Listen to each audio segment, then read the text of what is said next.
up, everybody? Welcome to the Spring Game Showcase 2025, presented by The Mix and Kinda Funny. I'm Greg Miller. That's Justin Woodward. We're back for our second year together, and we have nearly 60 amazing indie games for you to add to your wish lists. And you will be adding these games. More than 600 titles were submitted for our second annual Spring Game Showcase, and the ones that made the cut are nothing short of spectacular, but they need your support. Throughout the show, you'll see QR codes on your screen. Scan these and they'll send you to Steam, Epic Game Store, or GOG so you can wish list these titles. And wish listing means so much to these developers. It helps them with fans, it helps them with funding, and so much more. So please, do your part and wish list the games you like. Speaking of things we like, Gregway, we really like our partners. Thank you for making this event happen. Epic Game Store, Good Old Games, Raijin, Atari, Raw Fury, Maximum, Top Hat, Neon Doctrine, HeroCraft PC, Xbox, Fully Illustrated, the Latin American Game Showcase, and our official charity partner, Experience Studios. From the bottom of our hearts, thank you, sponsors, and thank you for watching, and thank you, IGN, GameSpot, Twitch, and Steam for broadcasting this stream so we can get these games in front of as many people as possible. It takes a village, Justin, and today's showcase is actually just the start of a huge day of content. Directly following this, we're sitting down with about 20 different developers for about 20 different game demos. Once again, we're doing the Mix and Kinda Funny Game Showcase stream with deep dive demos and interviews before opening the doors for the Mix and Kinda Funny live event in downtown San Francisco tonight. It is going to be a party, everybody, but enough with the yakking. Let's get to some video games. Well, nearly 60 games to be exact. Ladies, gentlemen, and NBs, welcome to the Spring Game Showcase 2025, presented by The Mix and Kinda Funny.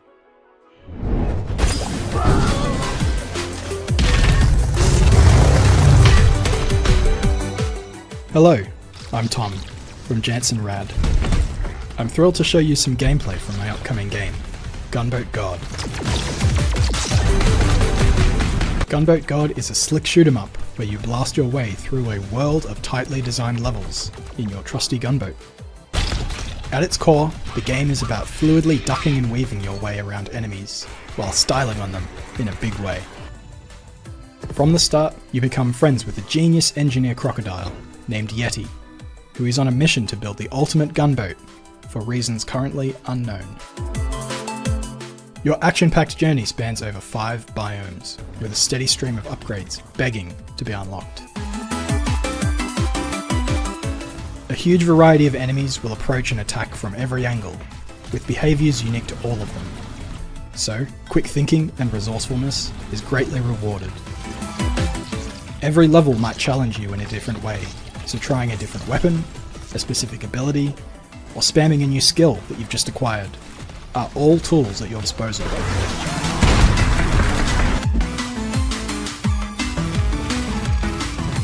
Each biome culminates in a unique and intense boss fight that will test you with everything you've learned and unlocked thus far.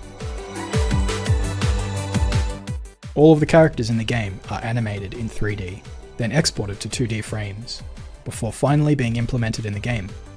This creates a fun, eye-catching art style, and also I just like animating stuff. Gunboat God is releasing early next year.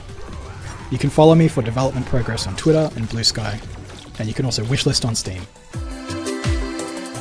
Thank you for watching.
This is Yooka-Replayley, the remastered, remade, remixed version of Yooka-Laylee.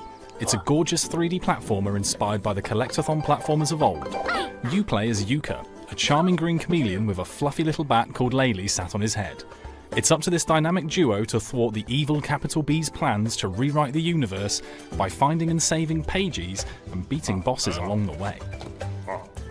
With shiny new 4K graphics and visual effects, a brand new control scheme, new moves and the ability to swiftly chain moves together for incredible platforming expression, Yooka-Replayley builds on feedback we received for the original game and is jam-packed with new content that we know platforming fans are going to love. Featuring 5 wondrous worlds full of things to do, from the verdant jungles of Tribal Stack Tropics, the frosty fields of Glitterglaze Glacier, all the way through to the gleaming shrine to capitalism that is Capital Casino, each expansive world offers collectibles and platforming aplenty. All set to an awesome orchestral soundtrack composed by the likes of the legendary Grant Kirkhope, of Banjo-Kazooie and Mario Rabbids fame. Let's talk collectibles. Every world has its own quills, colourful little feathers that can be collected and exchanged with Snaky Salesman Trouser for a variety of level-exclusive cosmetics and gameplay upgrades like health and energy upgrades. Pages are your pathway to new worlds. In Yooka-Replayley, these magic little guys are your way of unlocking the next location to explore. So keep your eyes open for opportunities to find and save pages hidden around the world, and as rewards for completing the high variety of challenges on offer. Speaking of challenges, meet Coinelius. This ghostly golden piggy bank has a bunch of challenges to put your platforming prowess to the test. Coinelius rewards quids. There's red, green and golden quids challenges dotted around each world to find. You can trade in those shiny golden coins to vivacious vending machine Vendy.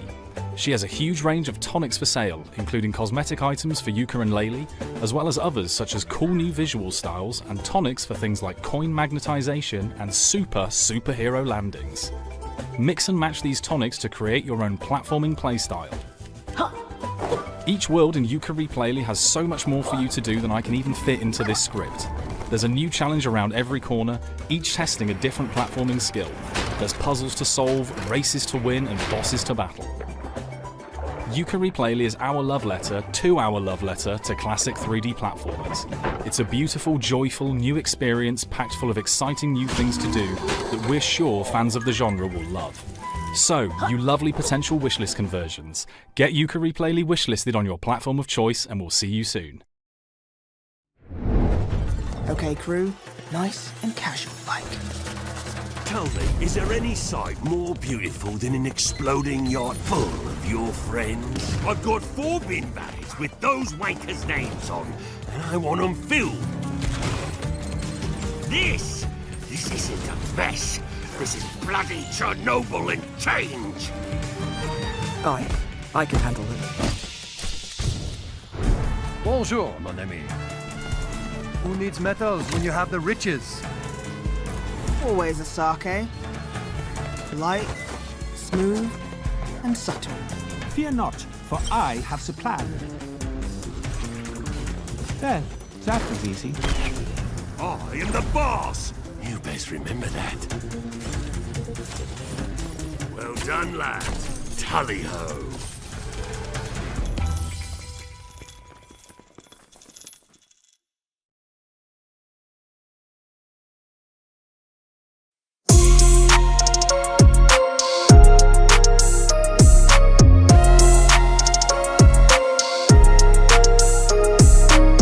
The world as we know it is dead. And you decide if its survival is in the cards.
divine doctor.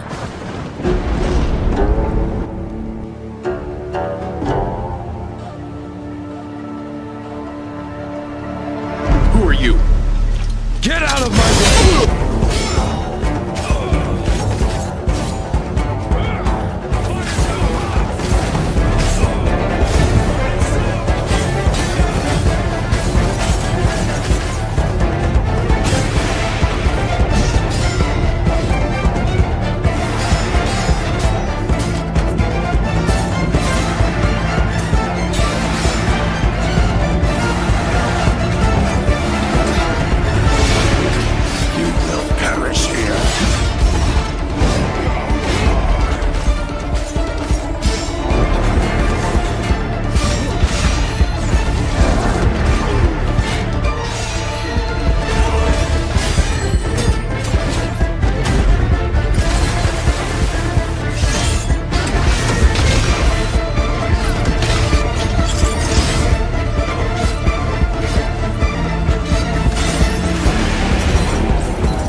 Sees everything.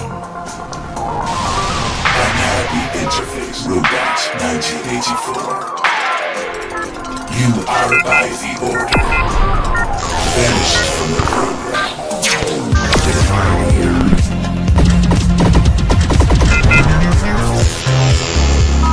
Yes. Red.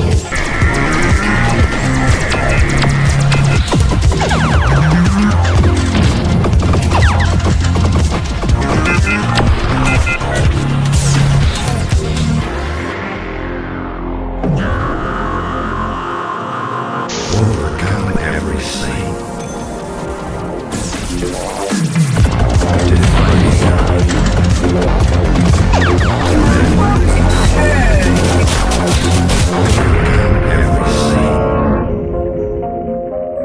iRobot.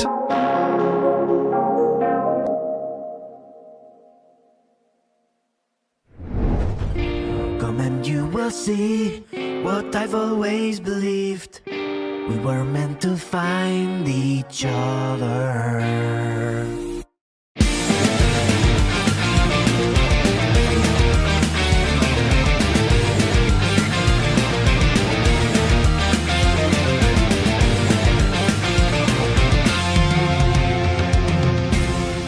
We're in this together.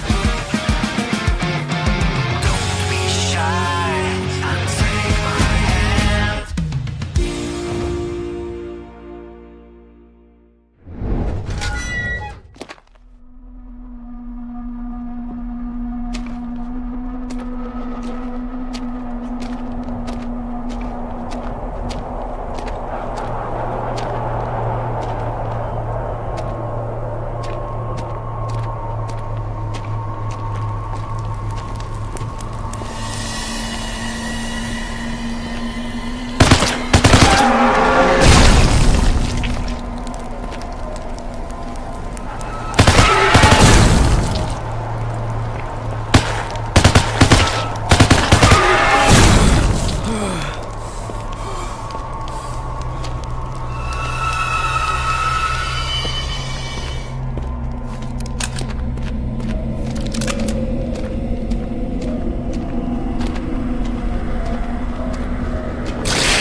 In the old days, it was easy to define an RPG. Does it have a skill tree and experience points? If the answer was yes, it was an RPG.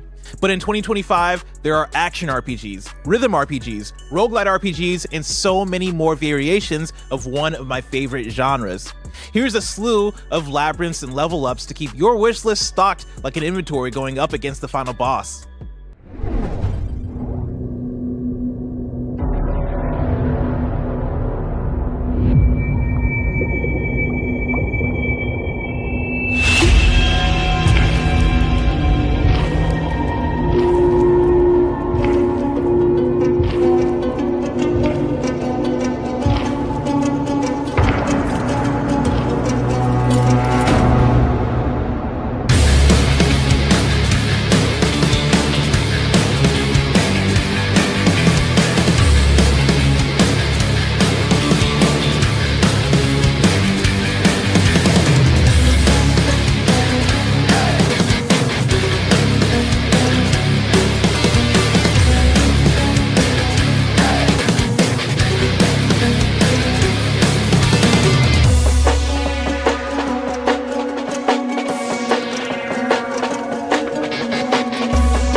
So what is Imperial? In a nutshell, Imperial is a third-person action RPG about transcendental revelation. The game begins with your arrival on an unexplored planet to join an expedition that's discovered a monolith built by a lost ancient civilization. Once you finalize your character, you arrive in the hub to meet the rest of the expedition. Each member of the expedition has their own personal questline. All of these questlines have multiple endings, and it's even possible to fail them entirely. The gameplay of Imperial is a mix of traditional third-person action and, I would say, isometric ARPG elements as well, in the way that abilities work in the game. The first thing to take note of is which weapon archetype you want to use, as this will have a big effect on your overall playstyle. So there is a strong RPG aspect to the gameplay, but there are skill-based elements as well. You can do perfectly timed attacks, deflects, parries, and even some abilities have extra effects if they are perfectly timed. One of the most important features of the game is something that we call cartograms. You can almost think of these as a blueprint for some of the aspects that you're encountering in a level. We don't do procedural level design. We do the level design by hand because we wanted to create all sorts of interesting details, shortcuts, hidden nooks and crannies, and things like that.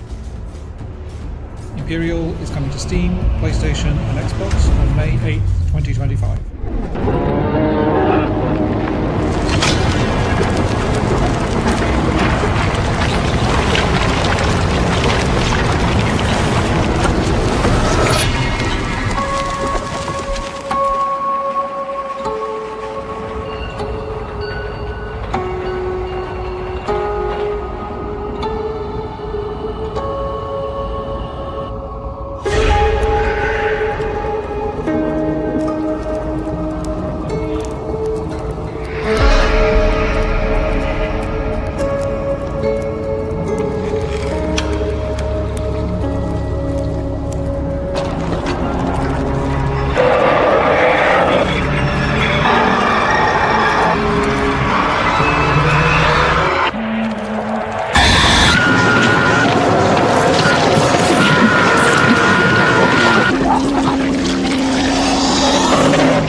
I awoke in this infinite maze, inhabiting whatever I could find. Endlessly, I returned, fighting monstrosities, becoming them. I resented my actions as my memory slowly crept back.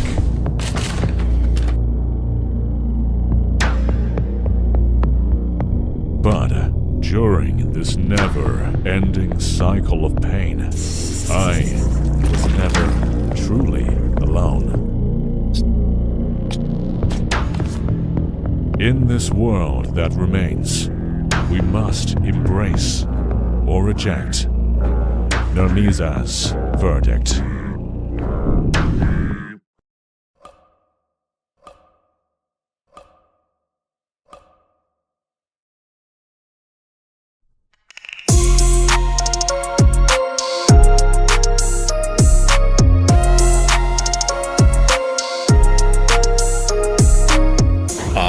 The Cosmic Engine, a divinely constructed house of the damned, built to confine the worst of the worst across all realities and dimensions.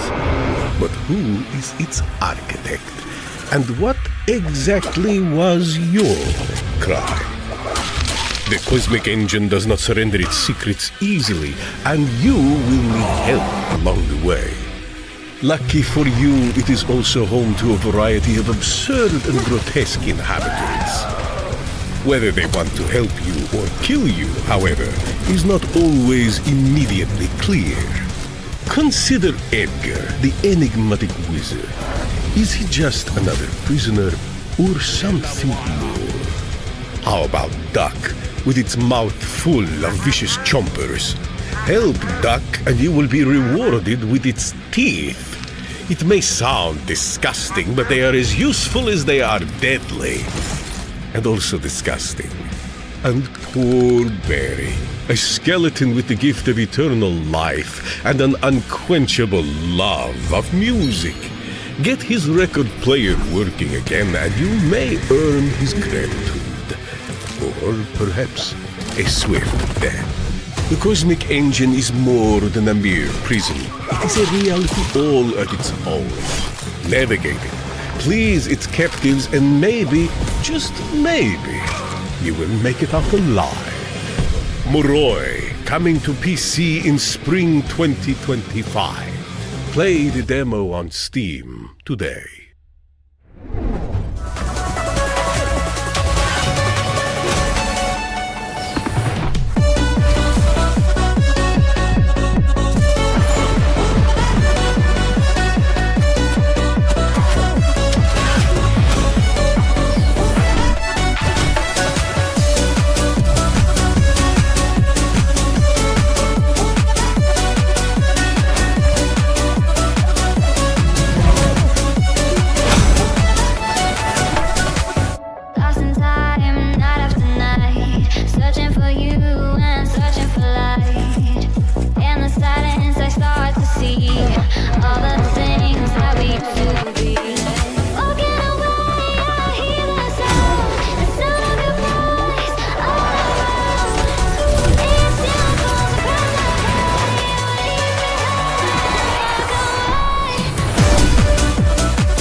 Hey, I'm Marcin, Senior Business Development Manager at GOG.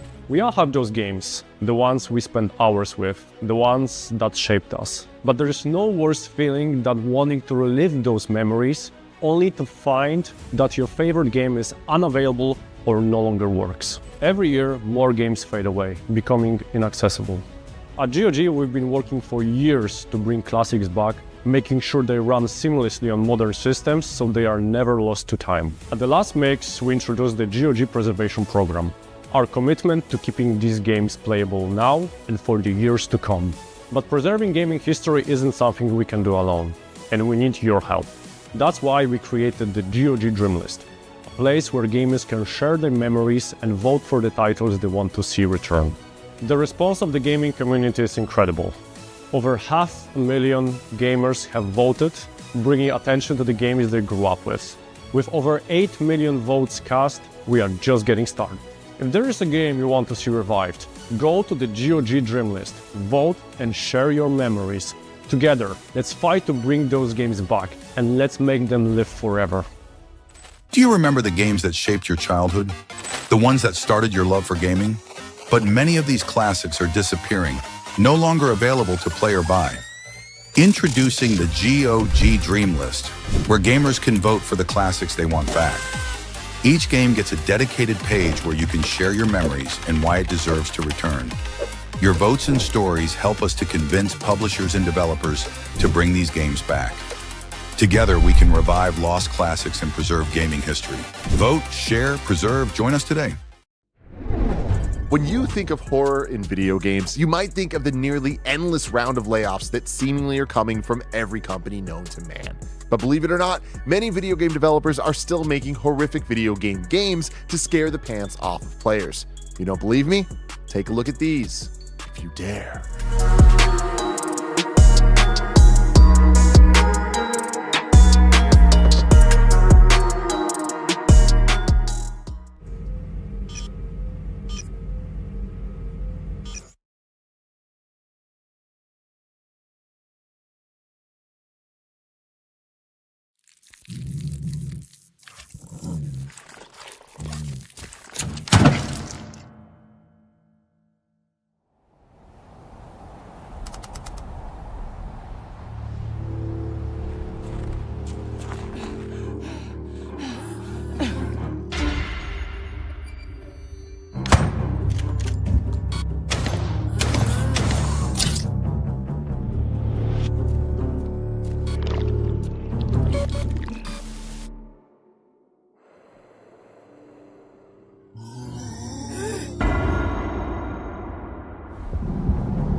Are you her?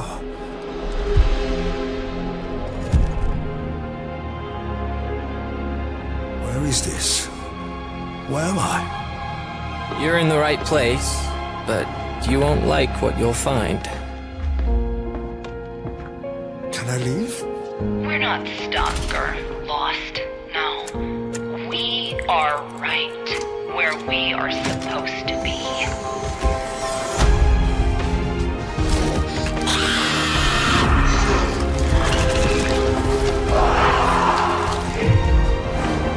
Is this hell? Hell would have meaning. No, this is just us and our queen. You think you can escape what you've done? I think I can try.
write from Blake Manor in Connemara.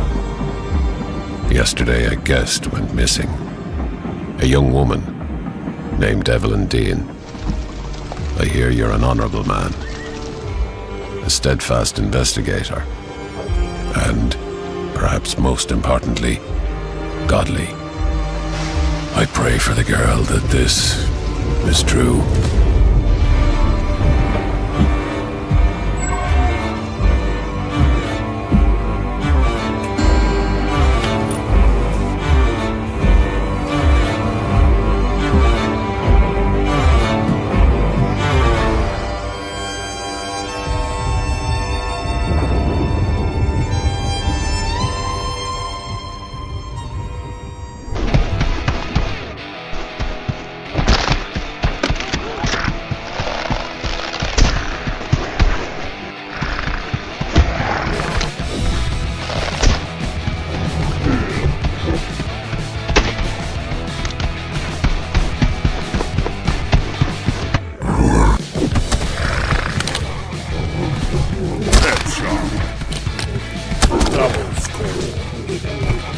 Triple score.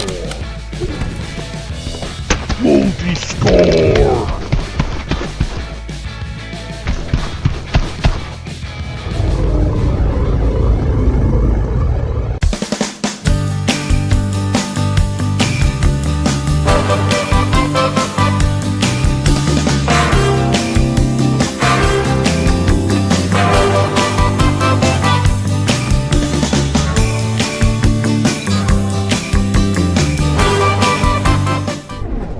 Citizens of Aurorium, in the face of the Urslan threat, we shall not cower. We will build and thrive. Our strength begins here. Within our secure base, we will forge the foundation of a prosperous future. Gather resources, fortify defenses, and expand our state. Each brick laid is a testament to our resolve. But construction alone will not ensure our survival. The state empowers you to nurture residents, ensuring their contributions strengthen our cause. Raise them and watch as they transform into the backbone of the state. Explore uncharted systems, forge alliances, and uncover treasures that will bolster our fight. Engage the enemy in glorious roguelike battles where each encounter is a test of your mettle. Citizens, stand resolute. Build and fight for humanity's future. All hail the state!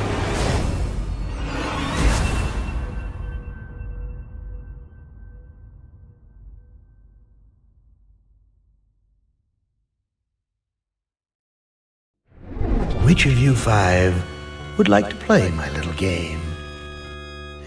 It's a very nice game. What's a lovely game? It's a game of fun and a game of adventure. A game of rats and lice, the Black Death.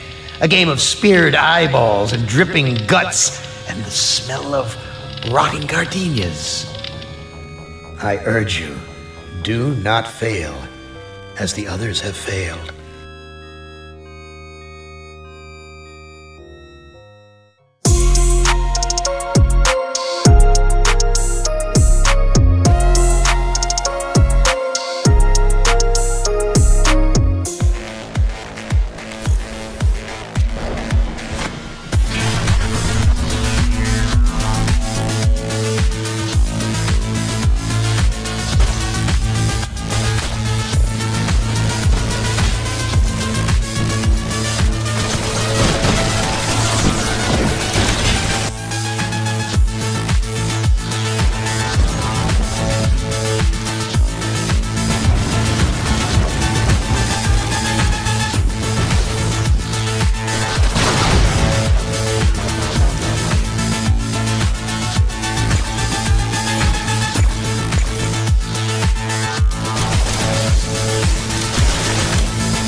Hello? It's broken, is it? Right, I'm on my way. Uh-oh, here we go again. Luckily the sound booster is fully charged. Are we ready? 'Cause I am. Let's go! Time to go fix some dodgy electronics. Let me show you a game the Bits Father and I have been working on. With what we think are some rather unique dynamics. With the help from my robotic backpack called Cosmo, we shrink down to repair various pieces of electronics from within the machine, using the sound booster to propel different sound weapons to neutralize rogue electronic components that might be causing the machines to not work. These sounds are made by the modular synthesizer inside of the backpack, made from sounds from the real Cosmo synthesizer, which you can add to and upgrade throughout the game. These modules not only upgrade the Sound Blaster's characteristics, they also change the sound and mix of the music, so you can live mix the tracks like this.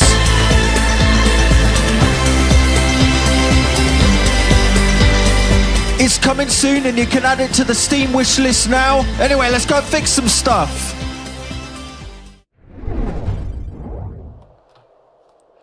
At Tachibana Heavy Industries, we're not just exploring the depths, we're charting humanity's future. For over 40 years, our deep-sea exploration division has pushed the boundaries of what is possible. Our elite diving teams venture deeper than any other. With our cutting-edge technology, our brave diving teams maintain the vast network of undersea cables that we're seeking exceptional individuals to join our deep-sea diving division. Looking for someone who is physically and mentally resilient, comfortable with working under pressure and in total darkness. When faced with unusual situations, sensitive to non-disclosure.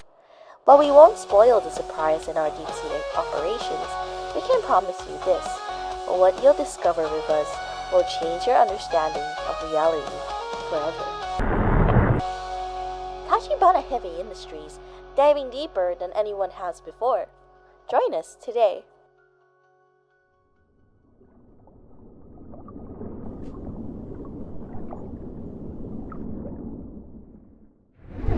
You all are wish listing those games you like, right? I mean, such great games. It definitely helps the devs out, so go wish list and check out the games. Now, this next round of games are all from our friends at Maximum Entertainment, one of our favorite video game publishers. You might know them from such titles as Squirrel with a Gun and Until Then. But now, it's time to see what's next from Maximum Entertainment. Watch how it's done.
Hey, do you copy?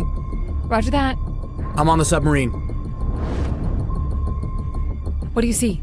I see a control board with many buttons. Press the big round button. Pressed. It worked. Disable communication and network. What's the widget next to the sonar? Do you see the lightning-shaped island? Yes, I see it. Place the flag icon right above. I'm lost in the maze. What does the map say? Okay, just turn right and then left. Do you see a turtle in the water? What? No, I don't see it.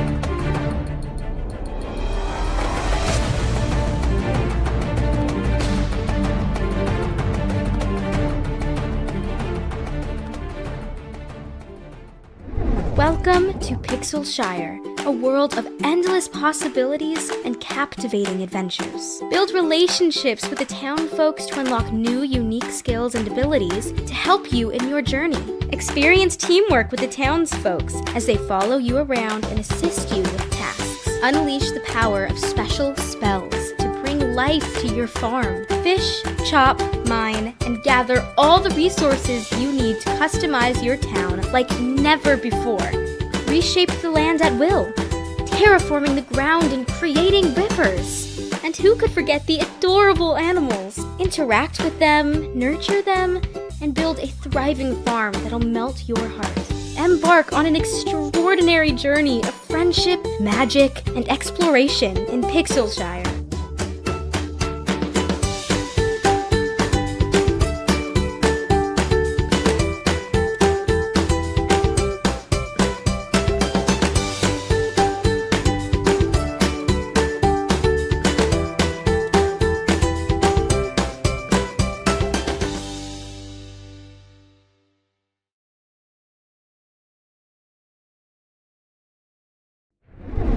Okay, I could see myself losing a lot of time to Pixelshire, but that's not what I'm here to talk about. I'm here to talk about puzzles, strategy, and Sims. What better way is there to whittle away a night than by finally besting that one puzzle that's been blocking your progress, outthinking your enemy with a strategic counter, or getting lost in the sauce of simulation? The answer? There isn't, and these next games aim to show you why.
Apocalypse, born from an unseen plane. We mustered our finest to save humanity, but it was futile against the invisible foe. Society crumbled into chaos, death, despair. In our darkest hour, a desperate experiment granted us the ability to observe, practice, and master the dualities of our existence.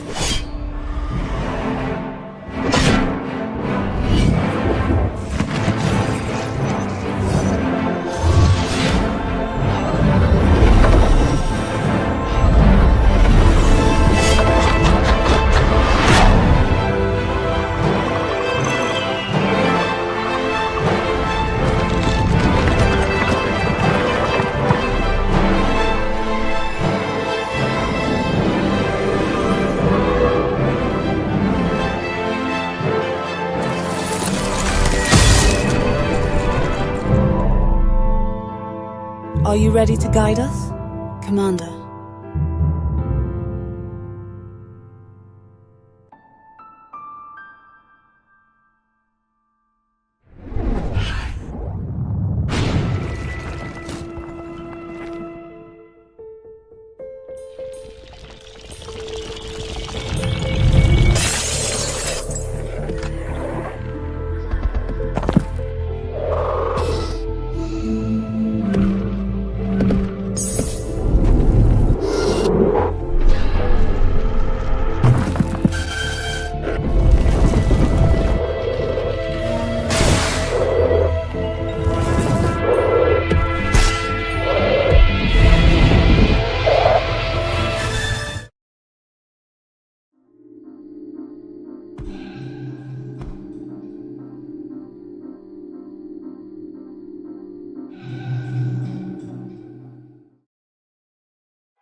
Our next collection of games have one thing in common: action and adventure. There's platforming, there's exploration, and most importantly, there's dogs.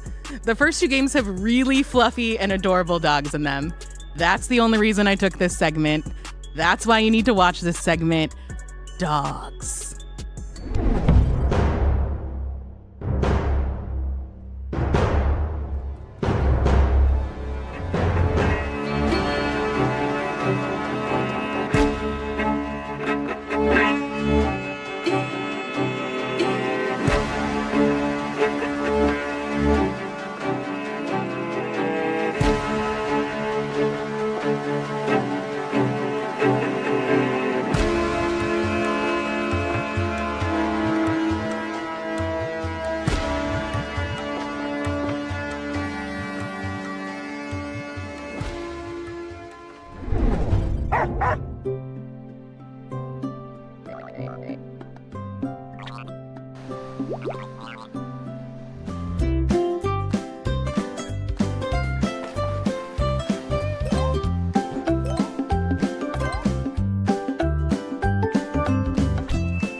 Hey, what's up? Welcome to Demon Tides, our open world, expressive 3D platformer. The expressive platformer genre asks one simple question. How many ways can I cross the same gap? Can I cross it like this? What if I do it like that? How about adding some pizzazz? You know what? Let's just skip this section entirely. All right, what if I can equip some new abilities and do something completely different? Now combine this concept with a large, vast open world, and you've got yourself a giant sandbox to play in. And that's Demon Tides, baby. Pretty sick, right?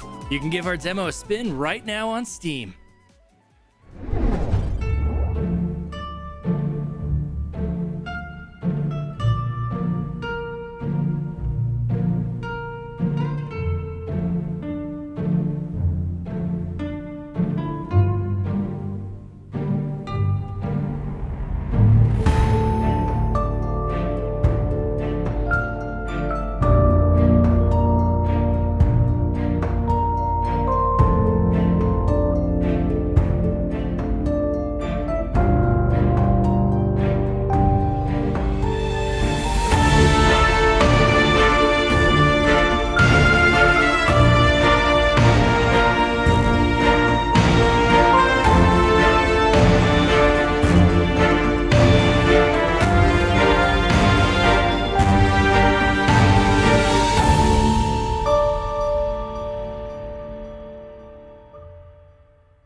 Can you believe you've made it to the final segment of the Spring Game Showcase 2025 presented by The Mix and Kinda Funny?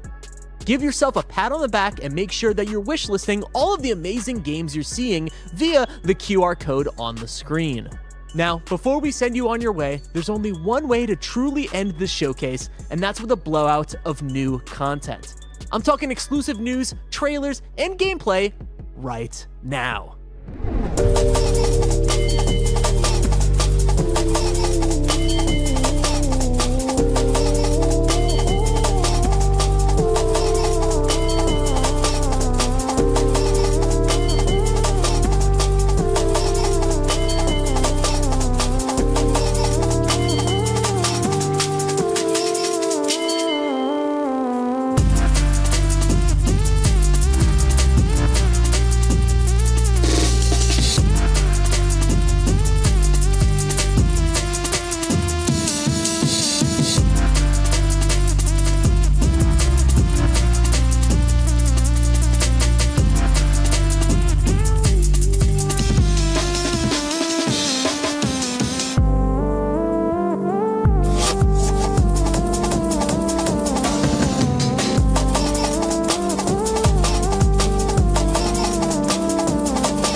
Fresh Tracks is the type of game that a lot of people would be drawn to for different reasons.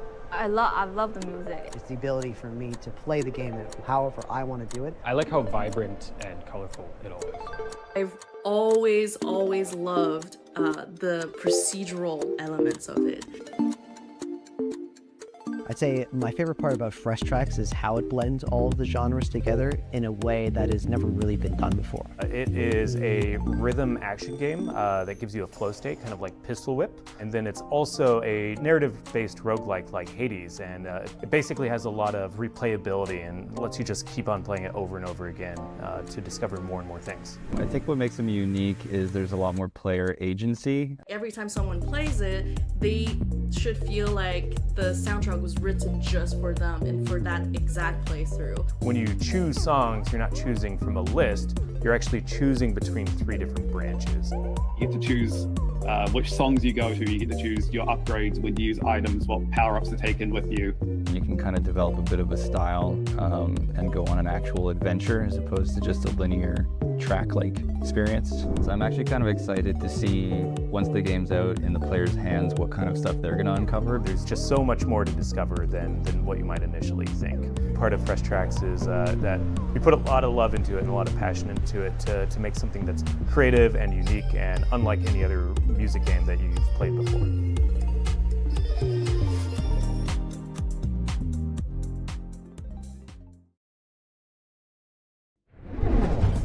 Remember when the streets were your playground, where every curb, puddle, or sidewalk became part of an epic mission? Bombus brings that magic back, offering a sandbox game that lets you relive those carefree adventures with its innovative control system.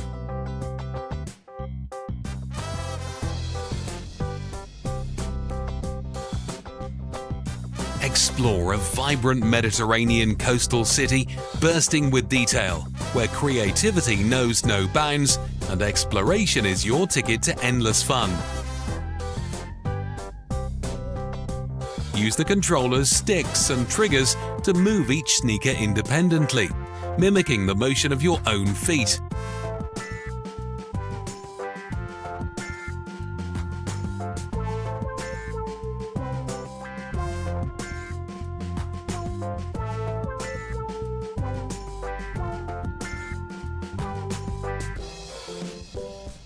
Walking forward isn't enough.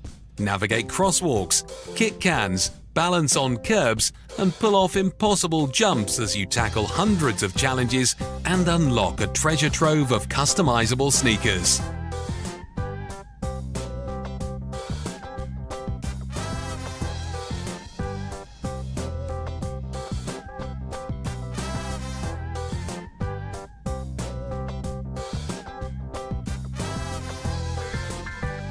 Discover hidden spots packed with secrets and meet characters who'll take you on unexpected journeys.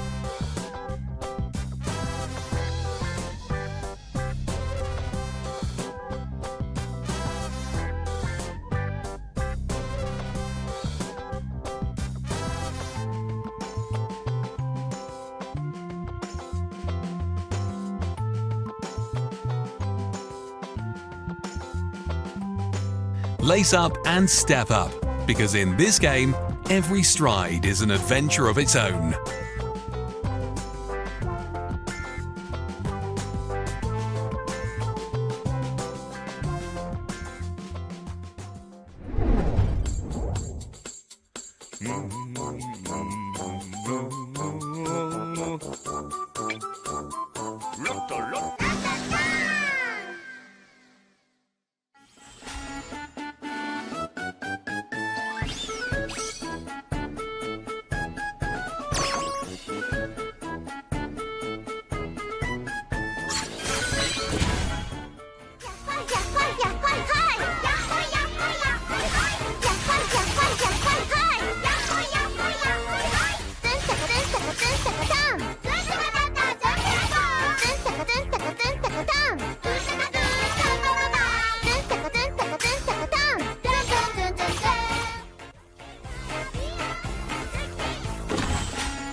here on this highway,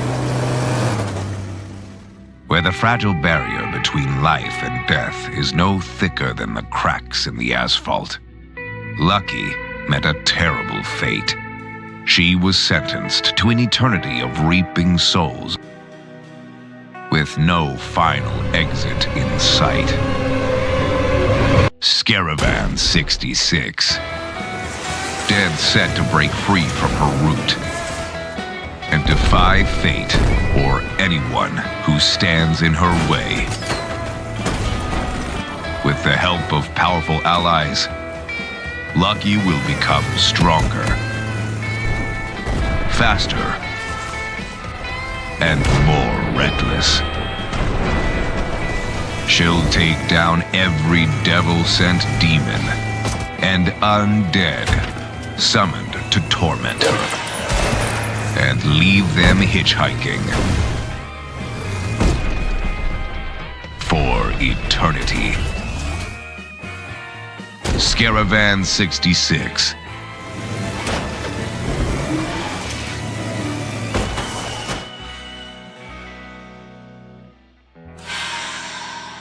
Wishlist now.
And that wraps up our 2025 Spring Showcase, peeps. Much praise and love to all the devs and so many dope games that entered to be in the show.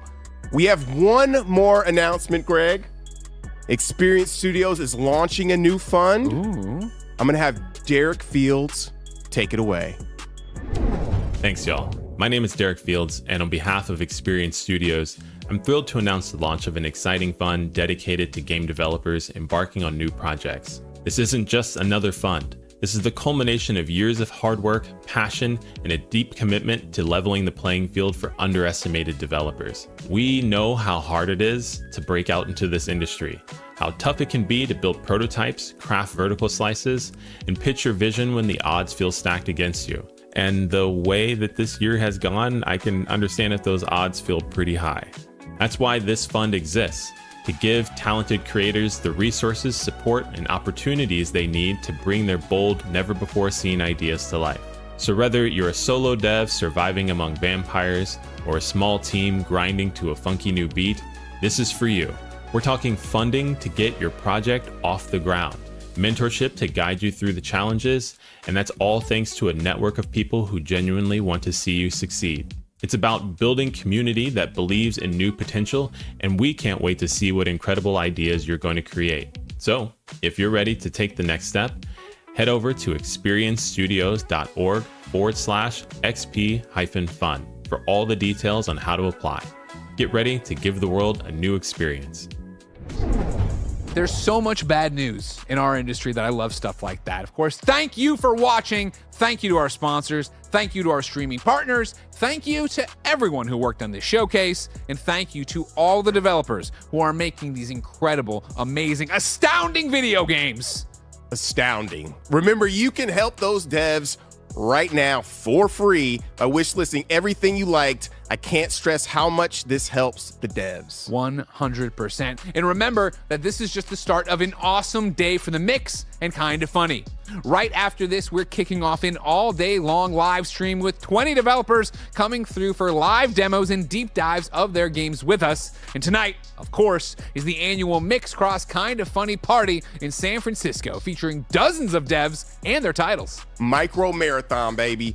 Please, please, please remember to wish list the games you saw. I said that before, but we're saying it again. It means a lot, damn it! Stay tuned. Stay tuned. There's the stream, the mix. You got all sorts of social channels. Click and follow those. We got a YouTube. You got Amazon Prime. You got the free Twitch. You've heard all this before. It's 2025. You know it. Thank you for watching. And until next time, it's been our pleasure to serve you. Peace.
What's up, everybody? Welcome to, of course, the Mix Cross Kinda Funny Spring Game Showcase 2025. I'm one of your hosts, Greg Miller, alongside Christmas in March, Joey Noel. It's St. Patrick's Day. It is St. Patrick's Day. I didn't realize that. I saw a lot of people celebrating over the weekend, and I was like, I wonder which one of these days is St. Patrick's Day. It was that thing and where it's today. my mom, you know, a proud Irish lady, Jamie Kennedy, hit me up this morning with the Happy St. Patrick's Day, and it was like right as Kevin called me about something going on, and the stream was already live, and this, and I was like, oh yeah, I guess that's that thing. Joey, run me down this one. Growing up for you, was St. Patrick's Day a big deal? No, I'm not Irish, so it's not a huge thing. And so that's the thing about but it. Catholic school. So for me, Irish Catholic in Chicago, like St. Patrick's Day was a huge deal. So I have no real.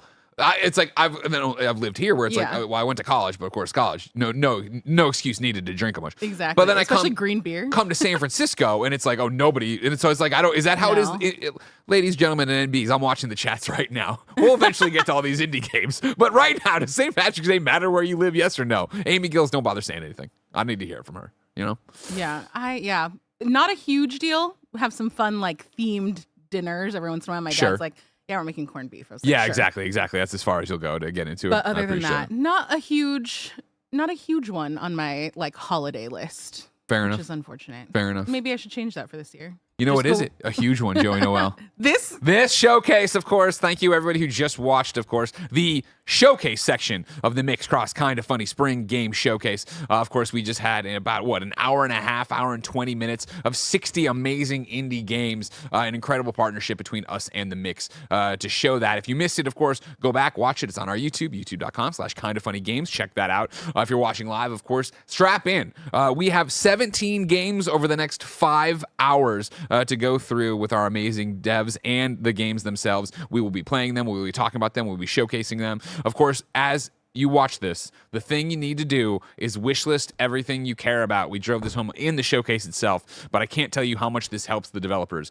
You wishlist. This helps them get funding. This helps them get placement. This helps them talk to IGN about, hey, you should preview this because I have 100,000 wishlists. If you like a game here, sure, follow them on social media. Yeah, pre-order if you can, but wishlisting on Steam, Epic, and GOG is free, and it would mean a lot if you went and did that. I think there's a QR code that you will see on the screens that'll take you to Steam, Epic, and GOG, so you can go there. Of course, that QR code will also enter you for game key giveaways. Ooh. I know little to nothing about this.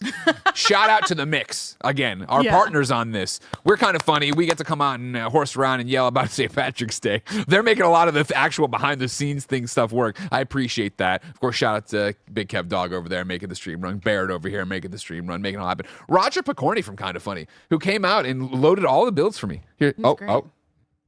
Coasters. They're important. They are. I appreciate. I thought Barrett was going to come over and say something about St. Patrick's Day because you pointed at the chat, but it looked like you were pointing at Barrett. Ohio. Was it a big deal in Cleveland? He's coming. He's coming around. He's doing the long run all the way back around. Jesus, he does it. Lakewood, Ohio, yes. I feel like there's a good amount of Irish pubs over there and Irish families and stuff. So yeah, in our little corner of Cleveland, Ohio, yes. Fantastic. There's a great memory of me waking up the next day after my mom taught me how to dye beer green, and I opened up all of her beer and dyed it green as a surprise to her. I think I was 6 years old or something like that. And she was very happy. That's amazing. I love that 100%. Of course, if you watch the showcase, I want to say this. Lots of love to the XP Fund for this charitable fund they've established by Experience Studios, I should say. Of course, is with the support of Humble. In 2024, they started providing support for indie game developers through grant-making programs. You just saw the XP Fund get announced over there at the end of our showcase. A very special one more thing. Ooh. Not your usual one more thing you'd get from a dev thing, but in an industry riddled by people not able to make their games because they don't have money, thought that was important. And also, shout out to our partners, Epic Game Store, Raisian, Atari, Raw Fury, Good Old Games, Maximum, Top Hat, Neon Doctrine, HeroCraft PC, Xbox, Fully Illustrated, and the Latin American Games Showcase. Hell yeah. Joey? A lot of good sponsors. A lot of good sponsors and partners. But guess what? There's no time to waste. Like I said, 17 games, 5 hours. Let's get our Cozy Dungeon crew in. Can I have the studio, the handsome fellas, come on out here to show us Cozy Dungeons. I'm excited about this one, Joey. You know I love a good dungeon. You know I love a good cozy game. Yeah. And I know you do too. That's why I put it here. In precisely for the both of us. That's why we're starting this one. Please welcome to the stage, everybody, Jose and Enrique. Hello, Jose. Hello, Enrique. Come on in, please. Get on the chair of your choosing. Okay. We prepped you with nothing, which I appreciate. The microphones, you got to be right on top of them, all right? So if Kevin might come on God Mike and yell at you at some point, or yell at me, or do this thing, and then I'll know that I need to do it. But Jose, how are you? Nervous. Nervous? Why? Your game looked great. It was just in the showcase. Everybody popped for it. It was great. Yeah, no, I'm excited, but also I'm excited, but super nervous as well. So hopefully I don't make an embarrassment. No, you want it at all. Okay. You want it. Enrique, are you chill? You cool as a cucumber? Yeah, I'm sure. You're on stream all the time. If you missed it during the stream, Cozy Dungeons is up on Steam right now for wishlist. Go do it. The description reads, explore deadly dungeons, clear them out of enemies, and renovate them in Cozy Dungeons. A one-of-a-kind adventure / interior design game. Please start playing at your leisure and tell us all about it. Okay, so yeah, so Enrique, don't blow this. Oh no, he's gonna do just great. Yeah, so we're gonna start with the intro movie that explains in 30 seconds what is the premise of the game. Okay, here it says Enrique needs to make up a bit closer. Yeah. Oh yeah. Okay. Yeah, you got to get real in there. Yeah. And yeah, some starts. The premise of the game is that you run Monster Extermination Guild that also decides to offer renovation services. Hell yes. Not just to get more money per dungeon, but also to fulfill the character's desire to be an interior decorator. Yes. So this is like the advertisement they do to all the agencies. Hey, we kill monsters and we renovate dungeons. Just for fancy and I love because even in fantasy worlds there's capitalism. We can't escape it. We've tried. Yeah, no, we are in a hellscape right now, but we need to do that. I even love the the phone infomercial numbers. graphics and stuff. It's perfect. So this dungeon is gonna be like the first client, and this is where you're gonna be given like the idea of what you need to do. So here you can see the client telling you, okay, in order to complete this job, you need to defeat the boss. But also, as one does. As one does. But also, you need to make some renovation requirements that they're going to be asking you, like, hey, clean the dirt, place this, and so stuff like that. So you make your way through it, and even in some cases, they're going to say like, client. And talk to the client, and Enrique's going to be talking to them like, hey, I need you to place these knights next close to the door. And we made it this way so that the client is also a character when you are exploring through the dungeon. Okay. Instead of like just, appearing. Yeah, you can just keep playing. Yeah, but I'm going to clean up this first because I don't like I appreciate that because that's also how I play this game. Let's get it all out, and then we can start over brand new. Exactly. So Enrique here is going to be like giving you an idea of how the building works. Sure. Which is borrowed, let's say, from. It looks familiar. I was gonna say I'm not gonna like get the Nintendo copyrights involved. No. Please don't sue us. We're very small. They're not a litigious but company. Yeah, it's based around Animal Crossing. Yeah. So the interface, making sure that it works well with the controller. In fact, we even brought like a Steam Deck with it. Steam Deck. You just said the magic words. Yeah. No, it works great on it. So. This is the perfect, cozy, cuddled up on the couch game for and look me. at that. And sometimes like you're gonna find even secrets. And this is just gonna give you like an incentive to explore and just to do everything because you might find new decorations, which is like the only way you're gonna be able to find them is by like solving puzzles or finding a secret. And now a way to improve or how to like for people who just wanna just beat the game versus who wanna be completionists, we're telling you, hey, you have that score on the upper left side of the screen. Like this is like the score of the room. Yeah. But if you get all the maximum stuff in every room in the dungeon, you get an exclusive decoration, which is the only way you can get it. Okay. So, I mean, we know that this is to accommodate people who only want to just play through, like a normal Zelda-style kind of game, versus the people who want to renovate and spend as much time in making sure that it looks pretty. Sorry, I have to move this. Oh, yeah, no. There it is. Yeah, the OCD. The bane of my existence. Yeah. So when I put it up, I'm like, that's not right. Yeah, you I can gotta try do to that. like I gotta complete fix the that. room a little bit just to show what happens. Maybe like putting a rug or something like that. A fancy rug. A fancy rug, and also so to like, fill in the stars and make it pretty, like you're building your own heart's content. Is the stars based on how much stuff you're using? Is that what the idea? Or types of items? Yes, it's based on what items you're putting, but also what types of it. For example, if you open the build menu, can you open it for a bit? You say that on the left side you have basic favorite decorations, which are the tags. And here you have naturalist, or you can go like, for example, into the rugs or whatever, into the categories. Then, fancy. So this is another way we can incentivize you. Hey, build this way. You can still get to the maximum stars just by putting stuff here, but this is just a way like to incentivize you to build in a particular way. Because you want to make sure your client. I was gonna say, like, this is the thing that speaks to me, where it's like I'd go in and do whatever, but it's like I need to make the client happy. I love that idea. Okay, so now, but not everything is just gonna be decoration.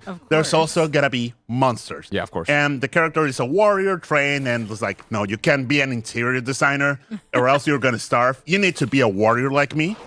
So this is how they learn how to build.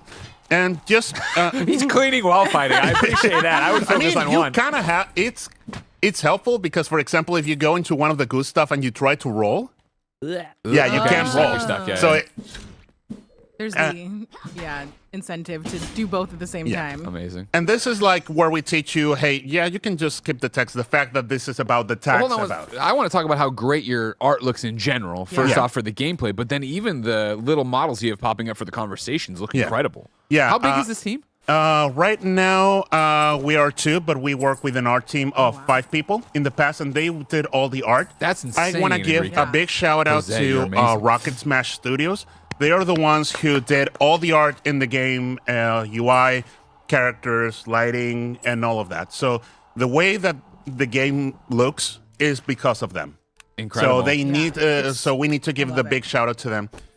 Oh, Enrique is doing something like, finding secrets. Oh, you might want to put into this, and you get a lot of money. Putting just items in proximity. Greg, just mark me out on the calendar. Yeah. 2025 is all they're saying. We're only saying 2025? For now, I hope. I mean, fingers crossed. I mean, Jose, what an honest answer from an indie developer. No, I mean, the reason why we're saying this is because we're also like looking for funding and back to the wish list. Do you like this? Wish listed. Do you think they're nice? Wish listed. It doesn't cost you anything. Wish listed. Yeah. So the main reason why I'm saying this is because like if we get funding, obviously we can give it a little bit more TLC. Sure. But in the case that it doesn't like release, like say an early access version that's like half the game, and that version would be like this year. Got it. So that's why we're just saying everything.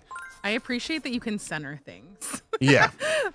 In fact, the game, the way that we want you to like build well with the controller is that, you can just move stuff fast with the analog stick. Yeah. Or you can just like use the D-pad for more precision and make sure that everything is centered. Because, it appeals to that feeling of, it needs to be in just the right spot to make it look just the way it is.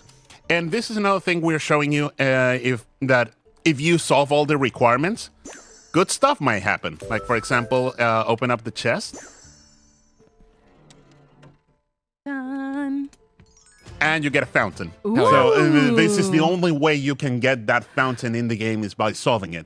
So for the people who want to have every single decoration, that's how we incentivize you to decorate and do all the renovation requirements. So my question is this. I'm unlocking decorations. I'm finding secrets and stuff like that.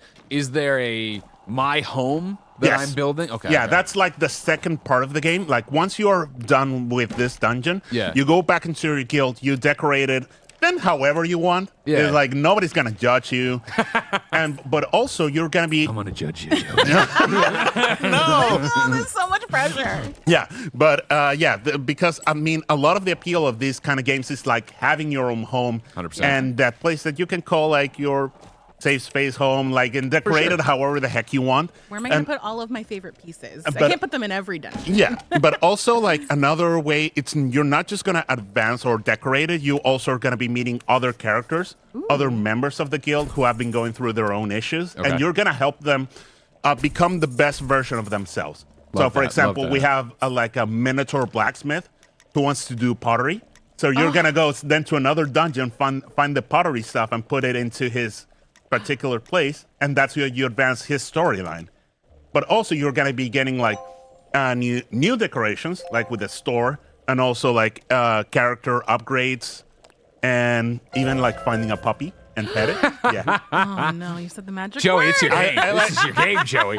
Yeah. So it's all about and also advancing the story. Because the premise of the story is that you are like the son of the leader of the guild. Yeah. And then one day you get home and it's a mess. So it's wrecked beyond belief and he's gone. But you are the new leader of the guild. But as you advance through the guild, you're going to find out your father's secrets. Okay. Like, why is he missing? And also why these goo monsters have shown up. Why are these goo guys Where did here? these people come from? Yeah, but that's part of the story. Like, and also like, oh, yeah, I mean, the purpose of the combat is to break up the action a little bit. And also another important thing that we want to, another thing that we want to put is solving puzzles, also using your building powers. Because, for example, if you realize there are 4 switches in there, but if you step on them and stop stepping, you realize, oh, they're not pressed anymore. Sure. But in a typical like Zelda-style puzzle, you would drag all of these. The blocks, Yeah, but now you can just place them in. So Okay. you realize Okay. it's not only about the tools, but also about your power as a builder. Very cool. In order to make your way through the dungeon. Okay. But also you're going to be finding some more, you could say, traditional puzzles. In fact, Enrique is going to move up north a little bit and show you one of the rooms with one of the kind of puzzles that also incorporate story. and also because... Get those out of there. Yeah. And Your so character has a lot of things going on. They're running this, but they also want to be an interior designer. They're finding out about their dad. There's a lot of stuff, and I feel like it's something for everyone. Yeah, but I mean, the core of the game is like being this fantasy renovator, and this is one of the most challenging things about making this game, because usually when you think about a dungeon, you think like big empty rooms like with full of enemies and spaces and traps. But when you want to decorate a home, it's usually better to decorate small rooms. Like decorating a big room, anyone who has ever done it will realize that it's a challenge to make it not feel empty. So that's why we have that little bit of attention, like making spaces that are fun to navigate, but also that are fun to renovate. Very cool. So, for example, now he just did like a little Simon Says puzzle, but now you're going to be getting a new bed.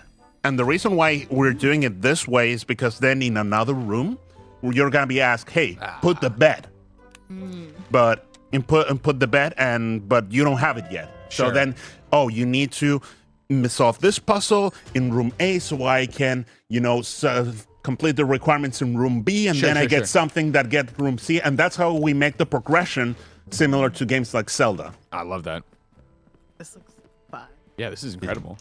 Yeah, it's been a lot of, this is like the 5th iteration that we've done. 3.5 years? 3.5 years, okay. Yeah, but then again, like all the coding has been done by 2 people. For example, Enrique, he has made all the building system and the combat. So yeah, he's the true MVP. I've done a lot of the other stuff.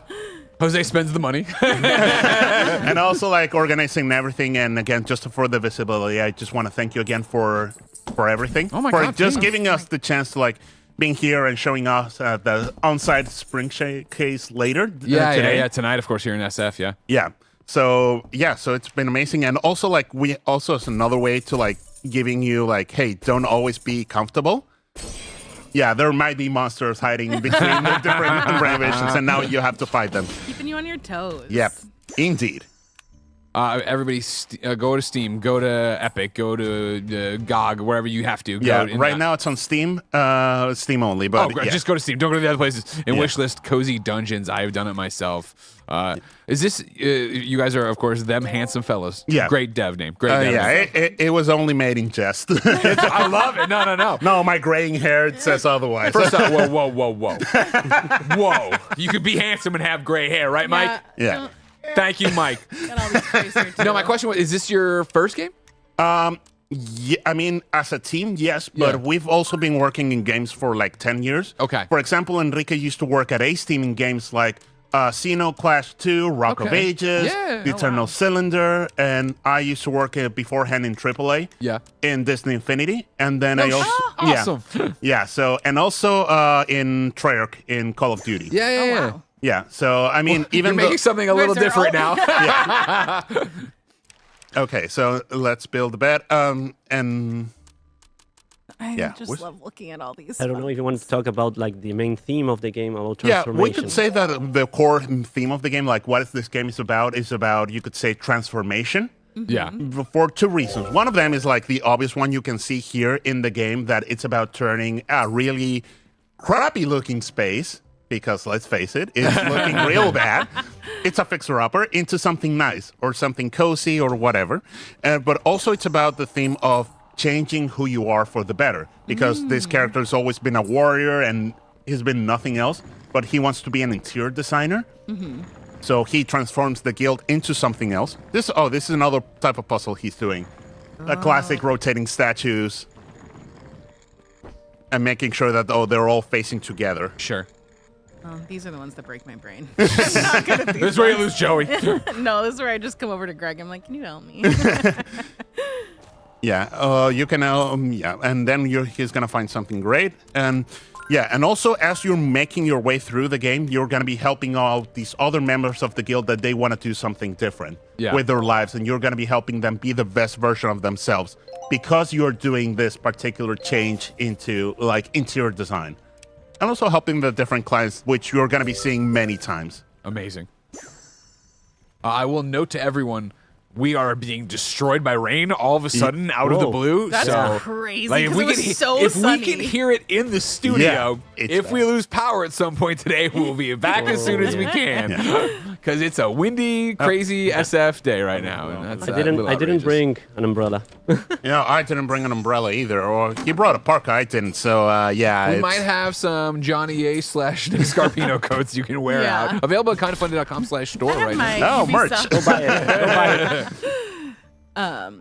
Yeah, I love that you're also helping. I feel like Other people achieve their dreams. Yeah, exactly. The having a day job that maybe Yeah. you're not that excited about to fund your dream job, I feel like is Yeah. very relatable to a lot of people. Yeah. And then I love that you're also helping the rest of your but guild at least members. the message that we want to say is like, it's not necessarily to throw it all away, because you're still using your training as a warrior to get forward. Well, this speaks so much to one of my favorite games of recent memory, right? And I'm talking about the last 7 years, but like Moonlighter. Yeah. I loved Moonlighter. What a great idea. I run a shop, and then at night I go into dungeons and I fight, and I come back and I sell the stuff. I love that idea. So this is so cool of like, hey, you want to be in a team. You're a multifaceted person. You're not just a warrior. Yeah, and that's been another part of design-wise that's been difficult, because many times when games combine genres, they're usually of the kind of like, now you do A, now you do B. So they don't intersect, They're not whereas in doing this one, they mix all together. Yeah. So it's more rewarding and unique, but it's also more difficult to design, especially because of like what we said with the spaces, and then how do we, for people who want to, how do we combine, people who like the cozy part of it with the part that wants an excitement? Sure. And this is one part where we also are offering currently right now accessibility options. Oh, nice. Cool. Yeah, so for example, we can have it so that you're invincible, or you can just kill all the regular enemies in one hit.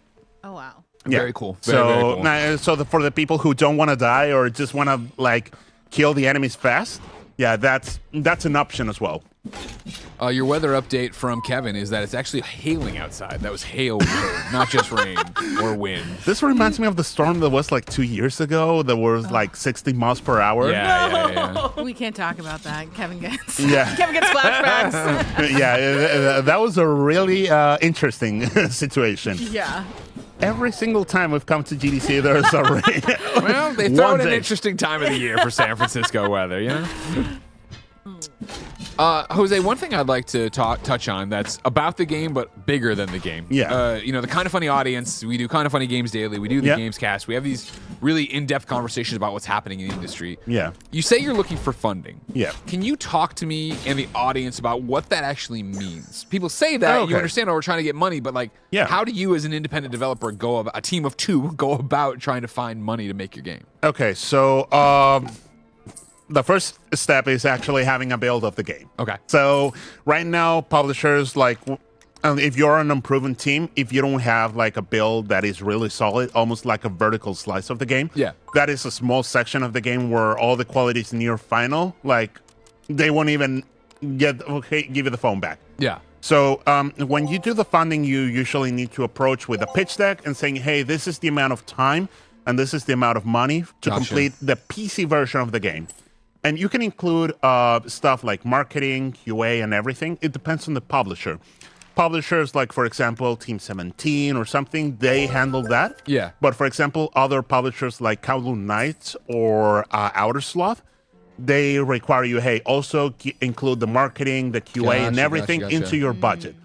So you need to be like realistic and give them the fact that, hey, we are serious about this and we actually know where we're going to be spending the money. So the total team that we're asking right now would be like 12 people. Yeah. And working for about a year and a half. Okay. In order to complete the game and making sure that it looks as good as possible. Oh, yeah, Enrique found a secret. Yeah, and He's use good your at this tool game. to find. Yeah. It sounds like You played it before. Okay, I think it's time to show them the boss. Okay, I'm going. Yeah, because obviously, like this is a reason why games like Zelda always end up with a boss fight, because it's a good like end point to the experience. Yeah. But right now you're going to be seeing the guy who has a very high image of himself. This tough guy, he thinks he's so cool. Yeah. And this is when we realize making bosses is hard. Why is that? Why is it hard? Mostly the Kuchador. Wait, that's a great name. Oh, Yeah. I love that with the mask. Yep. The reason why is because they behave different in a normal way of characters. For example, games like Zelda or other Death Store or Tunic, they usually have like their very well-established pattern. And I mean, you know how the arena is going to look like, so you can plan around it. Cleaning with Come the on, boss hit it. feels precarious. Yeah, and in this case, we wanted to make a case of push and pull, like wanting to stay away from the boss, which is like the first instinct, but also the fact that you need to get close to it to harm him. In this case, like by using the explosive barrel. Oh, look at that! Iframes. He got the goo. Yeah, he's got iframes. Use the iframes. And this is because we are From Software fan sickos. This is why we have the iframes. Come on, Henry. Believe in me who believes in you. Get him. There it is. The Gucciador stands no chance. Oh, yeah. And usually as well, like, how do we make phase 3? And how do we make it more challenging? Oh, I had a second ball. Double it. Okay. Come on, you can do now it. I understand the benefits, especially in here, of cleaning as you go. Yeah, Cutting 100%, stuff. right? Yeah. Come on, you can do it. Run. No! What are you No, I'm just cleaning up. I'm gonna get some help. Oh, yeah. All right, come on, finish the fight.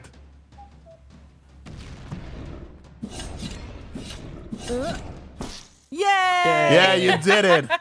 And obviously, it has to end up with a very sad sequence. I'm gonna die. No. Wayne deserves it. Yeah. We gotta decorate his room. Get out of here. There's no time for this. At least take your goo with you. Yeah, at least clean up. It's professional courtesy. So, and this is where you say the client tells you, oh, you finally beaten the boss, and you can come back by talking to me, like if you want to go back, or you can just stay. And So you don't have to finish everything before you beat the boss? No. Okay. I mean, you can do it if you want to be a completionist, but if not, I mean, again, this is to adapt for people who just want to like play straight through versus people who want to be completionists and decorate and reward you on it. So yeah, go back to the guild. And that's like the final sequence. It's so cute. So the art is so good. It's so fun. Yeah, again, thanks to Rocket Smash for helping us with the game, with the art. Yeah. Yeah. And because he did all the renovation requirements, he got the stars. And also like, oh, stars. I got like the before and after. Oh, nice. Yeah. Oh, I love that. It's so satisfying. Yeah, right. We have some bugs. Yeah, we have. It's a work in progress. I didn't change this. Yeah. Oh. I didn't change this so much. You want me to skip it? Yeah, you Okay. can just skip it. Okay. And now that like that's the end, and then this is where you're home. You can decorate however you want with the earnings you got, and also like from here you can decide whether to continue the story or say like getting additional side missions to grind for resources. Okay, awesome. So can you also buy items as well as find them? Yeah, in fact, he's gonna buy items now. Let me see the store. Yeah, this is the first member of the guild that you meet. Her name is Claudia. She's an alchemist, and she basically will turn gold into decorations. Love it. Ooh. And she gives you a little bit of context as to why your father disappeared or what happened before he disappeared. Yeah. So again, just to give you like a little bit of a mystery on what's going on behind the game. So Enrique, and now she's gonna be opening the store, and every time you want to buy stuff, you go talk to her. In fact, for example, they said, "Hey, there is this knight. Why don't you get in and see what happens?" And now he's gonna put the knight in here and advance the story because he found the secret study of the father. Ooh. Secret room. Whenever you get the Yeah. you know you got some good And stuff this is where you find your dad's notes and giving you like, "Hey, there are other competition. Oh my We are God. the best, but we don't know for how long." Oh my Incredible. gosh. Yeah. And just like the little short movie for the people who, what a tease. You already seen it. Guys, that's awesome. Yeah. Cozy So- Dungeons is awesome. Yeah, This thank you so much. looks really It's been a lot of work, but yeah, it's been great. So thank you again for the opportunity and for. I mean, it's weird seeing some other like high-profile games that are going to be showing today. It's like we're in the middle with this. Like, what are we doing here? You kicked it off. You started the whole damn thing. You guys did. You set the bar very high. Congratulations. No, thank you so much Thank you again so for the much. opportunity. And are you guys going to be there at the showcase today? I Later? will. Yeah, Joey Okay. will be. I got a 3-year-old. I got to go home. You know what I mean? We get it. Like, I gotta. yeah, like Somebody's got to go sleep home. is a Come matter. on, It's you a know Ben thing. would Of, have fun with Oh, he this. would have a great time with this. Sleep is a thing of the past. So, Yeah, of course, of course. Right now we don't have a demo, but we want to release it like sometime. I think in May. We would just want to improve some things Yeah. as well. So yeah, we'll send you like the link to the. You Please. already. You can play it here. We'll just steal it from you. End the stream like Greg and I go wild on Yeah, this. and thank you so much for everything. And yeah, it's just been a great time. And Absolutely no sweat. Everybody wish list Cozy Dungeons. Of course, you can go get it right now on Steam to wish list. Do it there. Where can people keep up with you guys? okay, so we are on that place that I refuse to call by its true name, actual name, Twitter. Yes. Sure. We are them_handsome.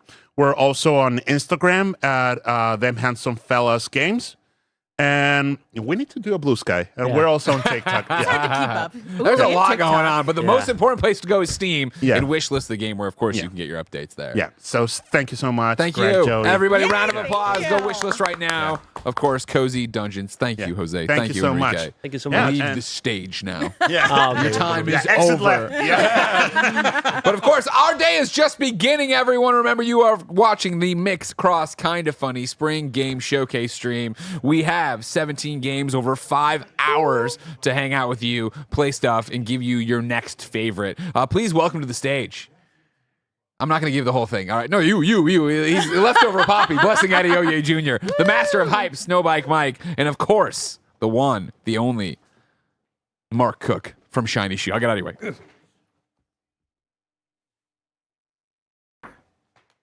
Drinks. I got too many drinks. Right next to me right here. Stuff all over the place. Mark, how's it going, man? Hey, I'm well. Welcome to the studio. Thank you. I'm always excited at GDC time. It's, we're right here at the start of the week, Monday morning. Great way to start off the week. Can I tell you Yeah. that I'm a big fan of card games. I'm a big fan of roguelites. Okay. Oh. And I had a friend tell me a while ago about Monster Train 1.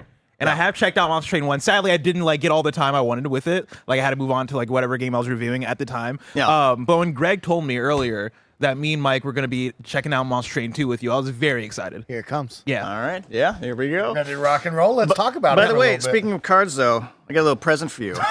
I got little printed out cards. Real cards right here. Real Oh my gosh, cards. check it out. These are enormous. Yeah, they are not actually card shaped. We don't have the technology to print them card shaped yet, but I love that. cool. those are two of our new champions in Monster Train 2, which we're going to see shortly. Now, Mark, could you tell us about Monster Train? For those who don't know, what is Monster Train? So Monster Train is a deck building card game. It is set in hell, and in this game, however, in the sequel, we're going to be going into heaven. So there's a core conflict between heaven and hell. They're really intended to be in parity. They're not friends, but they're not really enemies. They're supposed to be there together. But there's a new threat that is coming to heaven called the Titans, and they're corrupting heaven. So you, as the denizens of hell, are going into heaven on this game to rescue them, basically, from this corruption. And you're going to do it by playing some cards. This sounds awesome. I like Mark's enthusiasm for the story and the world he's built. I know. I think that's the coolest part. I came here for Mark's in cards. it. Yeah. Mark's real. And like, here's the thing. This is how I know it's a match made in heaven. Is because like, not only do I love cards, not only do I love roguelikes, not only do I love everything about this, I also love concepts of heaven and hell. Wow. If you know me, you know I've been going to Big church win. my whole life. Well, up until a certain point. But I'm excited about this. Yeah. All right, Mike, have you played Monster Train? Are you I have not played familiar? Monster Train. I Oh. did watch a bunch of gameplay beforehand, so I've been seeing what it looks like. I'm excited for the sequel. When it comes to the sequel, what were some of the, maybe hurdles or scary moments for you thinking, hey, I got to leave behind one, let's move on to two? Yeah. Well, I mean, I think for us, one of the big things is we were trying to figure out exactly the right way for like how much should be new and how much should be kind of within the sense and feeling of Monster Train 1. This is our first sequel as a studio. And so, we were worried if we went like too different that could alienate some players. And so really it's been like trying to find cool new things to like really freshen up the experience and make it feel super fun and fresh. So apparently we've resumed into somebody else's run who was already playing. So I was going to say, we're jumping right into it. I love we'll play right off of this. Okay. Oh. Well, I'm hearing the music now. This is one of our new things is we've gone for like a way more jammin' metal soundtrack this time around. Okay. So I'm really into it personally. Okay, so we've got 2 characters already summoned into the train. In Monster Train, your goal is to protect the pyre, which is this crystal thing at the top. That kind of represents your health. If that goes to 0, you are dead and you've lost the run. So it's a run-based roguelike, right? Mm-hmm. Now, you're in a train, right? We can see that. But there's floors stacked on top of each other. So apparently no one at my company knows how trains work. I've never seen a train with rooms stacked on top of each other. But we think it's better for gameplay, so we went for it, and we just love this crazy train in heaven and hell. All right, so we summon units into the train, and this is a new thing in Monster Train 2. There's something called the deployment phase at the beginning of each battle. And it's an opportunity to bring some of your units into the train before the enemies enter. Here we've got some of the tutorials going. Here they come. So these are some of the Titan corrupted enemies of heaven. And so I've got a couple of cards here. This card is from the Pyreborn clan, which is one of our two new clans that's in this demo. And this card, Just Cause, is from the Banished clan. And one of the kind of key features of Monster Train is you always pick 2 clans. You have your primary clan and you have an allied clan. And it allows you to mix and match the cards in the deck. So there's a lot of like strategic possibilities because any clan can be mixed with any other one. And so that kind of gives you a lot of different things to utilize. So here, I'm going to use Firestarter, which deals 1 damage and applies Pyre Gel 2. Let's get rid of this healer guy. Let's just kill him. All right. And we're going to light this guy up. And then I'm going to cast Just Cause on my champion Fel, because it gives a bonus called Valor, and Valor increases her attack and gives her some armor. And so we're going to protect her.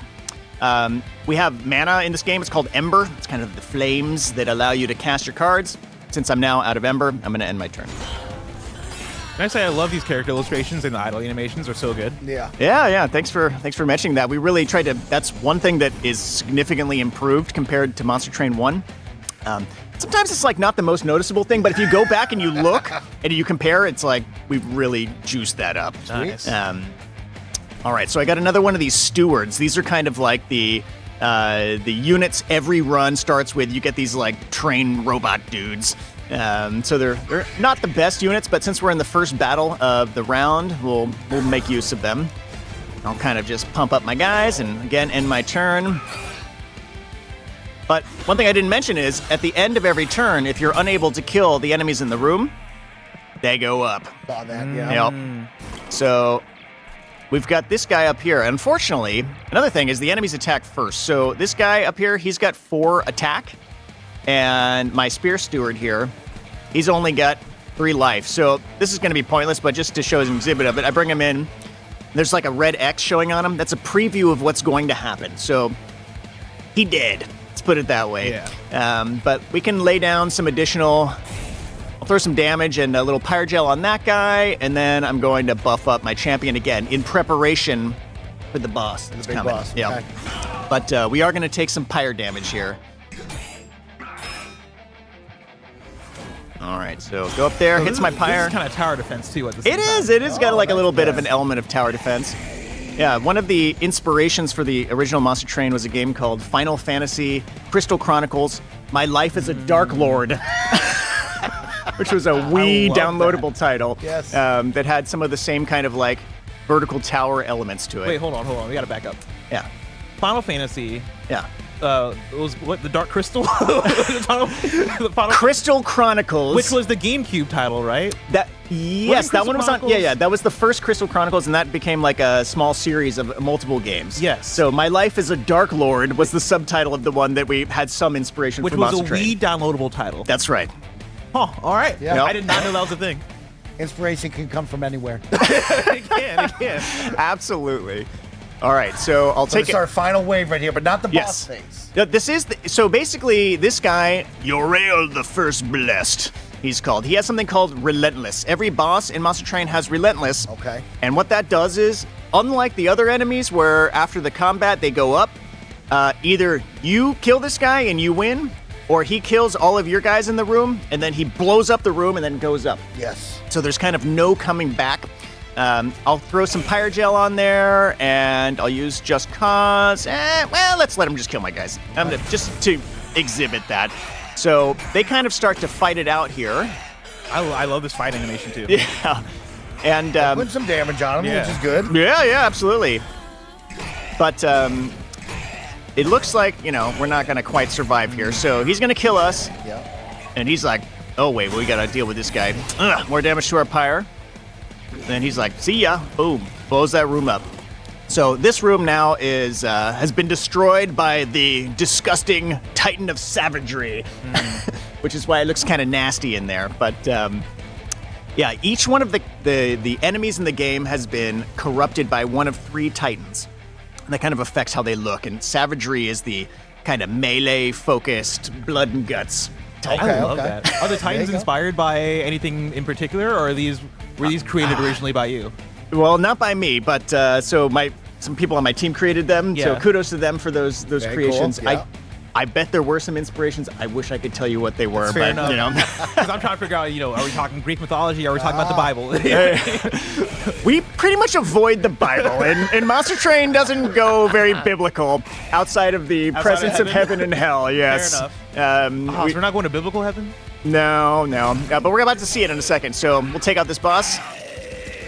Nice. I love that death sound. Yeah. All right, so as a kind of drafting deck building game, one thing you get to do after all battles is you get to choose rewards. So we can add a new card to our deck. So we've got 3 options here. These come from your primary and allied clan. And we have a card, which is one of our new card types, and a new feature in Monster Train 2 where you can zoom in on the cards and see them nice and Love big, that. admire the art. I got bad eyes. Yeah. So that's great. That's Yep. right. Love that. Read the tooltips in massive scale. But this is an equipment card. It's one of the new card types in Monster Train 2. And these can be applied onto your units. So this gives them whatever the equipment imbues. So this gives them some triggers. Triggers are things that cause gameplay to happen when certain events happen, like shift triggers whenever this unit moves. Because this is from the Banished clan, which are all angels. They have wings, they fly around, they move. It's kind of one of the themes of the clan that we really wanted to play with when we were making Monster Train 1, was like doing more with that. So I'm going for Windblade. Okay. We'll go for that just because I want to show it off. And then we get to pick a card from an allied clan pack. And we've got here Flicker, deal 1 damage to enemy units. Lava Flow has Consume, which means I can only cast it once per battle. Apply Pyrogel 4 to enemy units. And Golden Touch. Looks kind of like Scrooge McDuck, but dying in his coins rather than swimming, I don't know, gently in there. But It gives me like a zombie coming back to life. Oh, yeah. Yeah, I see that. Deal 8 damage, and then on Slay, which is a trigger that happens when you kill somebody, you gain 1 Dragon's Horde, which is a currency that only the Pyreborn clan can use. So it's like a dragon's money, basically. Let's call it that. So let's go for that. Awesome. All right, For so some of the first timers, Yeah. is there a glossary in the game for all of these terms? You know, me and Bless play Magic all the time, and I have him on Google all the time looking up different, words that might play into the gameplay. Do you have a glossary in this at all? Well, we try to make it as clear as possible by having the tooltips that show up explain what everything is at all times. So, like, as you're kind of cruising around, any card that has a keyword, we try to be very consistent about bolding them, making it clear what's a keyword and what's not, and then all of these tooltips popping up. And then for people whom are playing on like consoles or on handhelds, like the Steam Deck, let's say, or the Switch, we added this additional way to like kind of zoom in and blow it up and make everything even bigger. And us olds, I love that. I was hearing them talking about gray hair coming in. It's coming in over here too. So I like the big fonts sometimes. It helps you see. So awesome. But yeah, that's an important part of the discoverability of how everything works. And something I think is cool about a digital card game is that you can have that surfaced in that way. Whereas, I went to play Magic recently with one of my friend's kids, and he's like, here's a deck I made. And I hadn't played Magic in a while. And he's like, there's a 5 billion new keywords. So I was the one using my phone every 5 seconds looking up. What's this do? What's this do? What's this do? That's the nice thing about Magic. I play Magic Arena now, which is like the digital version of Magic. And yeah, it does the same thing where if you highlight a card, it'll tell you all the things that you need to know as far as keywords to the right of it. Now, for people who are curious that are watching and already are into this, right? Do you guys already have a Steam page created? Is there a place people can go to learn about it? Yeah, absolutely. So Monster Train 2 has a demo available now. That's what we're playing currently. Nice. So that's publicly available. If you like what you're seeing, go and check it out now. Please wishlist us there. Yes, make sure to wishlist, of course. That is a big help for any devs trying to, work on their game, get it out to the public. Yeah. Another follow-up question I'll ask real quick before you continue. Also, for people that are watching this game as well, and like they're looking at it and they don't know whether or not it's for them yet, is there a way that people can know that Monster Train 2 is for them? Whether it be games that they're into, whether it be maybe types of card games that they're into? Sure. I'd say if you like any kind of deck building game, I feel confident that I can say you will probably like Monster Train. Love that.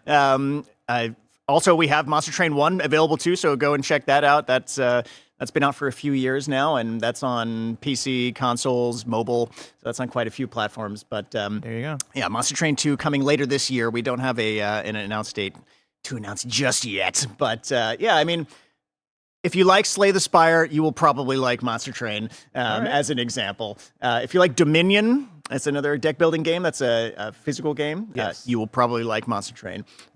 Can't say for sure, but I hope you will. And hey, if you want to figure out, there's a demo. Go check out the demo. Go download it. All right, so here we are in heaven. And so in the game, we start in limbo. Every run starts in limbo. It's the barrier between heaven and hell.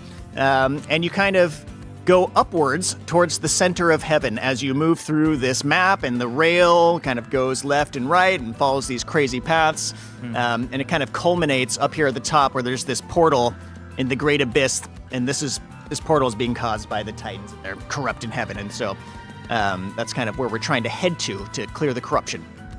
But at each area of heaven, you have to choose which way you want to go, and that determines what rewards you're going to get before the next battle. So if I go to the left here, I get a Banished banner, which gives me a new unit recruiting from the Banished clan, and I can visit the Merchant of Magic to empower my spells. And if I go to the right, I get a Pyreborn unit, and I can go to the Merchant of Steel to power up my units. I love that. Mike, I'm such a sicko for I know you love like this when you show me the stuff, different right. paths where He's I'm like, gonna start picking and choosing here in a second. I It's love right. having to make that decision. Where do you want to go? Yeah, I mean, lead us, Bless. here's the Here we thing: is go. like I don't know enough to like make an educated. Nah, that's thing. true. Can you show me what's on the right again? The right is a Pyreborn. Pyreborn unit, and we're going to go to a merchant that allows us to boost up our units by using our gold. If we go to the left, we can boost up our spells, and we get a Banished unit. What is instants or creatures? I'll say a Pyreborn unit is just like a new. It's a new creature. New creature, that we can essentially. send. So then we can get that unit and Yeah. then empower it at the Merchant of Steel. I mean, I like the right. Yeah, Okay, you know I like the going choice. right. The right, Yeah. right is the choice for us. So I say let's get the unit first, and then let's visit the merchant afterwards. Love that. All right, so we got two options here. Gold Tooth, Avarice 10. So when a unit with Avarice deals unblocked damage, you gain gold equal to the stacks of Avarice. like gold. And he also gets plus 13 attack for every 100 gold at the start of the turn. And we have Miser also with Avarice. Avarice 10. Goldtooth seems like the objectively. Is there any advantage to going Miser over Goldtooth? Yes, there are some differences here. So Goldtooth, you see in the upper left, that's the Ember cost, which again is like the mana. Yeah, so yeah. 2 versus 1. And there's another little tiny pip at the top of the card. And that's another kind of resource restriction that's called capacity. So Goldtooth has 2 of those pips and the Miser has 1. And I'll show when we get into the battle, back into the train. That affects how many units can be summoned into each room of the train. So by default, you only have 5 capacity in a room. So for example, we have in our deck here, we had Fel and we had the Shield Steward. So Shield Steward has 3 and Fel has 2, so that'd be 5. We can't summon anybody else. But if we had Fel and the Spear Steward in the same room, that'd be 4 capacity, and then we could also put the Miser in there, versus Goldtooth wouldn't fit. But Goldtooth, it looks stronger, however, but there's some trade-offs. So what do you think? What do you want to go with? I mean, you know what to choose. We're going Goldtooth. Yeah, all right, we're going Goldtooth. Plus, we go big. Yeah, here. we gotta go big. We're definitely going big. All right. Okay, so now we've got this little cat merchant. I love this cat merchant. Look at that. Every merchant, there's 4 different shops in Monster Train 2. They all have a different cat, so we've had a lot of fun making different cats. But okay, so here are the upgrades we have offered to us. Heartstone, upgrade a unit with 20 health, so increases survivability. Okay. Upgrade a unit with plus 10 attack on the strength, stone, excuse me. Dualism is a new upgrade in Monster Train 2. We can't afford it, unfortunately. We're 10 gold short, but it is something that doubles the stacks of status effects applied by this unit, which I think would double the Avarice, I believe. So if we had that on there, we could have gotten to Avarice 20, but unfortunately can't. Crazy. And then we've got Immoral Stone, upgrade a unit with Endless, which means if it dies, it goes back on top of your draw pile. Oh, Man. that's pretty good. I mean, that's really good. That's pretty good. I like. Yeah, I like it's that. most expensive. I mean, you like swiping the card. Yeah, let's do that. You Let's gotta throw it go on big. there. We gotta go What- big. All right. Where else are we gonna spend the gold? This is our turn to play right now, but we gotta do it. I mean, you're right. You're right. All right. Cool. So with our money spent, our rewards picked up, going into the next battle. So we've got different enemies here, and these ones have been corrupted by different titans. So there's the I call him sometimes the purple titan. The Titan of Entropy and the Titan of Dominion have kind of empowered these. All right, so we've got our deployment phase again, where we have a moment to summon units into the train. I kind of feel like since Goldtooth has Endless, we might as well just toss him down here and let him die repeatedly, and then just come right back. I love that. keep bringing him back. So he's down there, and I think I'm gonna wait on this guy, and I'm gonna get the spear guy with Fel. Okay, there we go. Okay, we got a little tutorial. We got the equipment card. So I think, all right, that's just explaining combat previews, which I already explained. I'm gonna equip Fel with the Windblade. So every time she moves, she gains additional valor. I didn't get the card that I wanted to put in here, though, however. All right. And then I'll buff her up with, with that, excuse me. We should get some gold. Yep, when you get chomped on, we get gold. Love it. Okay, here we go. So put the Spear Steward here. And then check this out. So because of the Windblade, she has a shift trigger. Whenever she moves, she gains Valor. So I'll pull this guy forward. She gains Valor. I'll pull her forward. She gains Valor again. So that was the advance keyword on Just Cause. It moves you to the front. So kind of using that kind of back and forth to get some combo bonus there.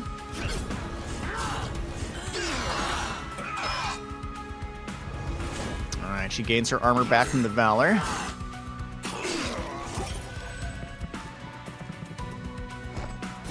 Okay, we have a brief wait before the boss. Okay, we can use Golden Touch here. Ooh, yeah. Let's see what the health is on these guys. All right, well, let's kill this guy with that. There we go. All right, it looks like these guys are going to get into the pyre again. Say that guy on the unfortunately. third floor is strong. Yep. Yeah, those angelic guys there, they get additional attack when they're in the front of the room. So you have to be careful with that. Are there ways where you can like rearrange them? Yes. Oh, gotcha. Bless, now you're thinking. Now I'm thinking ahead. Bless, you're Listen, thinking I'm about it. I 5 love levels it. ahead right now. All right, this is going to be... Okay, so our Goldtooth is going to die here, but we are going to be able to re-summon him in the top room, I think. All it's taking that Oh, out. I love that they have like a different sort of visual. Yeah, That's very cool. It's based on which Titan has corrupted them. Yeah. All right, we'll get our Gold Tooth up there. So nice on the endless Yes, choice. that It's was working good. out. So we'll lay down some damage. And, as most people become more experienced players, they usually like to speed up the animation playback. So that's something that you can control and, get back to the decision-making more quickly. We're all about trying to keep you doing as interesting of activities as possible. And, usually thinking about what to do next is where you want to be. So, I don't know, I probably shouldn't do anything. Because if I cast Just Cause on Gold Tooth, he's going to be pulled to the front. Yeah. Which is probably going to be worse because he'll die faster to the boss. So our boss is going to get up into our pyre, unfortunately, here. No. Will we survive? Looks like yes. Oh. We got through it. We got there. Doing 46 damage. Yeah. Big. All right, so we've got some additional options. This time I'll pick Challenge.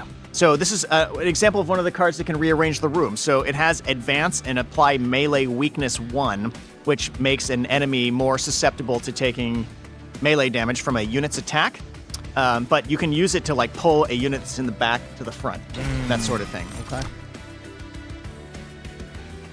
All right, I'll go for the Pyre Cask. Applies Pyre Gel. Pyre Gel increases the amount of damage that a unit takes. It's one of the core mechanics in the Pyreborn. Here we've got a tutorial telling us that we've got Dragon's Horde. So we have 2 points of Dragon's Horde right now. If we were to loot the Horde, we would gain 25 gold.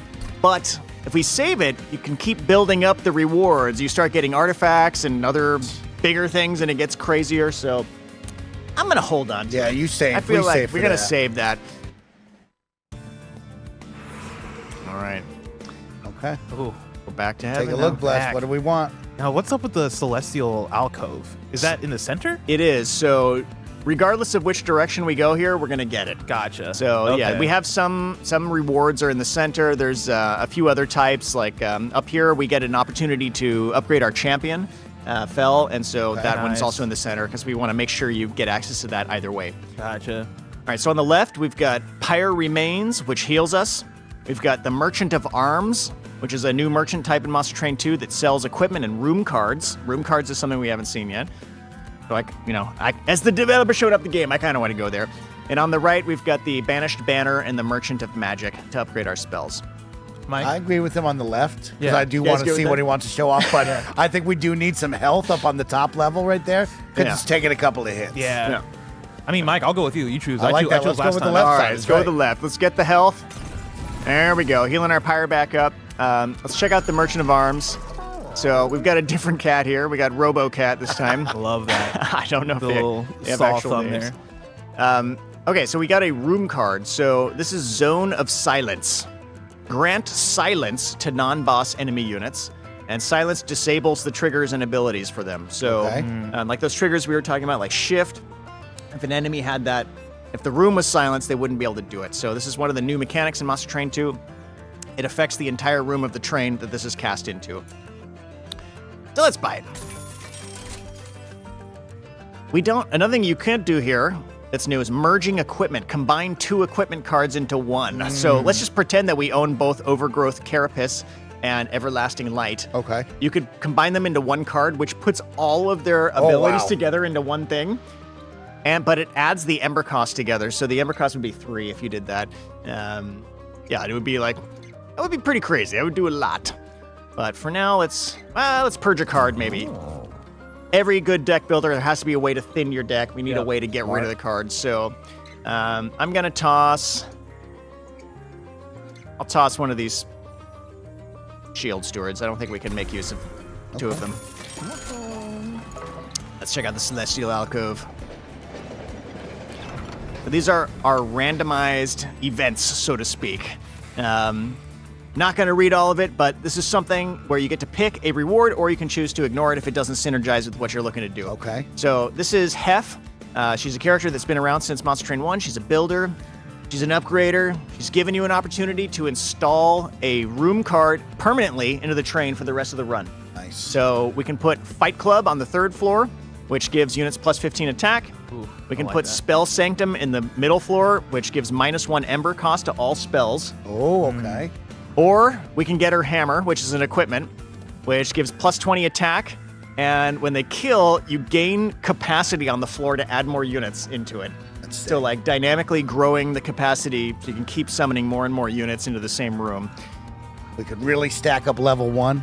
I like could. that. You could. I like the extra damage up on floor 3. Last thing is the third floor install. I like a lot. Third too. floor's big. Okay. Your call. I want to go third floor. Okay, we're going for the I Fight like that. Club mod. Get that little blueprint there. This is just when you and I went to Chicago MagicCon, and I was like, what should we do? Yeah. And we worked together to pick everything. Exactly. All right, so this is a flying boss. This is Archeon, Scion of Savagery. I love that. And Good designs. I like the designs of the enemies here. Thank you. Oh no. Oh, no. We got a little error. We just got signed out of Steam. But I can hear the music still. Kevin, are you back there? Oh, never mind. I can't hear the music Yeah, anymore. no, I'm here. Yeah. I switched out of it just because.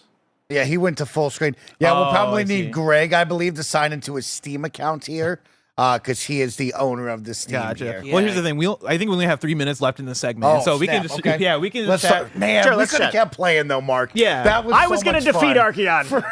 I mean, I'm mad. I guess we'll have to download the demo. I was going to say We're gonna have to play the demo. Yep. Of course, Monster Train 2 is on Steam. If you want to play the demo, if you want to wishlist it, it's out later this year. You said. Yes, we will be announcing the release date in the coming days. Okay. You know, That's at really some point. exciting. Right around the corner. That's really exciting. So, what's your GDC look like? Right, you're here for the week. You're hanging out with different devs. Yeah, Can you tell yeah. us a little bit about like what this trip looks like for you? Yeah, well, thankfully it's not much of a trip because our office is in San Francisco and Oh. I live in Oakland. So That's yeah, awesome. It's a bit of an easy one for us, but yeah, I mean, we're here to talk a lot about Monster Train 2. So trying to talk to press. We'll be presenting tonight at the Mix. So excited about that and looking forward to chatting with a lot of people.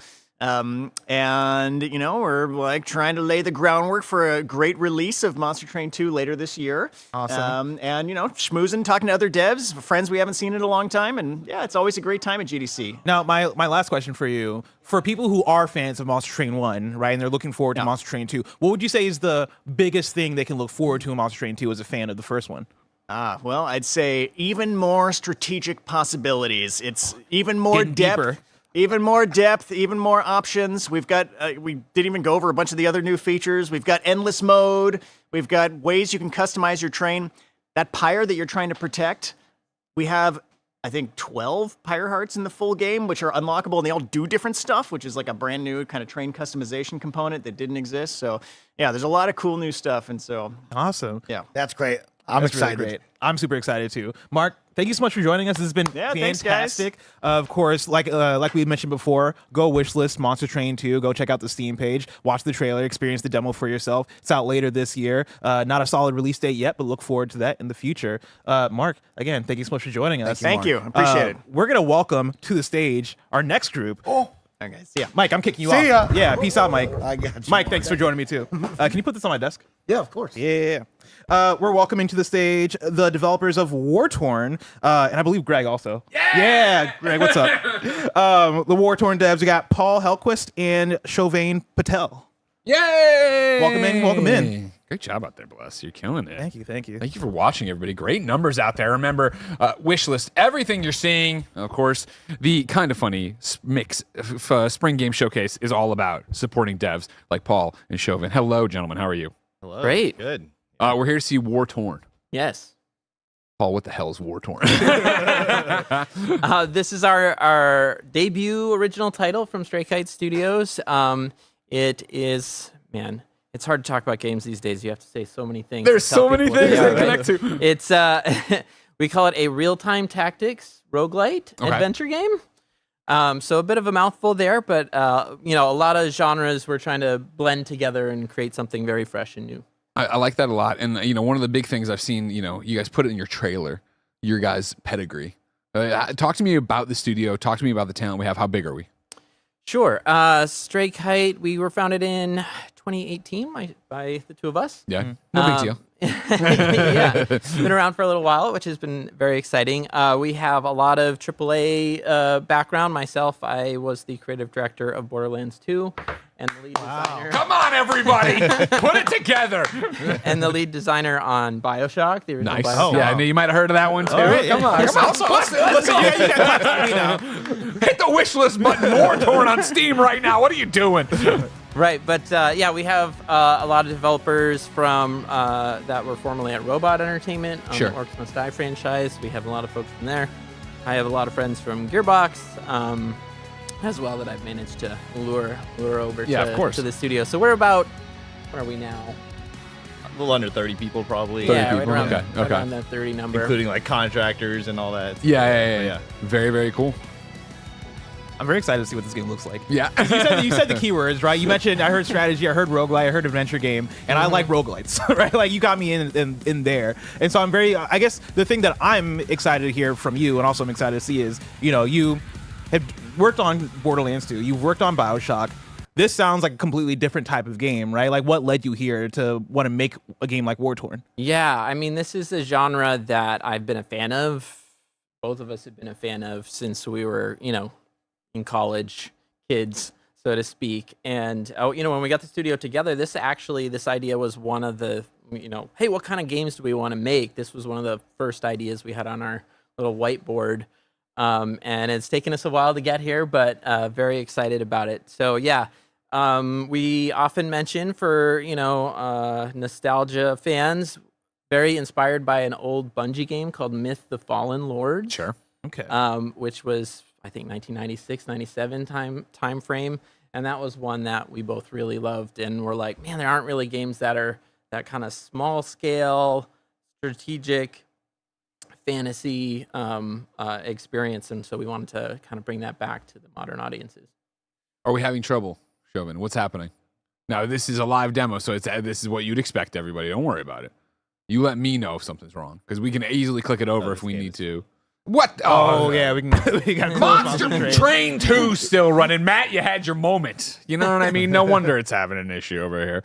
Of course, ladies, gentlemen, and NBs, we have told you throughout the day, go to Steam to wishlist these games. If you were to go check on War Torn, you'd find the description, harness the elements in fierce real-time battles while gathering and upgrading a crew of fantasy creatures in this roguelite adventure across a war torn apart by war. A world torn apart by war. We're live. I can't stop. You're new at this. Yeah, right? I've never been on a microphone. I've never read before. We're still training I'm him. picking it up. Ben's starting to learn to read. I'm starting to learn to read. Got to get in there together. Yeah. Incredible stuff. How long have you guys been doing Stray Kite? We started in 2018. Okay, So okay. A while ago. It was just Paul and I at the beginning. We started doing work on Codev. We helped Epic out with Fortnite on Fortnite Creative, starting Sure. that from the ground up and stuff like that. So, but we started War Torn back in. The earliest version of it was actually a PvP game. We started in like 2019, 2020. Yeah, I was gonna ask, at what point in the process did War Torn begin, and what have these, I guess, 7 years now looked like for you guys in terms of getting to this point? Yeah, I mean, so it's been bootstraps for everything for us. So we've completely self-funded. We've been going from one gig to the next and been trying to make our own games in the background the whole time. So yeah, it's been a real roller coaster, as you can imagine, from 2018, and then you have COVID, and then you have the industry's tribulations. And thank you. So this is champagne. Yeah. If Tara's sending a drink, it's got to be champagne. Starting early. Well, yeah, already. I mean, we can see it here. If you want to jump in, Yeah, this art's sure. fantastic. Ooh, you got choices? Yeah, so this is our the demo that's available right now on Steam that was released for Next Fest, and we had basically a holy war within the studio of whether people wanted to left click to move like an action RPG or right click to move like an RTS, classic RTS.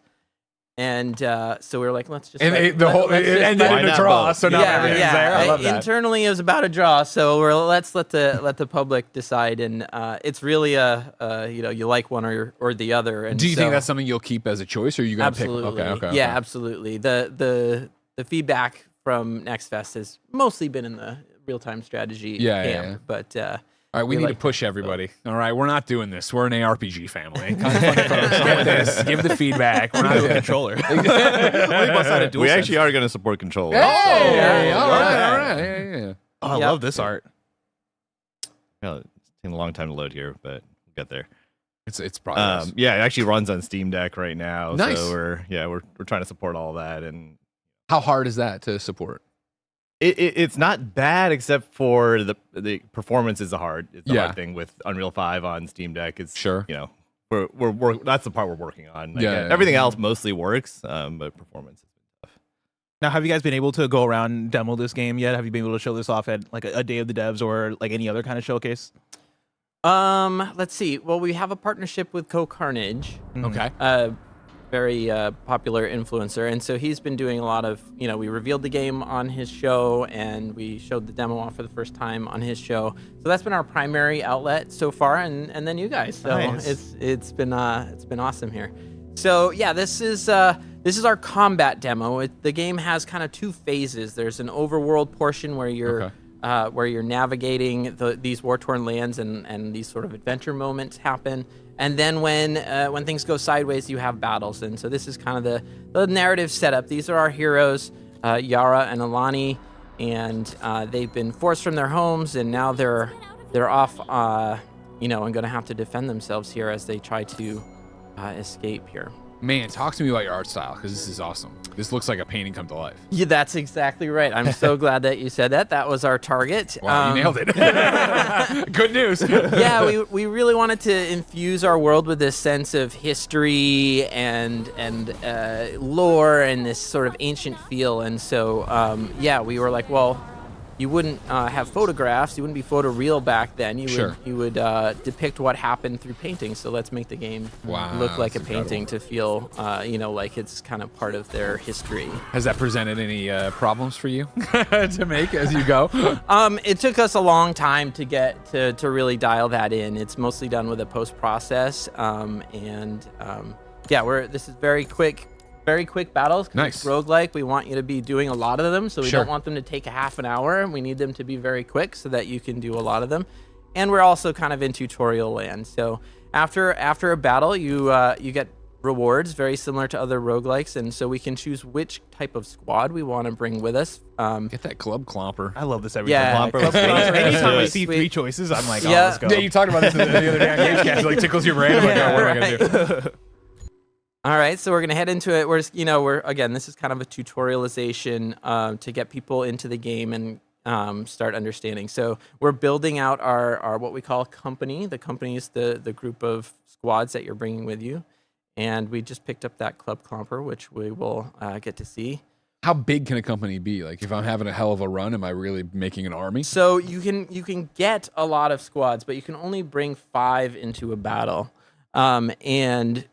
Again, we want to have this game, one of our core aesthetics is called intimate. So we want the battles to feel small and tight, and that you get to know all of these different types of characters you have. And we also don't want players to get overwhelmed with, massive amounts of different people that they need to control. So let's see. That's our heroes, Yara and Alani. If you lose them, you lose the game. Your run will be over. Okay. Because they are our heroes. And the story revolves around them. So you can see there's lots of elemental stuff going on. We've got these fire stigs, and they just created a wall of tar, which can also get ignited. There's that Clomper. Puts a big fissure of tar on the ground, which can also get caught on fire. So a lot of these sort of elemental systems, a lot of this comes from, my BioShock background of, like the lightning and the water and all that kind of stuff. So our other squad that here are the Rainmakers, and they are shooting water. Yeah, you have this joke over here, right, of like if something gets wet, it's harder to light on fire. Science, like that's cool to see them interplay, right? That you're going to bring in the elements, but have them be, I assume, also I can electrocute the water and do things like that. Yep, absolutely. Yep. Yeah, and tar is one of the kind of additional ones. It slows people down. Oh, wow.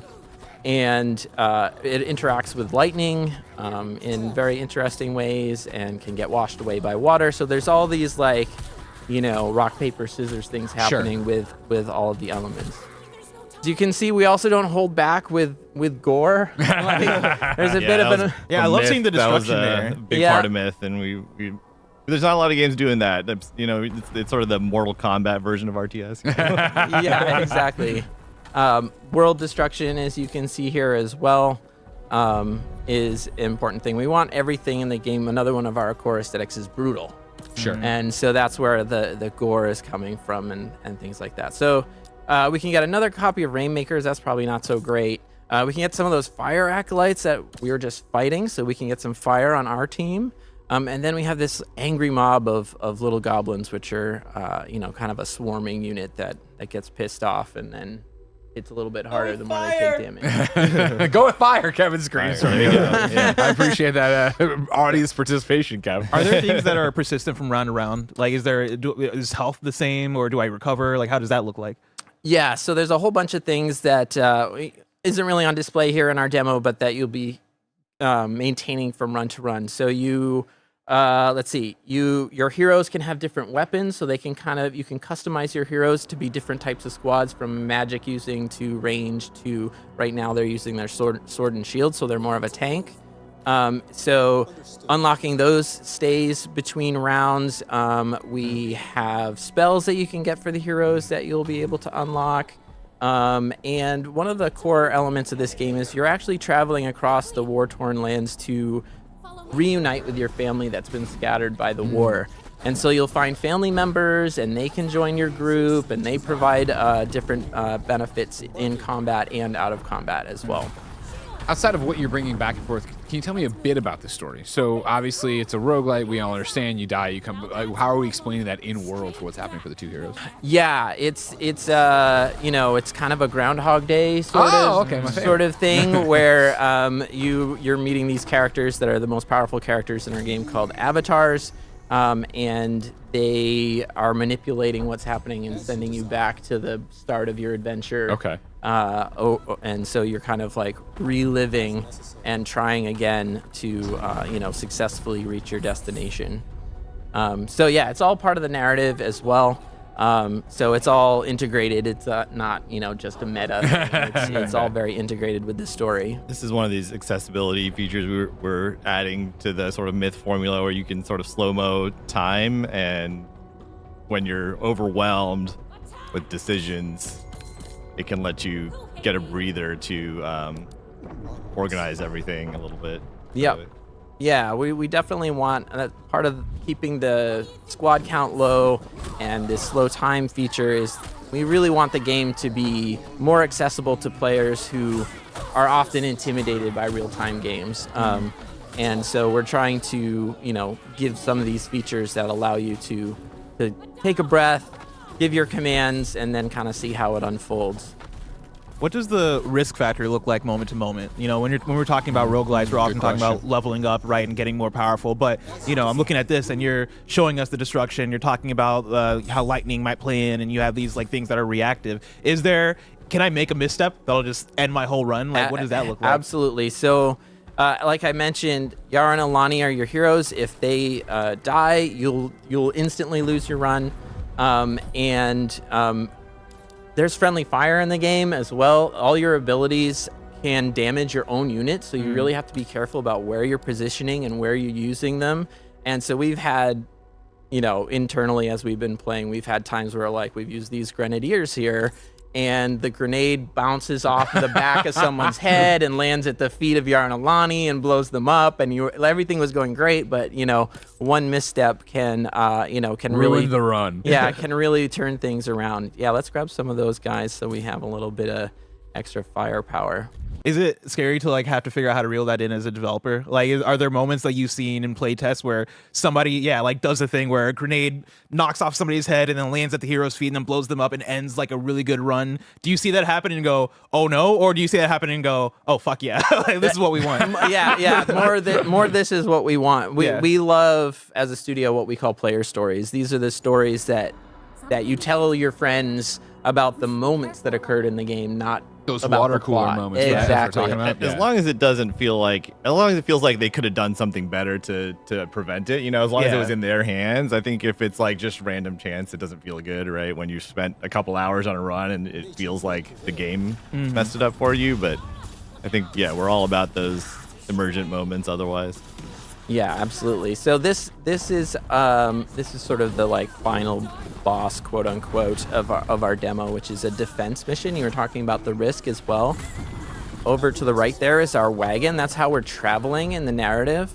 And sometimes you get attacked while the wagon is stationary, and you have to defend it. And if you lose your wagon, you will also lose that run. So now we're in this kind of, we got a lot of risk in this battle, because if our heroes die, it's over. If our wagon gets destroyed, it's over. And we can't run away. In these previous missions, we've been what we call our escape objective, where you kind of fight your way to the exit and then continue on your way. Whereas this one, there's kind of no escape.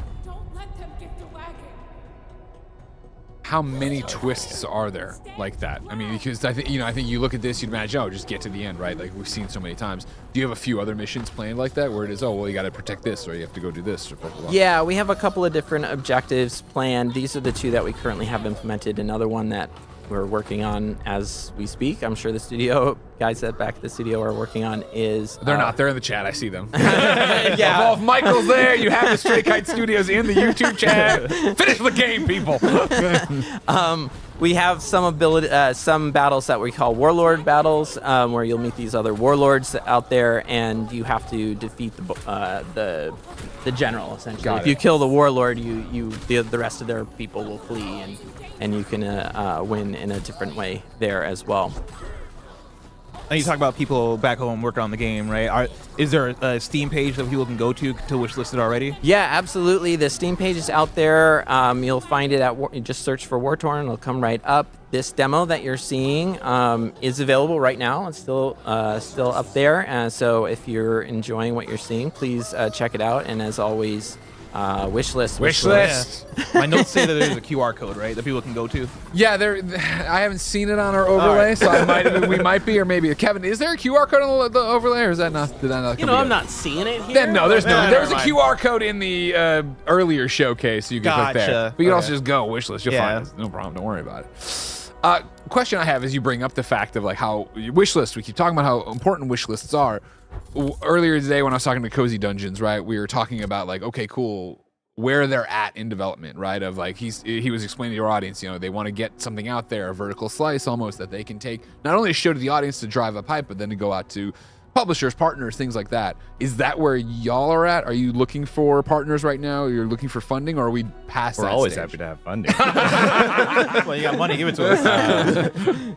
Yeah, I mean, it's always a conversation we're willing to have. We're not actively looking for it right now, but because we're heading towards a sort of early access release in late spring, probably. Sure. So we're mostly focused on the game right now. Up. But yeah, late spring's getting pretty close. We got a lot of work to do. Michael, start working on the game. Stop chatting. Yeah, exactly.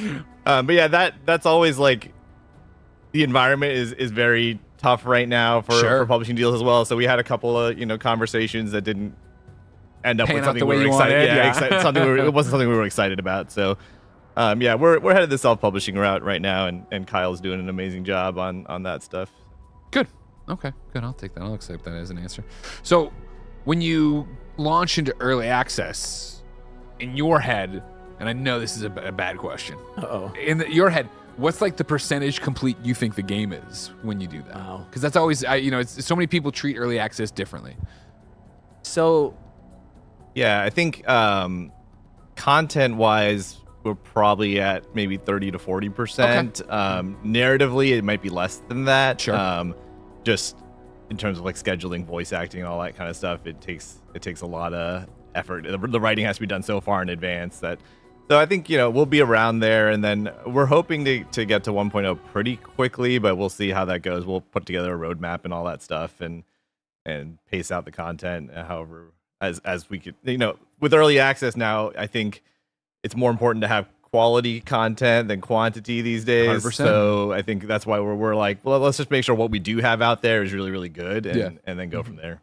This is a more broad question. Who would you say this game is for? I know like the easy answer is for everybody, right? We want everybody to play the game, but you person listening. Yeah. I watch the gameplay and I hear you talk about it, and again, you go through the action RPG, adventure, roguelite, all these things. And when I first saw the gameplay, I was like, oh, I don't know if this is a me game. But then I saw how snappy it was, and I saw like the roguelite elements, and I saw like how you're jumping into next round, and that appeals to me so much. Even for me looking at this as something that usually is outside of my wheelhouse. Is that the goal? Are you looking to grab in everybody? Are you looking to grab in the people that are hardcore MOBA or strategy or action RPG, or what does that vision look like? Yeah, it's a really great question, and I think we want your RTS fans, especially those who remember some of these games that we've talked about, to enjoy this. But we also want players okay, I'm gonna make a confession. I want to play MOBAs. I really do. You're in a safe spot. I'm You're in a with you. safe spot. I think you're going to the same place we all are. Yeah, keep going. But I just can't. I can't compete. Yeah. I can't go at the APM that is required, and I can't think that fast. And so I also think that this is a game that will appeal to people who like the idea of MOBAs with characters that have really cool abilities and combinations of abilities that you can put together to make these really wild and cool effects happen, but don't have that competitive fire or the. What we're trying to say is it's a game for old people. Yeah. You like the mechanics, but you needed to slow down a bit easier. This is where you want to be. I want to slow down the time and take my time to think about, okay, maybe if I use this, I can get a little bit extra. So this time, Chauvin took our Heartwood Stomper, who's our big, what we call him a Fane. He's very much like a tree folk. He walks on his hands. He's one of our coolest characters. And obviously, sure. like, this is an RTS that doesn't have base building, so that's where you feel a little bit more like you're in the action all the time. Sure. Right? We're trying to strike that balance. We call it real-time tactics a lot of times, because we're really trying to get the joy of being in that combat and crafting your army, and versus the deep strategy of an action per minute of an Age of Empires, where you're like, if you don't have 250 berries by 6 seconds in, you've already lost the game. You already lost. Yeah. There's a little bit of, you just had a really cool deck builder on in the last segment. There's a little bit of that deck building thing as well. When you saw those 3 things, you're really trying to build your company that is going to create these really interesting synergies and allow you to get deeper and deeper into the runs. Because, like I said, you only get to have 5 squads, but the enemy can have a hell of a lot more than that. So you're going to have to really maximize those 5 and have them working together in these really cool build type synergies from those kinds of games as well. So I think that's another type of fan. And then we're not showing the narrative right now, but the narrative is very it's very rich, and there's a lot of lore, and there's really neat world that we're creating, and that's a very chill kind of part of the game. So these are kind of high intensity moments of the game that we're showing today, but then the narrative part of the game is we're gonna have this really cool world map, and these moments will occur, and you'll have to make these difficult decisions about, man, do I want to leave this squad behind because they're causing problems with the other squads? Do I want to leave the orphan on the side of the road because I don't think I can afford to feed them? Like all these kinds of interesting big ones, moments that are depicting this world that is ravaged by war and the kinds of. I showed my wife that part of the game yesterday, and she was like, "Oh, this reminds me of Oregon Trail," which is exactly what we're going for. And I was like, of course. I was like, "Yeah, I'll make you an Oregon Trail mode where you don't have to play the battles. just play through." You died of dysentery. Yeah, exactly. So exactly. The narrative part of the game is very much kind of inspired fantasy Oregon Trail kind of thing. And then when conflict happens, you get to play those out in the kinds of combats that we're showing here. Incredible. Now, over in the live chat, Evolve Michael has been continuing to chime in. He jawed back at me, said this is his job. He's a community manager, so he should be in the chat. But then what gets me upset is that Evolve Michael put in wartorngame.com and got struck through. They took away. They said you have to be a subscriber to post URLs. Post links, yeah. And so then he started spelling out the URL rather than give me the $5 of Michael. Come on. They just said they're bootstraps. It's $5. You got Amazon Prime. You got Twitch Prime. Give us the free sub, Michael. What are you doing over here? Wartorn, what was it? wartorngame.com? Yeah, that's the official website. Yeah. One of the things I love about our game that you're starting to see here is like when stuff happens, you know it. Like, look at this world. Like, we've got blood everywhere. All those walls that used to be there are now gone. Like, after a fight between a club clumper and a heartwood stomper has happened, you know it. Like it's there's a sign of that happening. Yeah, exactly. Like your decisions have an impact. The bodies stay, the blood's there, like everything. The corpse is still actually wet with water here. Yeah, so it'll be harder to burn that corpse. If you wanted to. I was really looking forward to that. Of course, wishlist on Steam. For Yes. people who are interested, early access. He said coming later in the spring. Mm-hmm. Yep. Yes, please wish list. And yeah, it's very exciting. We're so glad that we had a chance to show the game today. Us too. Thank you for making the time to come through. Yeah. And thank you, Evolve Michael. He's subscribed. So there we go. There it is. He says in all caps, get off my back, Greg. It all worked out in the end. Arguing, demanding people sub to us. Paul Showman, thank you so much. Yeah, yes, it's been a thank pleasure. you. Please Yeah. enjoy the rest Been of the day. Pizza You will be too. here soon if you want to hang out. Okay. Nice. For now, though, I'll say, hey, Bless, how you doing? I'm doing good, Greg. How are you doing? I'm excellent. Yeah? Thank you. You did a great job hosting last segment. You're doing a great job hosting right now. Please. Come Well, on. you're in the first chair, too. I sat down and I noticed I was in second chair. It's like, I should have backed off. I should let you But go. I saw your name was first on the thing, so We're I was going to let you chilling, go. we're hanging, we're Listen, doing the it's a thing casual because, stream. of course, this is the Mix Cross Kinda Funny Spring Game Showcase, and we couldn't do stuff like this as Kinda Funny without your support. If you didn't know, Kinda Funny's live each and every weekday with Kinda Funny Games Daily, the Kinda Funny Gamescast, a stream, and often something like In Review, Game Showdown, our award-winning game show. Have you won an award for that yet? No, not yet. Somebody give him an award for that. Please. And of course, Screencast. We are a nerdy show, a nerdy channel all about live talk shows that you can watch live on twitch.tv/kindafunnygames, youtube.com/kindafunnygames, get on podcast services around the globe. But if you want to go that extra mile because you love us doing things like this, pick up a Kinda Funny membership over on patreon.com/kindafunnygames. Kinda Funny, you can get a membership. Over on youtube.com/kindafunnygames, you can get a membership. And on Spotify and Apple, you can get a membership to get all of our shows ad-free. That's more than 20 episodes of content a week. And of course, your daily dose of me and an exclusive show we call Greg Way. There's also posters, there's also live call-in shows, but that's all I'll talk about later. For now, you're not using your benefits. So here's a word from our sponsors. This episode's brought to you by Shady Rays. Get ready for the season ahead with quality shades built to last. Our friends at Shady Rays have you covered with premium polarized shades that won't break the bank. Shady Rays is an independent sunglasses company offering a world-class product rated 5 stars by over 300,000 people. Plus, if your shades ever go missing or an unexpected hit happens, don't sweat it. They have the most insane protection in all of eyewear. Every pair is backed by lost or broken replacements. If you don't love your shades, exchange for a new pair or return worry-free within 30 days. Y'all know I've been outside in the sun a lot playing Pokemon Go, and it's such a great experience wearing Shady Rays when I'm out and about looking dope. Exclusively for you, Shady Rays is giving out their best deal. Head to shadyrays.com and use code FUNNY for 35% off polarized sunglasses. Try for yourself the shades rated 5 stars by over 300,000 people. Again, go to shadyrays.com, use code FUNNY to get 35% off polarized sunglasses. This episode is brought to you by Factor. Ready to optimize your nutrition this year? Factor has chef-made gourmet meals that make eating well easy.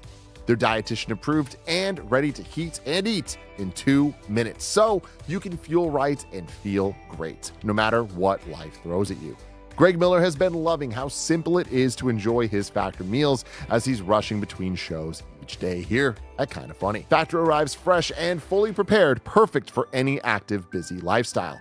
With 40 options across 8 dietary preferences on the menu each week, it's easy to pick meals tailored to your goals. Choose from preferences like Calorie Smart, Protein Plus, or Keto. Eat smart with Factor. Get started at factormeals.com/factorpodcast and use code FACTORPODCAST to get 50% off your first box, plus free shipping. That's code FACTORPODCAST at factormeals.com/factorpodcast to get 50% off plus free shipping on your first box. This episode's brought to you by MeUndies. For years, I've been telling you all about how much I love MeUndies. Real talk, I haven't worn a pair of underwear or socks that weren't MeUndies in over half a decade. And that's because I just love how premium they are, how great they look, and awesome they feel. Even my loungewear at home is MeUndies, and I cannot recommend their various shirts enough. MeUndies just gets it. From the all-black classics to fun expressive prints, MeUndies has a look for everyone. Plus, they come in sizes XS to 4XL, so there's something here for all of you. Its breathable, stretchy, and oh-so-comfy fabric make it ideal for all-day wear. And they use sustainably sourced materials and work with partners that care for their workers. Rad. Good things come in big packages at MeUndies. Get 20% off your first order, plus free shipping on orders of $75 or more at MeUndies.com/kindafunny. Enter code KINDAFUNNY. That's MeUndies.com/kindafunny. Code KINDAFUNNY for 20% off MeUndies. Comfort from the outside in. And we're back. Welcome back. Welcome back. we have to the stage Gavin Price. Yeah, hello, nice to meet you. From Nice to meet you. Playtonic Games, the legend himself here, director of Ukulele. Why are you here now? Where? Who We're talking about you, my friend. How you doing? Yeah, no, really good, thank you. I'm enjoying the food while I'm over here. Yeah. Oh, love that. Oh man. What's been your favorite thing you've eaten so far? A breakfast burrito. Oh, yes. You chose right. It was huge. I was like, yeah. Do you know the name of the restaurant you got it from? Oh, can I plug? Oh, yeah. Oh, yeah. Moz's Cafe. Oh, are you familiar? No. Okay, I'm not either. No. I gotta look this up. Between, I think it was near Mission Street and 5th. Okay, cool. Good place for the burritos. Yeah, You're yeah. doing it right over there. I'm hoping they're watching and I get some free breakfast tomorrow. Oh, yeah. We got to send them the link. Can I get you to try to talk closer into stay on that? These mics are a little sensitive. But all right, so many years ago, a game called Ukulele came out. People enjoyed it quite a bit. And now, Ukulele is coming out. You want to talk about that? See what a we bit? did there? Replayly, yeah. So obviously we did ukulele under really tight restrictions and conditions. But we followed up with Ukulele and Impossible Lair. We managed to push that quality bar a lot higher on that title when we were free of a lot of restrictions. And we've always long wanted to go back and kind of like rectify the past. And we found a pun. Right, hey, Replayly. Hey, we could do that, and so we had our 10-year studio anniversary coming up. We thought, hey, Congratulations, awesome. We could start tying all this stuff in, and we don't have to quite yet reveal some of the other stuff that's cooking in the behind the scenes. You just got me really excited. Just so you know, because here's the thing: I'm somebody, and both me and Tim, we grew up on the N64. We grew up on 3D platformers, and I know we love the rare stuff. Right, and Ukulele came out, and I somehow missed Ukulele. I forget why. I never got around to playing it, but I did play Ukulele in the Impossible Lair, and I loved the Impossible Lair. Excellent. And so I love the framing of you saying that you're taking the quality and coming back to Ukulele and uplifting it even further. Very excited to see what this is.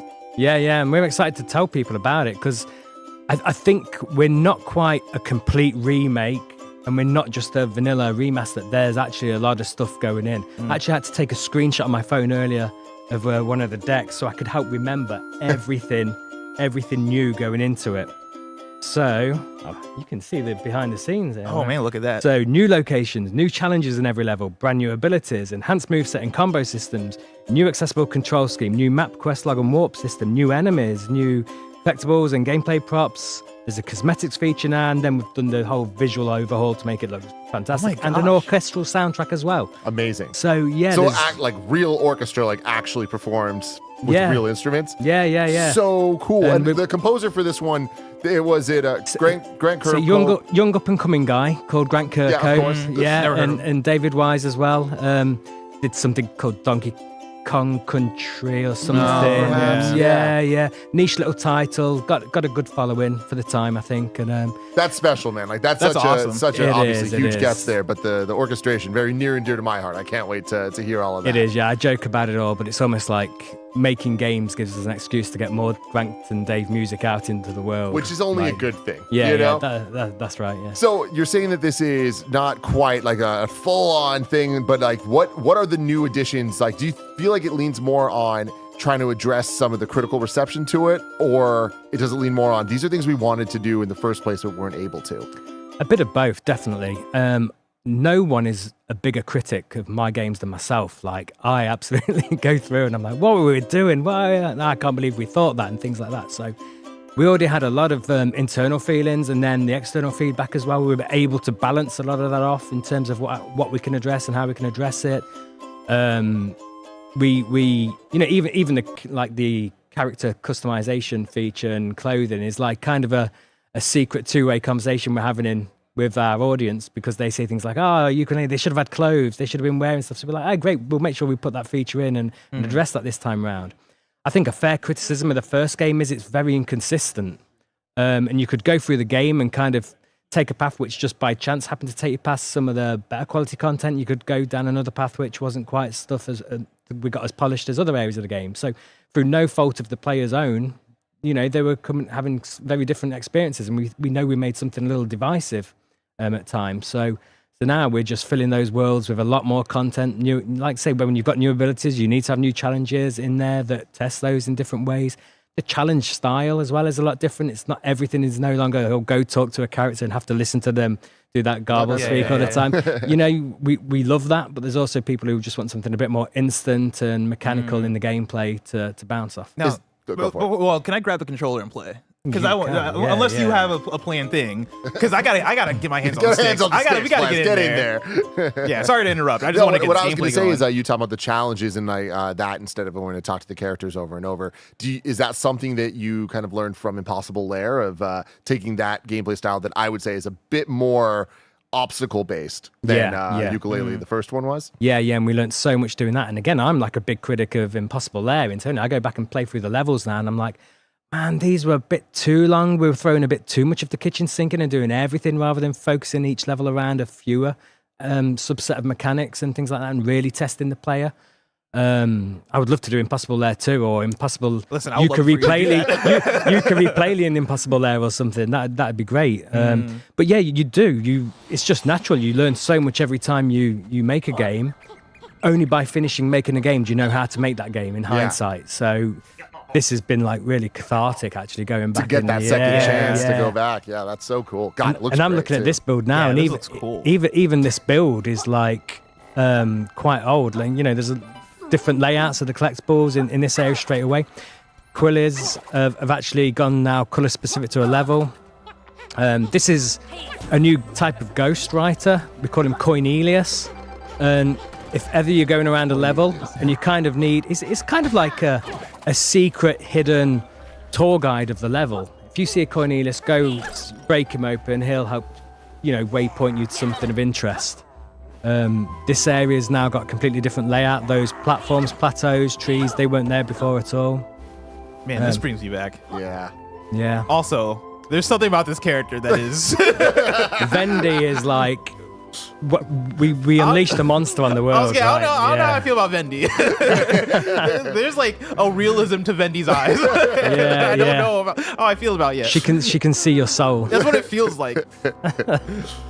But look, we have we're able to do some nice technical touches like deep snow now as well. So making sure that we can go back and hide some things in the snow and the players going around us. I don't like doing things just purely for aesthetics. I try and want to derive a little bit of gameplay and experience out of there and surprise. I think 3D platformers should all be about variety, surprise, and that wonder of what could potentially happen next and not quite knowing.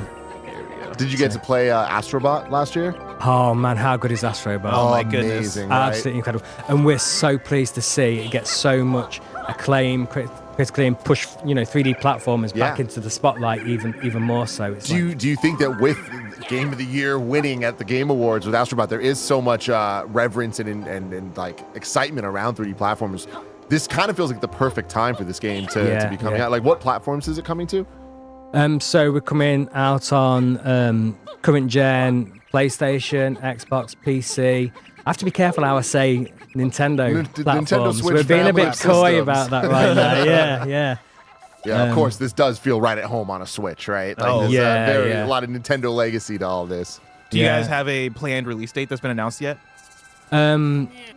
We do, but it's not been announced. So I'm gonna be careful. I'm notorious. Say, if you want to leak it, honestly, I'd love to leak tons of stuff. But yeah, even without the release date, everyone, you can go wishlist the game now on Steam or on the platform of your choice. So make sure you go do that to support super cool things like this happening. Because like Les was saying, we're both huge 3D platformer fans. So I think it's great to see games like this get another chance at life, because I feel like it never really got its due the first time around. I think it was just timing and stuff. Yeah, and and hearing you talk about it, I think when this was announced, I totally just assumed remaster, like, oh, okay, cool, they're porting it to the current gen of systems. Hearing you go in a little bit in detail about some of the things you're adding and having it be a bit more feature complete, that has me super excited. That has me, I think, like, this is one that I'm for sure going to check out when it comes out in full release.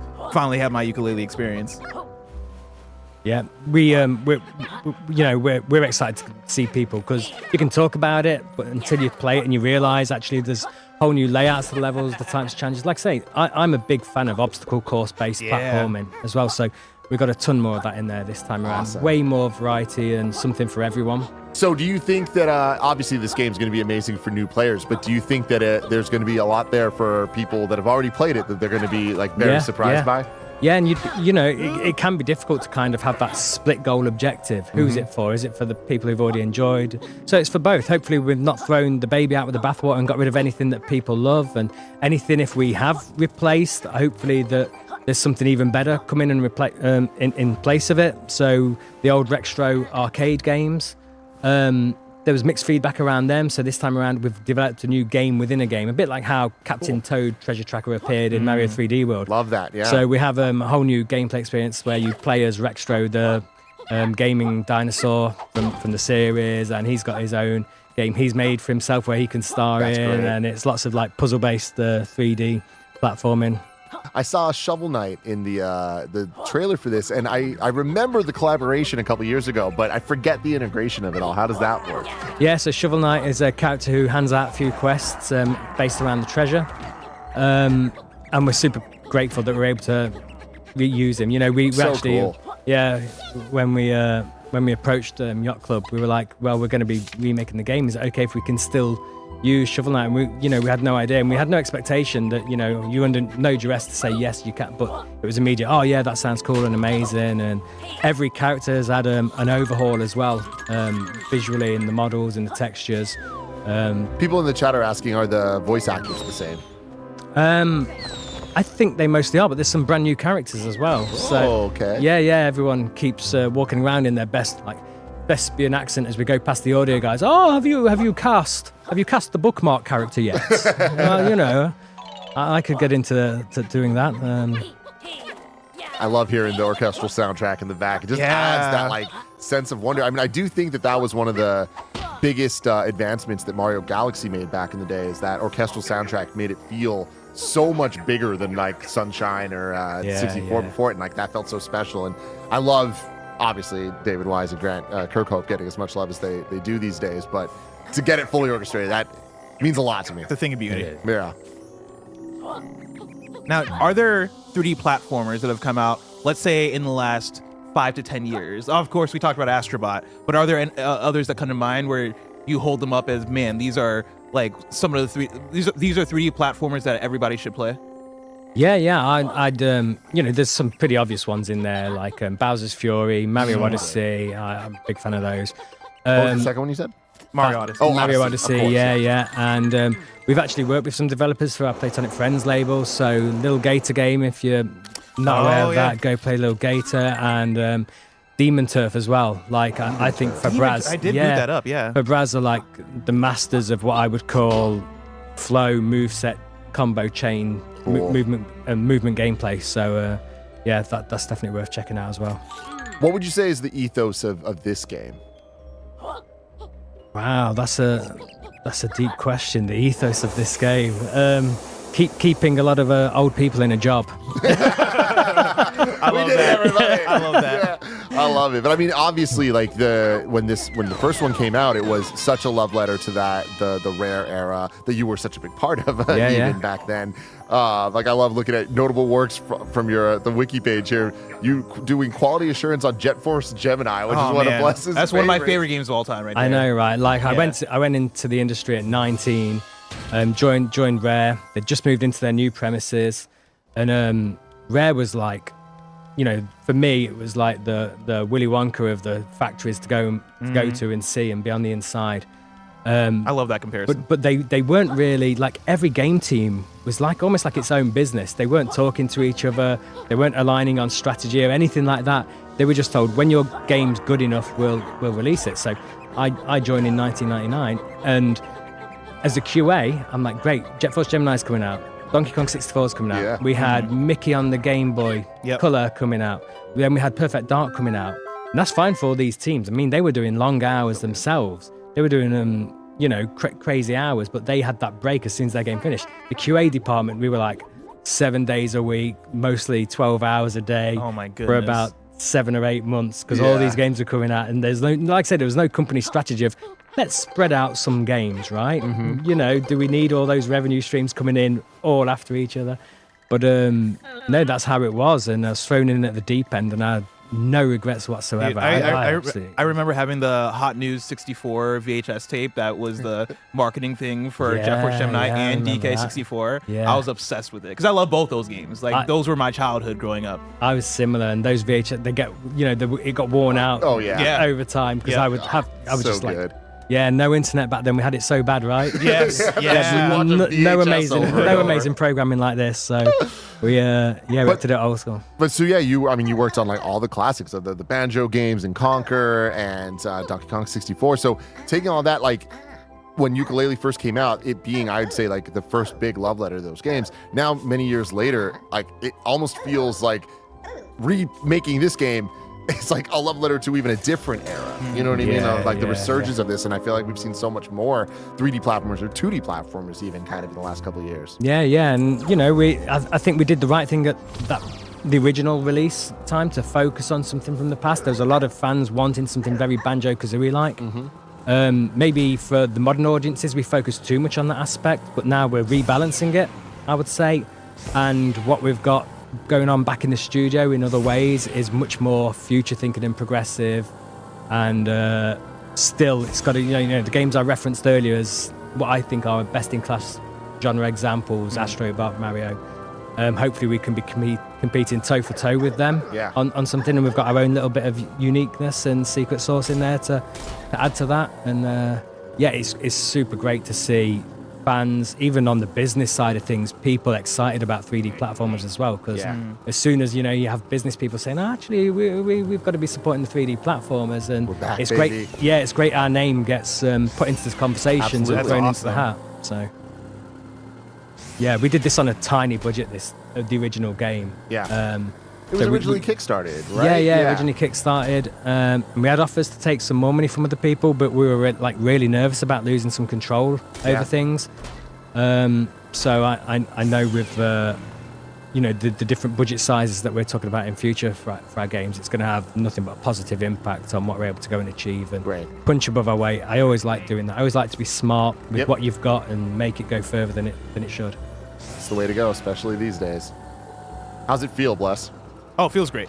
I mean, it feels like you'd want a 3D platformer to feel. I love that I've been turned into a truck. Yep. Wait, I was trying to figure out how to transform back, and I keep speeding through the text. Here we go. I think there's a fast way back on one of the triggers. Oh, it's as on well. the thing, is what she said. Yeah. There we go. Would you trust someone who looked like that in real life? Like, if they said they're going to turn me into a snowplow, sure, why not? Let's do it. Let's do it. What could go wrong? I don't know if you're allowed to say this or not. So if you're not, please, I'm not trying to get you in trouble here. But were there ever conversations with Nintendo about getting Yooka-Laylee and Smash Brothers? There wasn't. No, and we saw a lot of fans saying that. Yeah. I think the way Nintendo do that is the right way, though. There's some big IPs that did head over, and I think they're much more deserving. I think we've got to do a bit more to earn a table, a spot at that table in future. Yeah, next time, baby. Yeah. I love, that moment in a 3D platform where you see something and you're like, I know exactly what I need to do. Yeah. I'm getting back in that snowplow. We're going, baby. They're all just different versions of lock and keys. Yeah, exactly. Yeah. And I don't think I have a lot of time to do this, so this will be the last thing I do before this will be it before we move on. I just got to see what's behind that wall. I'm sorry. Of course, wishlist on Steam. There's a Steam page for this, I assume, right? Mm-hmm. Yeah, there is, yeah. Going in. We're going in. I think this warps you up to the higher area, the higher plateau, which is great because now there's an alternative way of doing one of the challenges up here that if you don't bring the snowplow, you have to do it in a bit more difficulty way. So it's like you've kind of found a little hack here to go and take it where you shouldn't go and explore off-road. And there's like even this transformation has more challenges now set up for it around the level. There's actually like a kind of a top-down old style, super off-road style race course for it. Oh, that's awesome. Yeah. So. Well, I think we're gonna have to stop. Yeah, that's it, Gavin. Thank you so much for joining us. No, thank you for having me. I cannot wait to play this game. It's gonna be the best way for us to play it. Oh yeah. Honestly, I'm kind of glad I waited. yeah. So this is about to be awesome. Remember, everybody, please wishlist this wherever you are. And yeah, Gavin. Till next time. Thank you so much. It's been a pleasure. Thanks for having me. Thank Cheers. you. Of course. All right. Cool. Raj is setting up our next game here. We're going to do kind of a little hot swap. Yeah, we're gonna as we play- get ready for a table flip simulator. I'm really excited to see what this is. Yeah. We're about to welcome to the stage Spencer Yip of So- YYT Games. Yeah, so you can head out. But yeah, Excellent. thanks so much, man. Have a great day, guys. You too. God, I'm so excited. What a fun day. Oh, what, I'm what a so day. excited. We just get to sit here and see a bunch of cool games. Yeah, man. Like chill, talk to cool devs. So freaking You know, awesome. Roger Legend. comes out, We have a figures legend out- right there. You Dude, know, he worked on Jet Force Gemini. come on. Like that's so sick. But Oh I man. love how you whispered that. it's so rad though, because it's like you could just tell how much knowledge is there and like understanding of the fun of video games. Yeah, You know what I mean? My favorite thing about GDC and hanging out at like Game Awards or anywhere where there's developers is that oftentimes the way they talk, it's like you don't understand how cool you are. straight you up. don't understand that you're a fucking legend. Like the fact that you worked on these things, the fact that you're talking about we got Grant Kirkhope and David Wise doing a soundtrack. It's like, brother, yeah, fully orchestrated too. he made That's- aquatic ambience. he Have made you Forest heard Spirit Interlude. Symphony, my friend. Yeah. Spencer, get in here, man. What up? What up? Yeah, we got a seat right for you. Right here for you. Thank you. What, should I like flip this table or should I Yeah, sit on the exactly. table? If you want a viral moment, Hey, I'm Spencer. Spencer, nice to meet you. Blessing. Blessing, nice to meet you, man. Spencer, we're gonna need you to talk sorry. into the mic. They're pretty, All right, the opposite let's, of sensitive. let's do but, this. Yeah. So we have Spencer Yip from YYT Games, everybody. Thank you for having me, guys. Dude, thank you, and welcome back. We had you on. We were trying to figure out exactly when it was. I think it was the GDC stream we did in 2015. Like maybe 2016 or it was a crazy, while ago. man. That was Yeah. our first game, Fallen Legion. Yeah. Yeah, and so here we are now flipping tables. What do you have to say about I'll table say flip Fallen simulator? Legion sounds way different from He Table actually Flip gave Simulator. He gave me a Vita copy of it earlier. Yeah. One of the few Oh. remaining ones of Fallen Legion. Oh, yeah, that's awesome.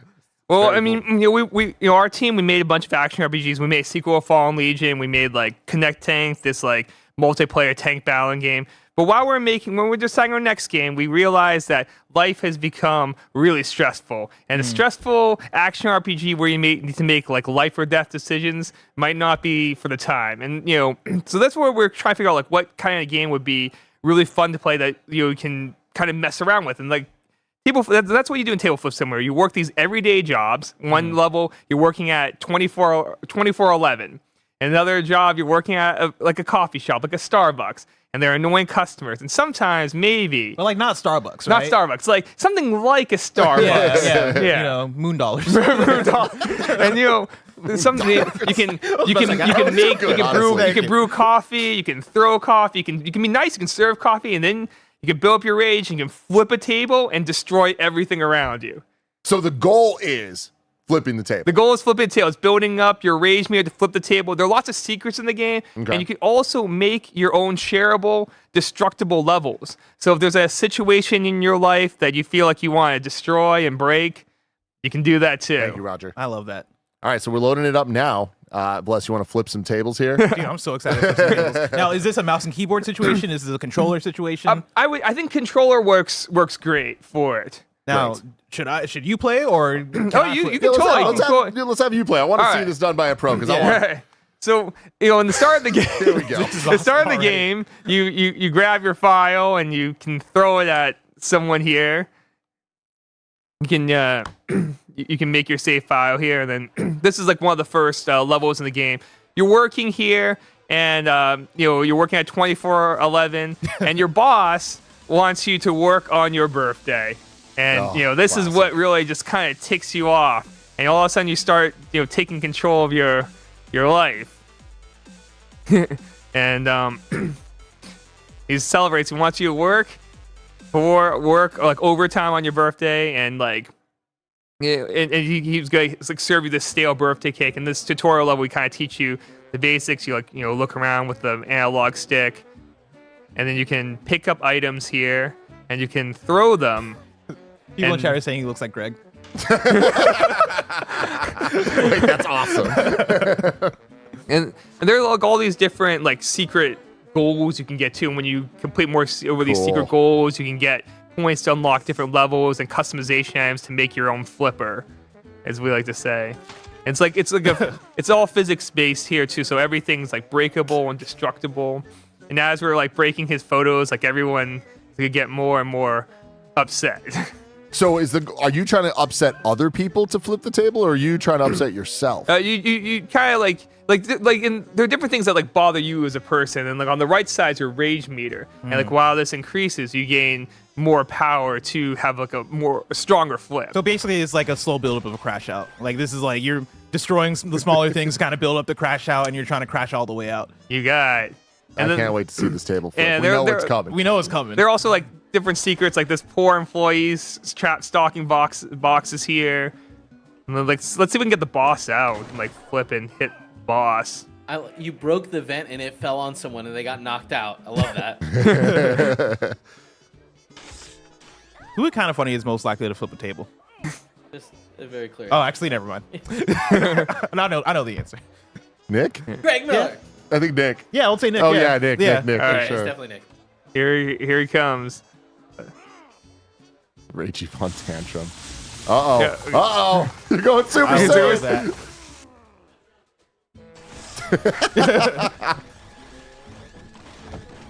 Oh my God. The chaos. Surveillance interference. Oh, you get a replay. You get a replay. That's Yeah. awesome. The table also gains more rage or storm energy, like from you too, and you get points then like you can use to like get different costumes and stuff like that. Hell yeah. So wait, is the goal, because I saw you racked up like all the expenses there. Are you trying to build that up? Like, is that the score essentially? Yeah, that's like your top score for the level, and also when you destroy like parts in the level, you get those parts when for you to make your own shareable levels too. So anything you break, you can use. Awesome. This reminds me of Burnout Crash mode, is what it reminds me Oh, of. yeah? Yeah. I'm getting a lot of pain on the PS3. Remember that? Where you like slingshot a human being and just try to break as much as possible. Yeah, it's totally. It's like there's a lot of inspiration for stuff like that. I mean, and the game has like a lot of different levels. Like this is one when you're going back to your lovely apartment and you want to feed your cats, and then this neighbor is like watching you through your window, and he's kind of annoying you. And you can. He's about to get his table flipped. He's about to get knocked out. He doesn't know it's coming. So like you can also give items to characters too. So for instance, for here, the GameCube.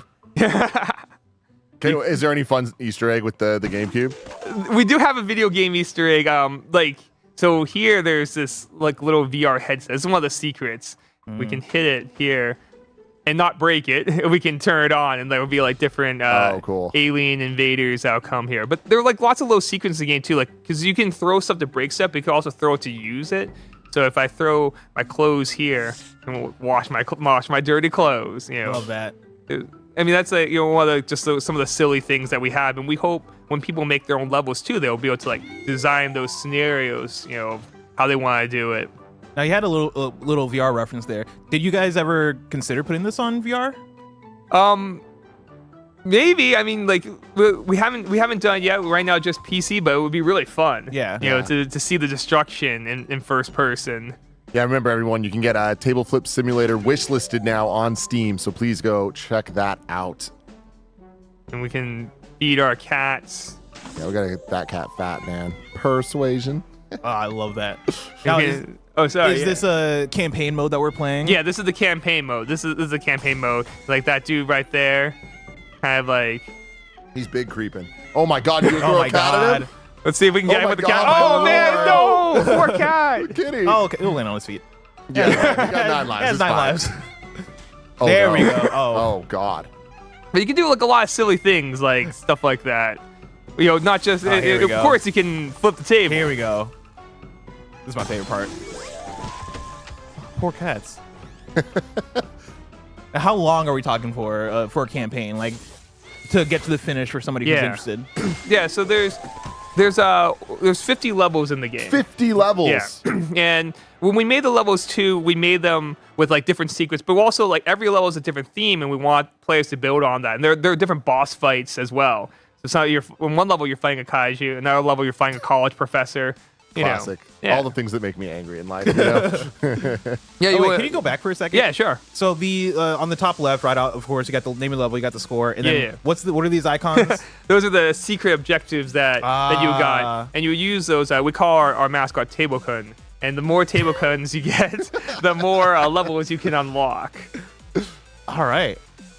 That's awesome. Yeah. All right, let's check out the next level. Yeah, jump in there. Let's see where we're going. All right, so What's this guy? So this level here. Oh, let's do the movie theater. You're a movie theater, and you want to watch your movie, but people are on their phone. The lights aren't turned off, so you just start the movie. You got to break the lights, and you can also make popcorn and give popcorn to people if you want to play very nicely. There's like this poor hungry magician wants popcorn, and you can give her popcorn. Yeah.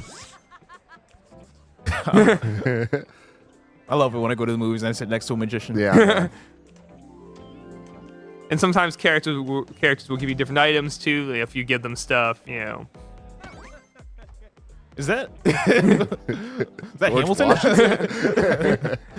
Yeah, he's a judge, and this kid's like snuck into the movie. You can knock out the ushers to have him stay. Now, where does this idea come from? Like, is there a game jam that happens? Is there? I know you mentioned that, like, hey, a lot of people just gotta let off steam. Yeah. But like, how did you end up zeroing in on this? So this was inspired by one of these Japanese arcade games. So when I would go to Japan, like salarymen would come in to like a Taito station, and there was a physical table you would flip, and the game would be over in kind of like less than 60 seconds. You would like hit this, like physically slap the table and flip it up. And like you see drunk salarymen come at night, playing this game, just letting off steam. And I thought back to that. I was like, man, like wouldn't it be cool if we can bring something like that, experience like that to everyone? And then like the level sharing parts where I think it's where we want to let players make those situations that bother them. They can share them with their friends and stuff like that or they can make a situation that they're that maybe they're friends in, and like they can destroy it together. That's very fun. I can already imagine people making the Kind of Funny studio and having it's gonna happen. Kevin just flip tables and throw shit at Nick. Now I know this is like a far-fetched question, right? Yeah. But I went to Day of the Devs yesterday, and my favorite thing about Day of the Devs is discovering games that like have crazy ass controllers to them, right? And so like one of the popular ones yesterday at Day of the Devs was a game where you had to like pet a cat better than like your opponent is petting a cat, and like the controller is a gigantic cat butt that people are just like petting. That's awesome. And there was like another seesaw game. I'll talk about this stuff on Gamescast this week, I'm sure. You said this is kind of inspired by those machines of, hey, we're gonna hit the table, we're gonna flip it. Did you ever think about making a big table controller and having this like tour around? Yes. And actually, like, so I'm also one of the engineers on like a lot, not this controller, but like the PS5 controller, the Switch controllers that have gyroscopic sensors. We thought about like strapping one to that and using that as the base with like a plushy table as just a fun way to do it. That'd be super fun. But I hope we get a chance to do it. Like, maybe if we have a little more time, we might be able to make that kind of mode. The main concern is like, just like with the arcade games, like that table is like really hard and like someone can get smacked. So we're thinking if we do it like a plushie, it might be really funny to do it. That's awesome. Yeah. My biggest question is to a lot of people, the most important table flip of all time was Teresa Giudice from the Real Housewives of New Jersey. Joey Noel was really excited that your game was coming. Is there any plans for a Real Housewives of New Jersey DLC? I would love to make it. Tell them to contact us. We'll make a whole DLC pack. Yeah. We'll have to make this happen because this table flip, man, it's iconic. Plus, she doesn't get it over though. No, but then she does. Oh, she does eventually. Yeah. Oh, that's amazing. It takes 3 tries. Very big deal. She spent a couple years in jail. Let me tell you, if I flipped a table, if I tried to flip a table and I couldn't get it the first time, I'm not finishing the job. You're never coming back. I'm walking out. I'm like, but some of these tables are pretty heavy. Like in real life, it takes a lot of strength. To flip a table. Well, that's the risk of table flipping is that like you don't really know what you're getting into until you're there. Yeah. So like you gotta nail it the first try. If you don't nail it the first try, then that's on you. That's on you. You just gotta leave. Yeah. Well, in our game too, you move up in the world. Eventually, you become the president of Antarctica, and you're after a contested election against a penguin. Up in the world. Yeah. So like you move up in the world, and you're flipping the table in the snow house. I mean, that table was probably a lot more durable than the folding table at the start of the game. It's made of ice. It's made of ice. You gotta really rage up. Yeah. Who are That's some of awesome. your favorite like little characters that you meet in some Oh, of the man. early levels? Well, 'Cause is that 2 kids in a trench coat? Yes, it is. I was about to say this is definitely one of my Yeah. favorites here. We have a vampire who's very thirsty and likes to bite people. He's pretty silly. We also have a walrus who's a political advisor who advises you on your political campaign to defeat a penguin. He's another one of my faves. This game is awesome. I don't know, man. Real life is crazier than that. Somehow. You're right. I hear that. I'm like, how quaint. We also have a shark, a cheerleading shark who wants you to notice her, and she'll swim around levels, and she blushes when you flip a table nearby her. It's like Mr. Crab's daughter. She's a whale. Pearl, yeah, Pearl. Well, hey, Pearl. Yeah, shout out to Pearl. Now, how much of this comes from your brain, and how much is there a team that you work Yeah, with? there's a team. Of course, there's a team, and I gotta say, a lot of these things are team efforts. Like we come down with different ideas. I mean, some of these characters are well, the good part is when you work with a small team, everyone gets to have input on it. And like, for instance, one of our artists, Raisa, she actually had the idea about Table with Eyes. We were just like talking about flipping tables. She's like, wouldn't it be fun to Table with Eyes? I was like, let's try it. And it was funny. The table's eyes actually change depending on how much rage you have, from being scared to being like rage mode. And like different designers, they come up with different scenes for levels. Like, one of our levels is a fantasy level where you're battling a dragon and flipping a table to like knock out this dragon. That came from one of our designers too. That's one of the best parts, is like everyone gets to contribute in on this. So like what themes we have in our levels too. Video games, man. So cool. Every They could be anything. every new idea you like let us in on, I'm like, this sounds insane. It's weird because it starts making less sense, but then when you see the game, you're like, it starts making more sense. You're like, Yes. okay, I get what this is going to be. That's awesome, man. So is there a release date for this? Yeah, we're aiming for it to come out this year. And with all the different themes too, like that's kind of like we wanted to have different themes for people to build on top of for the game, and that's what we're looking forward to seeing all the levels that players make too. Mm-hmm. Awesome, man. And you can wishlist it now on Steam, right? Yeah, so we can wishlist it on Steam. Everyone, Table make Flip sure you do Simulator. that. It goes such a long way. Any final things you want to say here about Table Flip Simulator? Yeah, well, thanks for having us. Like, we can't wait to see what levels you guys create and the epic flips that you guys make here. I love that. I'm like, the best part about being a designer of this kind of game, because it's a sandbox game, is seeing like when we put in people's hands to see what they do with it. And I'm like really looking forward to that. Same with the team. Like everyone's looking forward to that. Yeah. If you're out there, of course, yeah, like Tim said, wish list. And if you are a Kind of Funny best friend and you buy this game, you need to make a Kind of Funny office. You have and to. like send us in your best Kind of Funny offices and table flips within the Kind of Funny studio. Yeah, cool. It's going to be great. Spencer, thank you so much for joining us once again. We'll have to have you back in a couple years. I love to do Whatever it. the next game is. Yeah. Thanks so much for having me, guys. Thank you, man. Of See you in a course, bit. man. God, once again, every game. What a fun Could be and so every different, game so is interesting. well, like we went from a 3D platformer to before that we had a strategy, action RPG, roguelite, MOBA inspired game. It's cool stuff. We have a couple coming up, me and you, that I saw a trailer of and I'm like, oh, yeah? baby. Oh, I gotta look at it in the which schedule to see which what's one's it happening. called? Specifically, Combo Devils. Oh, I I'm know looking at it Combo and I'm Devils. like, wait a minute. Oh, this yeah. looks good. So Oh, yeah. stay tuned, everybody. That's not next, though. Next up, we're going to have Building Relationships. Mike and Roger are going to be coming in. Y'all want to get in now? Let's do it. See y'all in a bit. Passing off. Oh, we have to close out of this game. Yeah, make sure to quit out. Thank you, Raj. What is up, everybody?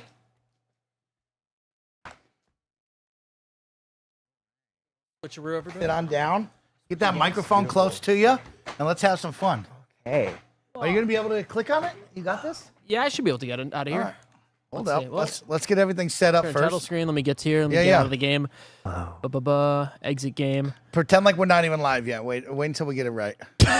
No, don't do that. Just fully ignore the audience. Yeah. Ignore everything that's Set happening. it up perfect, Roger. This is a big deal. Yeah, I can okay. say anything I want right now. Yeah, right? We're not Nobody live. says anything. no Everyone one says knows. everything. All right, ready? 3, 2, 1, It's not- go, Roger. But it's not even like. Oh, it's almost on. What is up, everybody, and welcome back to your spring game showcase. I'm Roger Percorny. This is Snowbike Mike, and we have a very special guest tonight. Tell us about your game, Building Relationships. I'm very excited about this. How are you feeling? Good. Yeah? Thank you. Thank you for having me. Welcome to the studio. Yeah, hello. My name is Tanat. I'm the indie dev behind Building Relationships. It's a silly adventure game where you play as a house on a date. So yeah, Yeah. A house on a date. A house on a date. Okay. Yeah. How did you come up with such an idea? You know, depression. How all the good artists create. Yeah. Yeah. No, it started from like the pun. There was a game jam. The theme was like construction, destruction. I was like, yeah, I can make a building game, or I could make a relationships game. Next thing I knew, Destruction. Put it together. There we go. I love this. Okay. How long have you been working on this game? Like, I started in like October 2023, Okay. like part time, and I just started working on this full time September last year. Okay. Well, Yeah. it's time to make a move, and it's time to jump into this demo. All right, Yeah, let's and go. now start moving because this is the best part about this. I'm rolling. Yeah, tell us a little about like first of all, how long have you been working on this? Yeah, so it's like a year and a half, I guess. On and off from like part time, full time. Yeah. So yeah, it's been a minute. Yeah. I mean, that's really great. I mean, this game, I love the wackiness of moving around the house. Where did that come from? Was that like just hey, that was part of the game's design, or is that you're playing around? And, oh shit, this is a funny way to move around a house. Oh yeah, when it first started, it was kind of like a visual novel. Okay. But I didn't play visual novel, so I couldn't write a visual novel. Yeah, okay. But you know, I played like a short hike. I really enjoyed the exploration in a short hike. Nice. Yeah. We were just talking about that outside. That's so fun. That's wild. Absolutely. How cool. Yeah. So I wanted to make something of exploration being part of it. And I wanted to do fun movement. Fun movement was like number one thing I wanted to do. So the rolling around, as we keep playing, the house will keep moving in different ways. So I'm not going to spoil that yet. Yeah. But yeah, that was like the number one thing I started with was like, okay, let's do something wacky, silly, fun, see where it goes. Yeah. Yeah. Well, I love I think that added layer of movement it interests me, right? Because I'm not necessarily a visual novel person either. So when I saw this, I was like, oh, how's this going to go? And then I started moving. I was like, oh, okay, we can have some fun here. We can have a good time here. Yep. Yeah. I think like writing for visual novels is very different from writing for a game like this. Like, yeah. when you have- Interesting. Describe that. Tell me what you feel like the differences are. I think it's like the main thing is how much text is on screen at once. Like I don't know if you played, a good example is like Divinity Original Sin 2 or Baldur's Gate 3. Yeah. Hey, now. Because Don't get me excited. We have great memories with that one. Yeah. yeah, like DOS 2, the text boxes are very long, very large, you know. You really have to read and get into the lore. And Baldur's Gate 3, everything is like acted out, like cutscene cinematics. And I realized like I didn't really read Divinity, but Baldur's Gate 3, I'm like, I'm in. I'm ready. Yeah. So I just don't have the attention span to read. And I don't think most of the world does anymore. Let's be honest. I think the pandemic has ruined our lives. I think we're just hey, give us one sentence and I could barely do that. Yeah, I need the Subway Surfer on the side. It's not a mode. It's not a mode we're working on. You know what I mean? Just a Subway Surfer on the side. Cannot say yet. Or Subway Family Guy Surfer, funny moments. Yeah, Subway Surfer, call me. Someone in the chat just wrote Katamari Domicile, which I think that's very good. Love that. I like that. Man, that's good. That's a good nice one. job. That's a good one. Okay. So yeah, I mean, right now we're just talking, and like, what's like the premise? The premise is we're dating around other buildings. Are we looking for one building to love? Are we looking for multiple buildings to love at the same time? I wish multiple. Yeah. No, we're looking for one building to love. Okay, We okay. are a house. We just made our way into this island somehow. Is that a spoiler of how we got to the island? We'll see. We'll see. Okay. I don't want to. So Mint here, who's in an apartment with the green roof. Oh, interesting. Stop. Nice job. So you get a little bit of everything there. I like that. Yeah. He's here just like kind of guiding us. It's like the best friend type. And there are basically like two buildings to kind of choose from to kind of meet and get to know. Yeah. And So there's choices. There's some choices going on. There's some here. choices, yeah. So would you describe this as like a choice-based game? Am I like dating and then, I said something wrong. I can't date this person now. I wouldn't. I think like that's not that fun to me to like be like, okay, if I do this, I don't unlock this thing. Yeah. You give everyone a chance to do everything. Yeah, I think like a lot of it's like it's really hard to read social context, why social cues and all that. Especially with houses. Yeah. And buildings. Oh man, that left window winked a little bit. I couldn't tell. Yeah, the approach is really like improv kind of sensibility. Yeah. Being like, okay, let me yes and you. So if you pick something odd, Millie, I'll try my best to like the dialogue tries the best to. Yeah. So this is Millie. Oh, the little music going on here. Oh. Hey now. Oh shit. Yeah, it really sets a tone. Oh, we get to choose our name. Yeah. Oh. Are you a Samantha or are you building? I like Samantha. I like that. Samantha. Okay, let's do it. That's nice.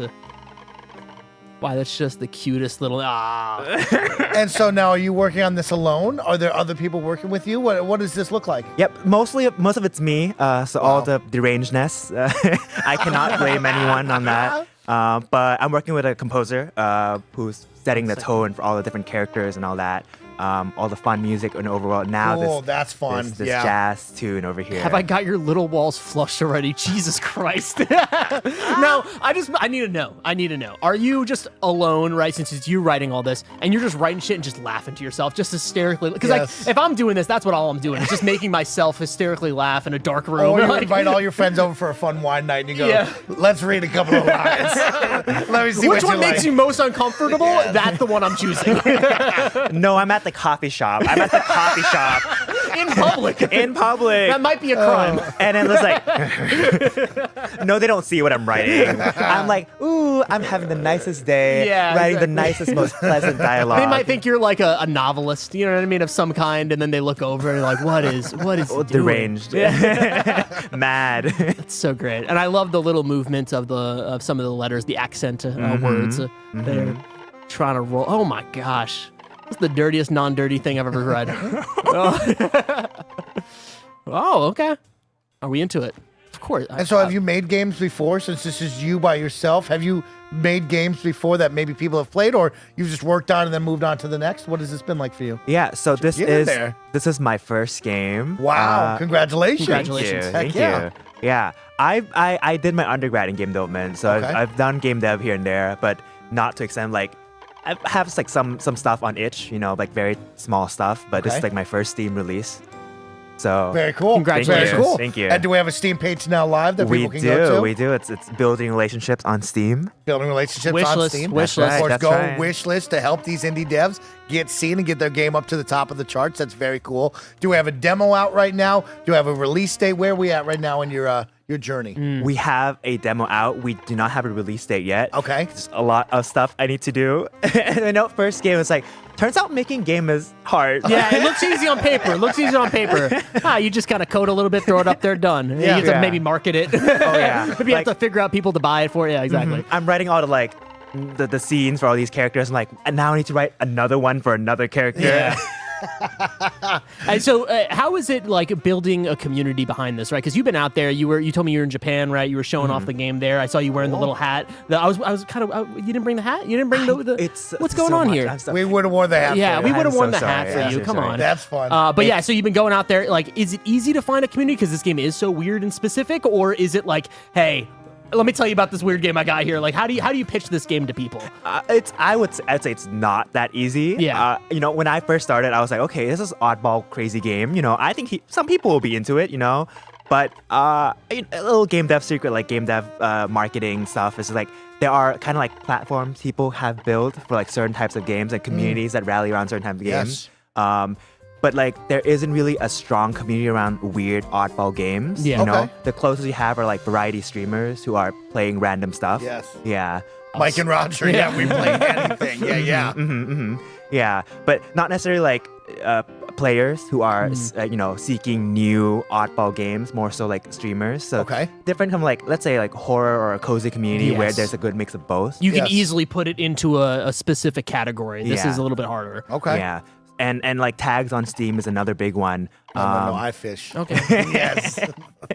Yeah, and this game, it's a dating sim, but it doesn't look and feel like a dating sim. Yeah. So it's odd, but no, if you press fish again. Oh, I can press fish again? There you go. Oh, there we go. Yes. Yeah. We were talking about fishing outside. That's why. Oh, okay. Carl Okay. ruined it. He was like, we're there's fishing fishing. cars. Interesting. That's right. Oh, but it still has the fish icon. That's a car, I think. Okay. Deep sea fish. Okay. Yeah. So there is a fishing mini game. That was like the second thing I added to the game. Oh, Yeah. they have the fishing mini game in. I love that. What was the thought process behind the fishing of like specifically the car aspect of it? Was it just that you thought it was a funny combo? I just thought it made more sense. Having a house fish or fish.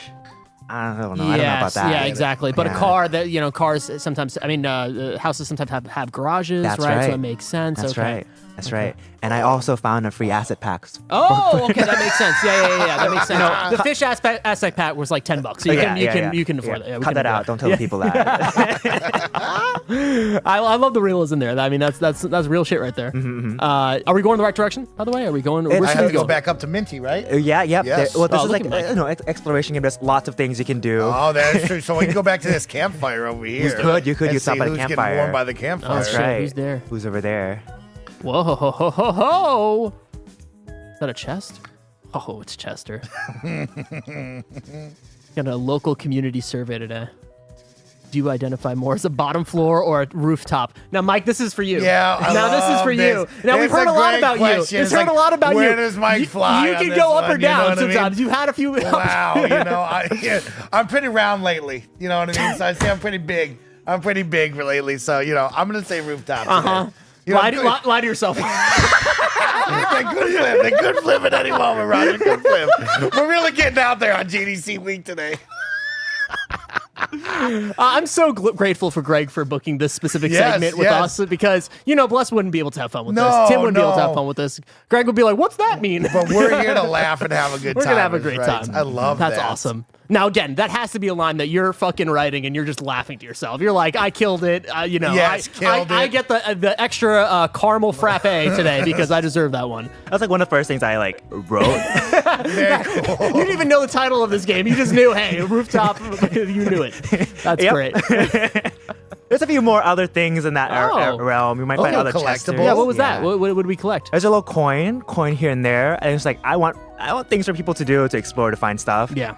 I haven't really figured out what to do with the coins yet, but there are coins here and there. Yeah. Nice. We got to figure out something that connects to the houses. Yeah, You know what I mean? I'm thinking about hats. Yeah. Oh, Maybe okay. you can Interesting. Okay, unlock nice little hats. hat. Yeah. Okay, Yeah. So working like a Townhouse. little haberdasher. Whoa. So you spell woe correctly, unlike the way that we do it in our office. We do Okay, WHOA, which I think is incorrect. W-A. Oh. Yeah. Whoa. Yeah, which I think is completely incorrect. And we actually ban people in chat if they type it the way that you typed it. Oh. Which I is- see. Yeah, I see. exactly. Gotcha. Yeah. Oh, WHOA. Gotcha. No one type whoa. Yeah, no one type woe. Don't get Let's banned. type whoa in right now. We got to remove it because Oh, yeah. once I've moved, yeah. This is townhouse. It's just NPCs, just random NPCs who Okay. like they're here with like another townhouse, but that other one loves rock climbing and this one doesn't. Oh. It's just like we're in San Francisco, which is like classic Yes. couple conundrum. Yeah, This exactly. feels perfect. That's right. That's awesome. Now I shall boulder too because I want this coin. There you go. And I'll talk damn, to look at their you. partner. Yo, I love rock climbing. Yeah? Fuck yes. And that's in their entire personality, which Yep. is everybody that I know that rock climbs. So that's That's right. perfect. Yeah. You talk about a short hike. Is there some other games maybe in the dating sim realm that you enjoy that maybe you took some inspiration from when we look at this? Yeah, I think like the three main inspirations, like the first where it started, like things like Hatafu Boyfriend. Very good. Kind of really unlocked my brain, like, oh, there are weird dating sims out there. You can do crazy stuff and people would love it. But yeah, I watch like YouTubers play it, which is not the same as actually playing it. Of course, right? okay. Because they cut around stuff, right? So I couldn't really find my own like voice there. A short hike, which is the second inspiration to talk about, and the third. It's just improv comedy. Yeah. I'm a big fan of Dropout. Hell yeah. Yeah. Hell yeah. Like D&D, Yeah. like Dimension 20, or like world building they do there for comedy. And I'm like, okay, I'm taking some notes, putting some things here and there. So this really has. They also like Dropout is like there's lots of queer humor. Yes. That's lot of very thirsty people. lots of horny humor on there. I like Yes, that. So I absolutely. like that. Yeah. Step right up to it. That's Yeah. what I like to do too. We see Dropout subs in the chat. Yeah, no, we're big fans of Dropout. Make some noise. I love Dropout. make some Yeah. noise. But yeah, no. So that's like a big inspiration. Standing tall. Doesn't standing. No. Tenet, solid. Haven't seen you around here before. But What's yeah. your deal? This is Looking our for a tent. date. I'm ready to bro down. I like that. I like that. You want me to bro down? Let's bro down a little bit. Bro Let's down bro with the down a tent? little bit. Okay. Haha, what's up? What's up, bro? Are you a bro? It's complicated. You got a deal. And so you had Day of the Devs yesterday. We got to see you on the show floor, me and Roger. How did that go for you? How was that experience Yeah. showcasing this game? It was good. It was fun. There was lots of people. I got very tired.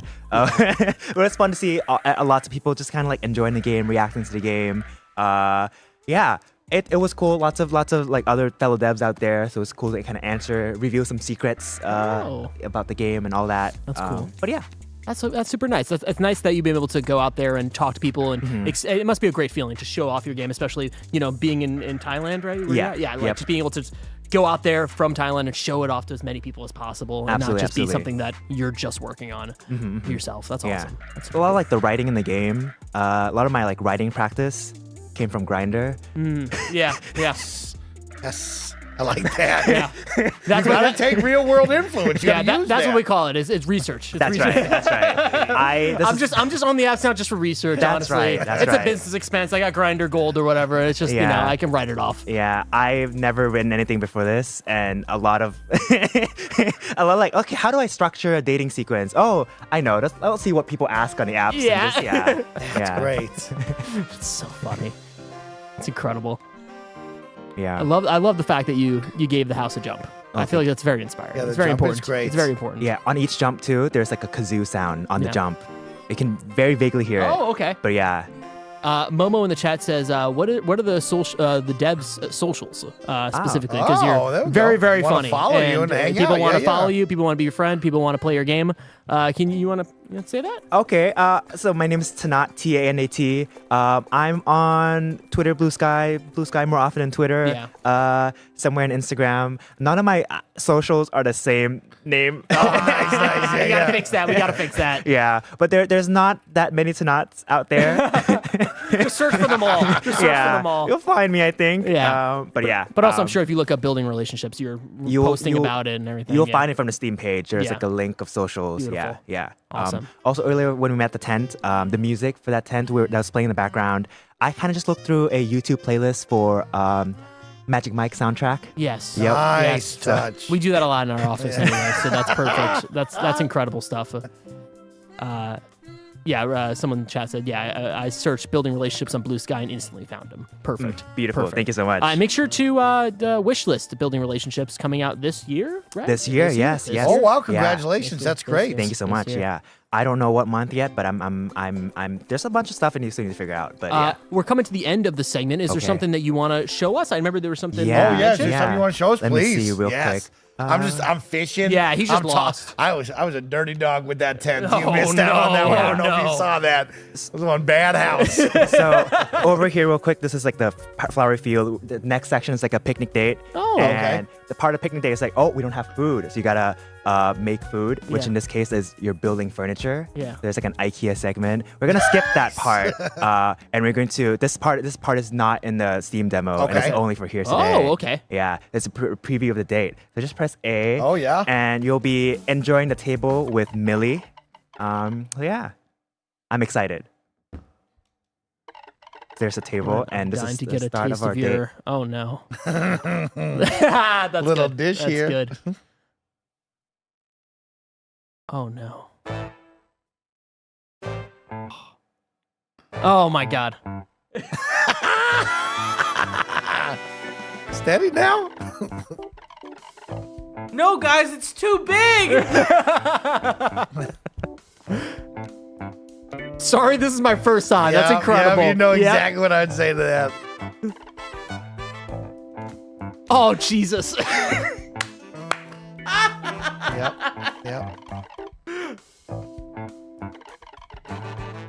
One chat says, "I'll never help someone move again." Or maybe I want to help a lot of people move now. You know what I mean? Either way. Mm-hmm. Mike's just locked in. He's not even saying anything. I'm locked in. He's not even it saying took anything. me away. I'm in it now. I'm in it now. Oh, wow. I'm just a pile of idiot bricks. Oh, In the my first God. one? Okay. Oh, Jesus. All right, everybody. That has I been chose building right. relationship. We got to cut it off here. Thank you so much. Jam the table in! Put the table in.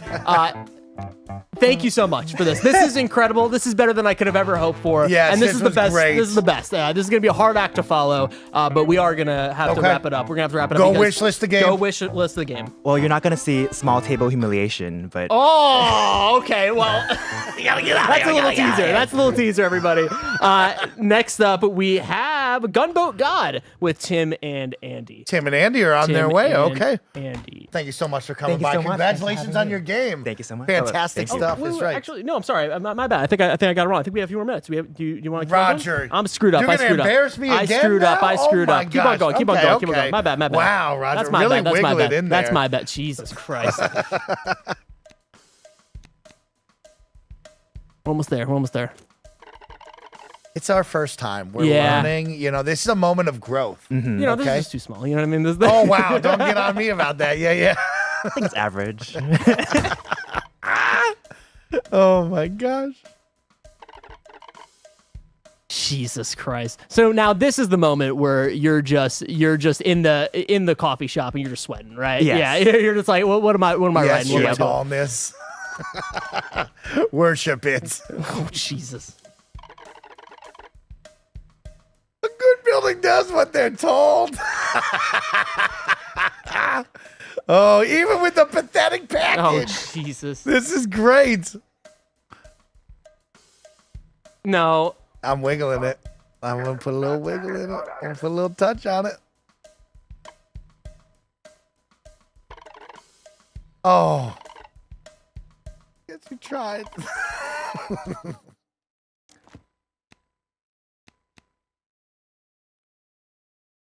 Yeah. Okay.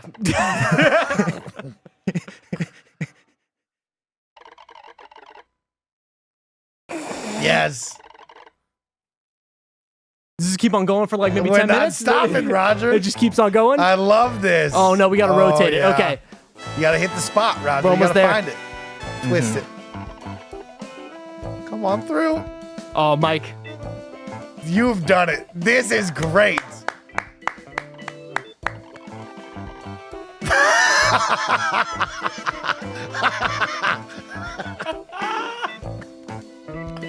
Oh.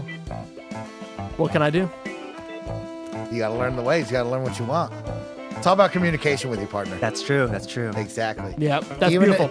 Even if it's a beautiful windmill house, you know. Well, I wanted to extend the segment so we can get to that part. Well, thank Okay. you so much. I appreciate it. And we're going to have Tim and Andy come up next. But I don't yeah. want to leave. This. I know. Let's But get hey, it go. Wait for the game to drop. We're wait gonna till be the game playing- to drop. We don't want to finish too early. I'll be streaming this. Sorry for That's a good keeping one, the Roger. audience All on right. edge. Nice. Make sure to wishlist the game, and we're going to switch over to a very different game. Very Okay, different yeah, very different vibe from what we just brought you. Have some fun, everybody. Thank you so much Thank you for so that. much. Appreciate it. I'm sweating. I'm sweating You got too. me blushing. I'm dead.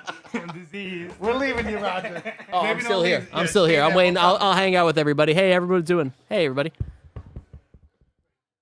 That was awesome. That was a great segment. How great was that segment? Make sure you're wish listing building relationships on Steam. That was incredible.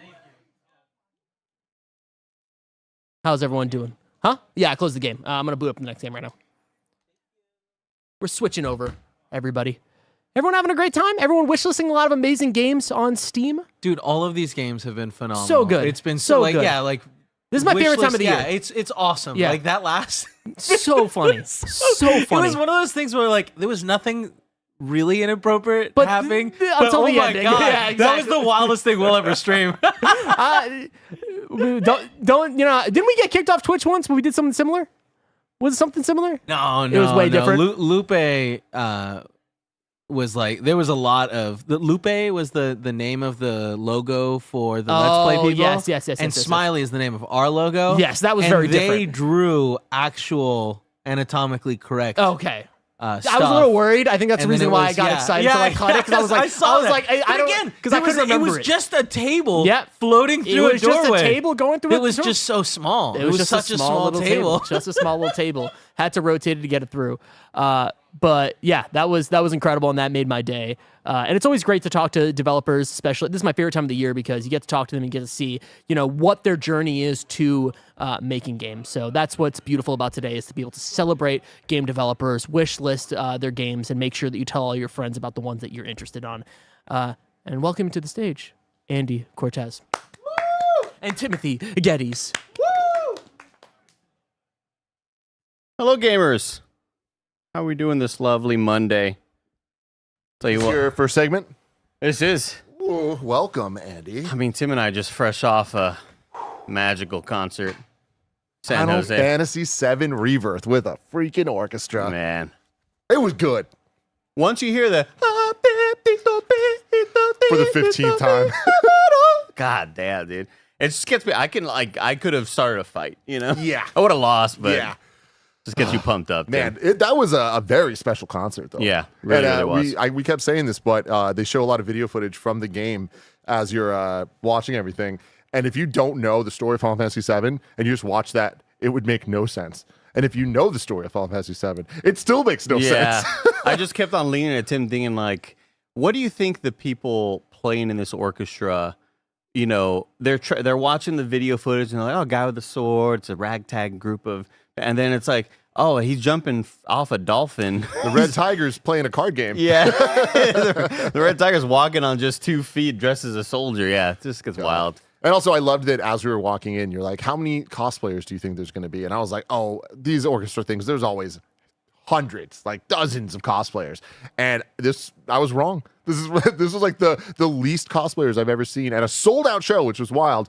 We only saw like 3. I think the dude in the full Red 13 furry outfit counted Made up for at least the rest 12. But yeah. that's what made it even better, is that if he was one of many cosplayers, it'd still be a novelty. When you're a dude in a tiger suit and no one else is in a tiger full-ass suit. Yeah. It had to have been hot, man, because Oh, it was toasty. it was getting toasty, yeah. It was a little toasty in there. Chris Wright asked a random super chat question. Are you guys going to do an Invincible screencast? So the problem is no one here is caught up fully. And if they are not making that known to me as we schedule things out. I'm on episode 6. We want to really bad, but just the timing of everything didn't work out. And I know Greg, who's the one that wants to see it the most, has not finished it yet. So, and the other problem is every time we do Invincible content, it literally is like our least performing content ever. Yeah. We still want to hype it up because we love it and support them so much, but We can do one right now. It's a good show so far. I haven't had time to even damn. check it out, man. No Still making spoilers. my way through Severance, but Spoilers, a good show. I hear great stuff about Invincible. So Yeah. I mean, one thing I ask myself is like, you always wonder if you were a billionaire, what would you do, right? Would you try to amass more wealth, or would you try to help people and, give the people less fortunate houses? And I would do all that stuff as well as amass wealth, fund more Invincible animators. You know what I mean? Yeah, exactly. Stay in the kitchen for another 6 months. You know what I mean? Let's hire 3,900 more people.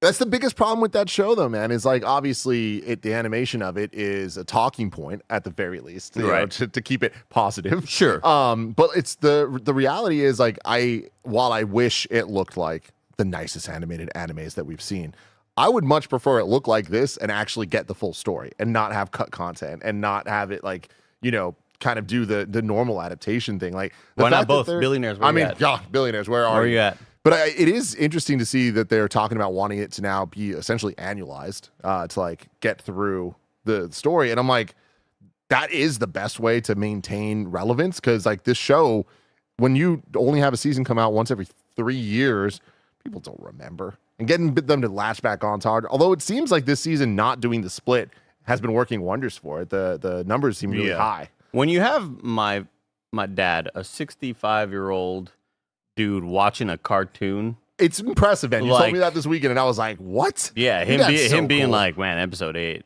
That's I was like, awesome. oh shit! Okay, all right, awesome. You're on board. Mad Rock says, "Andy, what do you think of the new Coheed album?" I think it's as good as a lot of the other ones, but this one has like some real good bangers on it. But for the most part, a lot of other songs that I just kind of, they're fine. Andy drove me to the concert for Final Fantasy, and it was about an hour drive. And he was just playing a lot of his music, and I fell in love with the new group that he introduced me to called Dirty Loops. Dirty Loops, yeah. Dirty Loops, man. Yo, All Dirty weekend to Loops. listen to that shit. It's so sick. I always forget about them, and then every once in a while, Andy will put them on. I'm like, oh, this is the funkiest fucking thing ever. They're It's so good, fun. dude. Put that shit real loud. That snare drum just Love hits. it, man. Just a wild bassist. Yeah, man. Uncontrollable. Yeah. Just going off on every song.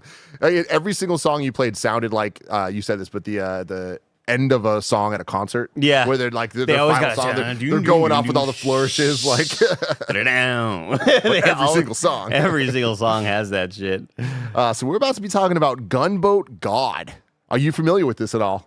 I am not. No, Me Tim. neither. No, very I am not. excited to get to know this one. The latest published from Fireshine Games. Gunboat God.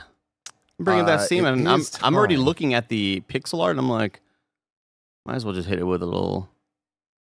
Oh no, I am familiar with this.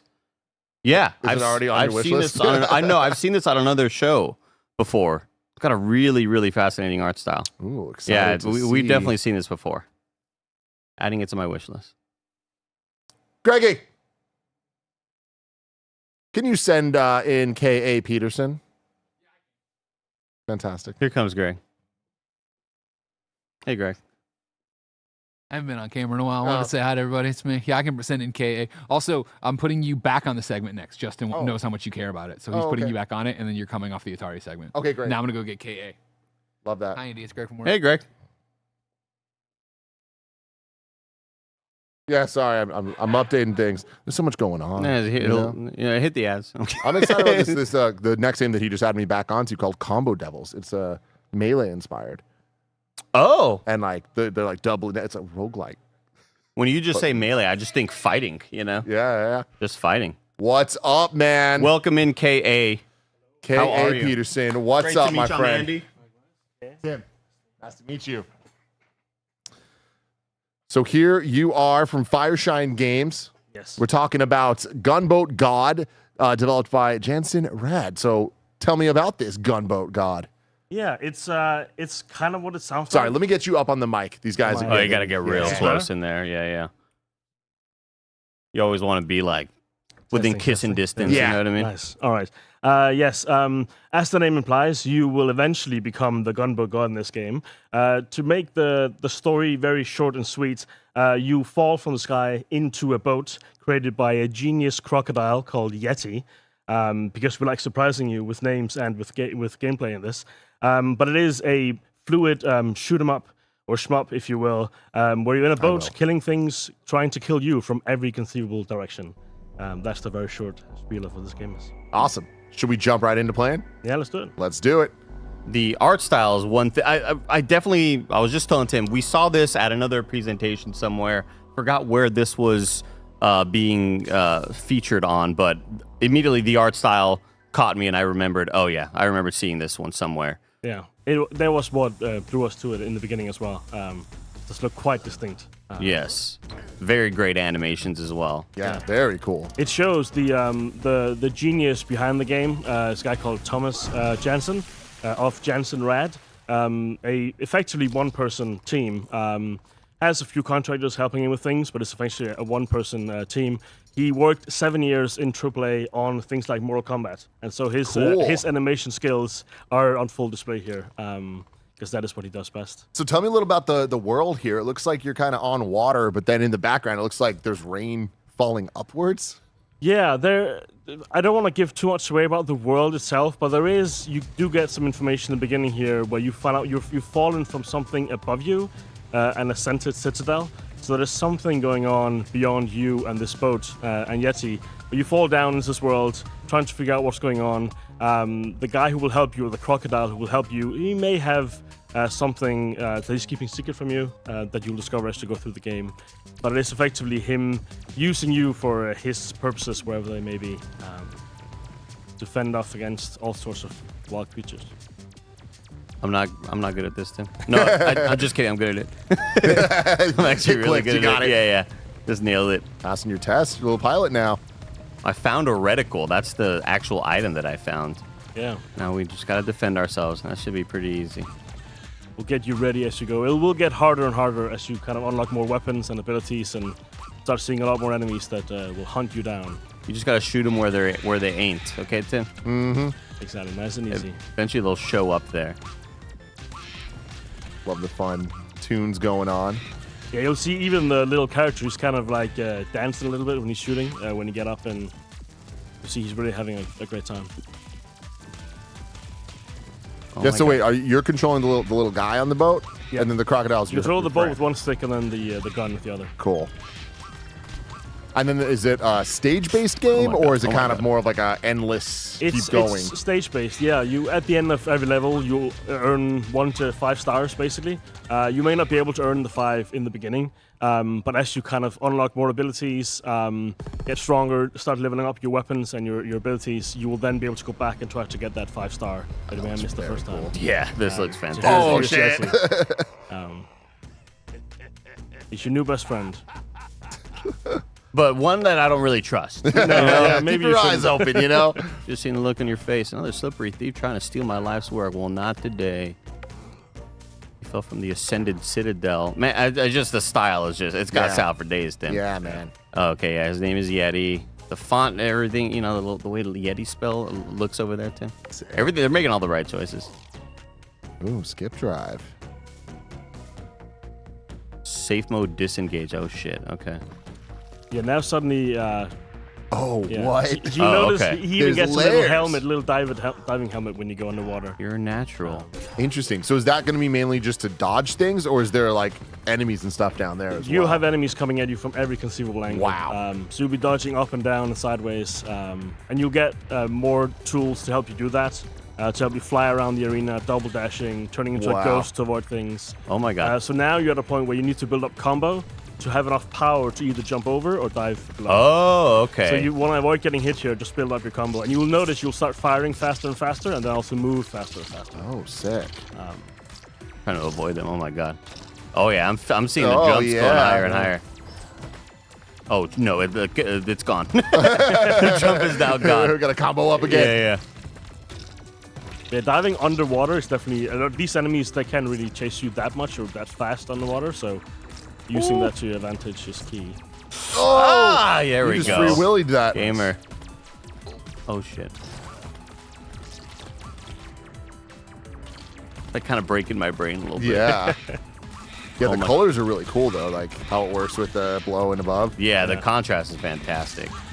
And as you make... The game has about 200 levels in it, and you'll be going through 5 different biomes, so you'll have the visual look and identity will change as you go through. So you'll keep enjoying different versions of really beautiful eye-popping visuals. We have boss fights in this at all? Yes, boss fights as well. 20 different mission objectives. So anything from racing against him or against other things, or trying to stay alive, trying to get certain high scores, fighting bosses, the multi-stage bosses, stuff like that is in here as well. What are, without spoiling some of the later stuff, like what are some of the abilities that you get? Yeah, I mean, you get the ability to become a ghost, for instance, to help not be hit as much. You get different various of kind of jetting around, flying around, moving, double dashes. You'll start getting weapons as well, like lightsaber or shotgun and mini nukes, all sorts of crazy stuff that you would expect for huge hordes of enemies. And the controlling scheme would stay consistent with the right trigger? Yeah. Very cool. As you play through this, if you get far enough, you get to a point where you start unlocking more weapons. And even that has a very stylish selection bar that kind of fits the vibe of the rest of it. Do you know what some of the inspirations for this one were? Yeah, I mean, it's inspired by games like Luftrausers, some Cuphead in there for the kind of challenge, and kind of replaying. There's some Downwell in there, and visually, of course, there's some Patapon in there. Oh, yeah, of course. Yeah. That makes sense. Yeah, I'm in love with all these hand animations. They look fantastic. Yeah, it's all completely handmade. Beautiful game. Oh, okay. Here we Andy go. with the Okay, dash. that's scary now. I'm about to unleash me, and they spelled woke correctly as well. Look at that. Good news. Everybody wishlist it now. That's right, everybody. Please wishlist this on Steam. Is it coming to any other consoles? We've only announced PC for now. What you can do, though, today, as a special treat, is you can jump onto Steam and join the playtest and play it right now, immediately. Yeah, there is I see that request access button right there. It's an immediate open playtest. Very cool, obviously. Let us know what you think. Give us some feedback. Yeah, please do. Wishlisting is very, very important, and you can play it now. See if you like it. Gunboat title card, Tim. Oh, you gotta love it. He said you got to become a wait for it, bam, Gunboat God. That's what you do it. Just like Invincible. Let's go, partner. The silhouette style of games is something that I still don't feel has been oversaturated. Every time I see it, it's still cool. You Yeah, know? for And sure. like this game kind of leaning really into that, I think, is a standout. So you have the first world unlocked for now with a couple more stages. So you'll we- be making your way through, be unlocking additional skills and weapons stuff as you go. But you can always revisit once you are stronger to see if you can get a better score. Oh, there's that dash. Okay. Ah. Okay. Dash is LB. Yeah. Left bumper. There we go. Destroy enemies inside the capture zone. Oh man, they are dive bombing. Yeah, you kind of got to tackle them head on. Though you can also go underwater and shoot from below. Oh, sick. To start cast they say cool. safe. Yeah. Oh, yeah. And It's you will need stuff like that to stay alive in later levels. Like how bullets go slower in water, Tim. Yeah. Something I learned on, I think, Mission Impossible. Yeah. I think part 3. Steal the artifact. Yes, there'll be quite a lot of different, like I said, 20 different types of missions in this to kind of keep you on your toes as you go. But how you tackle every mission once you've unlocked things will be up to you, right? So like once you have more weapons, you decide whatever weapon you want to use at any given time, and where to as you play through, you upgrade the weapons quite a bit. Then you'll get some pretty game-changing abilities that will fundamentally change what you can even do in this game to stay alive. Have there been any combinations during development that are just insanely broken? That need like major tuning where you're like, all right, we can't ship with that. I mean, I'm sure that the mini nuke at some point probably has been a bit OP, as it should be, as a nuke. But I'm sure that's one that needs some tuning back and forth. Oh, I gotta destroy the crate. Just when you want to stay on the right side and then push it back toward Yeti. Oh, okay, sick. cool. Yeah, I love how many different objectives there are. Like, it's fun how even so early on they're like. And it flipping does not things. let you, like, if you're checking your phone, you will be overwhelmed. And die. So you gotta stay on your toes on this one. Oh, nice. Beautiful. I gotta remember So those happy. spiky things. Not good, Tim. Not Nope, good for you. Bad spikes. Yeah, keep on running into them. Now we're gonna get a little thing. Oh man, this looks so great. This presentation's fantastic. Erupt. A powerful bomb with trajectory, explosive AoE. area effect. God, I love an AoE. Even better, a little damage over time, 10 little dots. Yeah. Just look at how happy the little guy is. Could not be. I love it. Oh, man. yeah. This guy's going far in life. Dropkick Tondo in the chat says, "Wow, it really was instant access to playtest. I'm trying it out right now." Nice. That's awesome. You can Easy. too. Go check it out on Steam, wishlist, and play. Next. So now from any level going forward, you'll be able to hit Y or triangle, depending on your controller, to get the weapon wheel, and then swap out to anything you Oh, want. wow. sick. Okay. And then once you've done that, you can use X or square to hot swap between the latest two weapons. That's Ooh. cool. So now it's up to you to decide which one you think keeps you alive the best. Yeah, there's some of that Cuphead right there, Tim. Ooh. So you want to go in the circle on the right to start filling up here. I love the AoE, man. Yes. They don't go too far, but when they do, boom.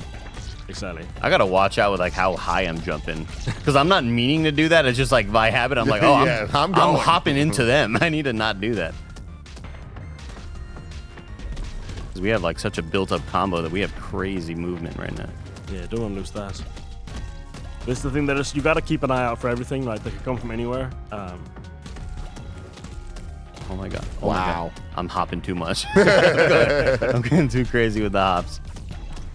I'm better off like just almost staying stationary. Yeah. Because I keep on wanting to Just hit up and I target just them. run into them. Beautiful. Oh, destroy the crate. Is there any parry ability in this? Give Uh, Andy a nice little dash parry. I mean, you will get a dash that you can use to attack as well. Yeah, that's perfect. That's cool. Yeah. We're nudging it. We're nudging it. Oh my god. Jordan Campbell says, "Are there different worlds and different biomes, or is this the main offering?" No, there are 5 different biomes. As you can see on the map that we looked at before, those are the biomes you make your way through, so you'll get quite different set of levels. And some of them, there'll be some light platforming and stuff in there. There'll be quite a lot of Oh, things that cool, maybe okay. aren't common in the shoot 'em up genre. So it's quite a varied experience throughout. And again, looking at around 200 levels in this. Damn. So. That's a lot of content. spread out round. Oh my gosh. Cool. Okay. It's like in Contra. Yeah. Spread shot. Attributes. Cool. And so that just gets added to the wheel that I can then hot swap with X or square, whatever you're or just Y or triangle for the weapon wheel to pick in the first place. Sorry if I already asked this, but do we have a release date on this or a window? Early 26. Early 26. Okay, cool. But Well, again, thank you so much take for the showing it to us opportunity. so soon. And Oh, to of them, course, to everyone who can play now. Exactly. Jump in now and let us know what you think so it can be the best possible Gunboat God in 26. Was it Lancer? That's the default weapon. Oh, okay. So there it is. There's Oh my that god, spread. dude, it actually is the Contra spread shot. That's awesome. So I just need to clear out these little. Oh my god. look how deep you are. Yeah, but the freaking spikes. I'm scared of the yeah, spikes, yeah, dude. yeah. Oh, I'm jumping too much. You're going crazy. I'm jumping too much. Oh, it's shooting faster. Yeah, you can Yeah. definitely see the faster shooting. Oh my god. You can these little even go guys. on the where the X's are on the water, but if you go too far, you will start taking damage. Oh, so you can use okay. it, temporarily to get an edge if you need it. It's kind of like when you're in that Fortnite storm, Tim. You ever play Fortnite, Tim? Oh, you got that guy. One more. You need 6 of them taken down. Big boys.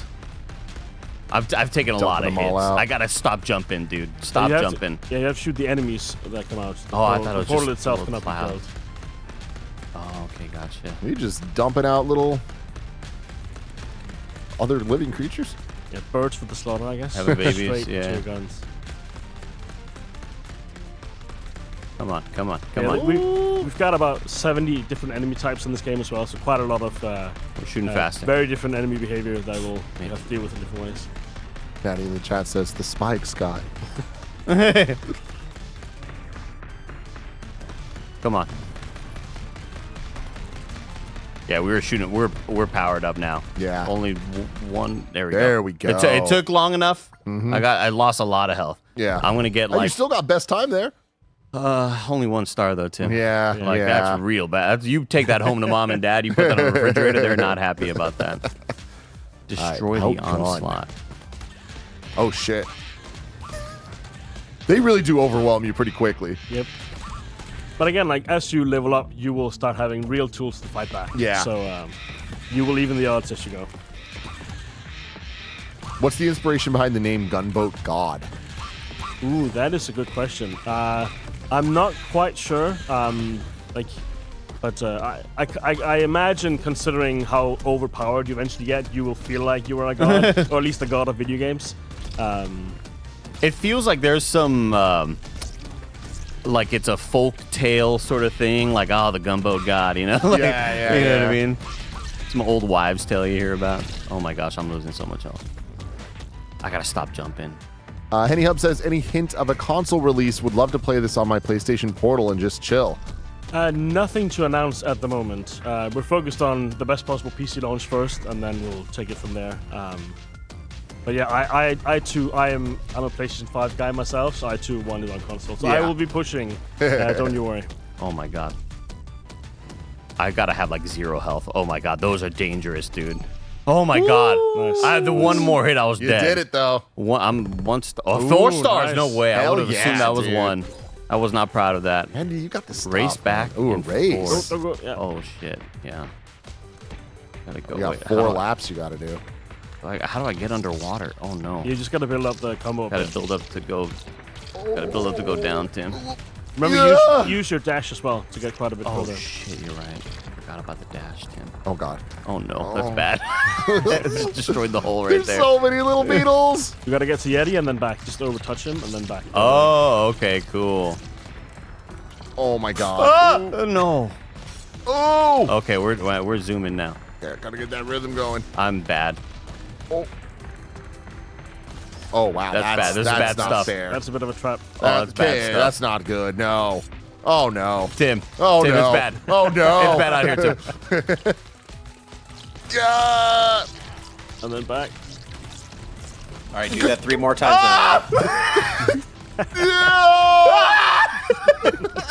Oh my god. It's bad, Tim. Oh. Oh, that was pretty cool. We're 1 shot. Oh no. Stay focused. You can do it. Oop. Just don't breathe. Oh my lord. I'm not gonna make this hard this one. This hard one. No. I'm not gonna Okay. You made it way farther than I thought you were going to, though. All right, we got it right this here. time. We got it this We're gonna time. do- You know what? it's got to be the gun, probably. Probably not. Slow G. I don't think so. Keep it simple. Oh god. Yeah, maybe not. That's Kiss right there, Tim. Keep it simple, stupid. Oh no, that was bad. This is the tough one right here. Yeah. So it's like a jump out then a dash out. Jump and That's dash, what you got to do, jump Tim. and dash. A jump out and a dash. Didn't do it there though. Yeah, But I got the speed right here. Holy sh! Exactly. You do get double dash and stuff later, right? So again, Sick. if you cannot quite master the stars in the first go, you will be strong enough to try again later. And We're zooming, dude. I don't mean to Holy burst your bubble, Andy, but you didn't touch Yeti on that. No way. Yeah. Yeti, you got to reach a hand out. This is like a tag team championship. I thought that was the case. Yeti, my guy, dude. This is co-op. Like, help me help you, bro. Yeah. No, that was bad. Scuba Steve says this is feeling so smooth with the Steam Deck. That's Okay, good. now I touched him. All right, there we go. Are One you out of happy with 4. that, Yeti? Just Louise. Oh, you're so good, Andy. Look at this. Oh, Oh, yeah. you got the vibes. Oh. yeah, the game is Whoa, very much. man, it's dangerous. Oh, shit. Oh, nice. Damn, you just ripped through I him, though. did. That was I sick. sure did. I definitely felt it though. I got hit a good amount. Oh. Yep, there we Get the hang go. of this. We have so Halfway much. done. We have so much combo, but so little health. Tim. Oh my god, that was dangerous. Ah! Nice. Oh, God. Oh, Lord. I'm not Lord. coordinated enough for this. Oh. Okay, we're gonna dive into the water. We jump out. Dashy dash. Nice. There we go. Got All right, this. one more. Home stretch. Yeti, I'm gonna need you to just meet me halfway. Oh. Okay, big one. Oh, you. Oh, no, God. Tim. Oh, Tim. God. Timothy. Oh, you got it. Come on, Yeti. Yeti. Nice. Okay, that was tough. We got Okay. a gamer over here, That everybody. was tough. That was Wow. that was tough, and I deserve the 1 star. I really do. Fill the soul traps quickly. Raj is saying, is there a demo out? Yes, you can check it out right now on Steam. You can wishlist the game as well, so you are ready when it actually comes out sometime in early 2026. Yep. Here we go.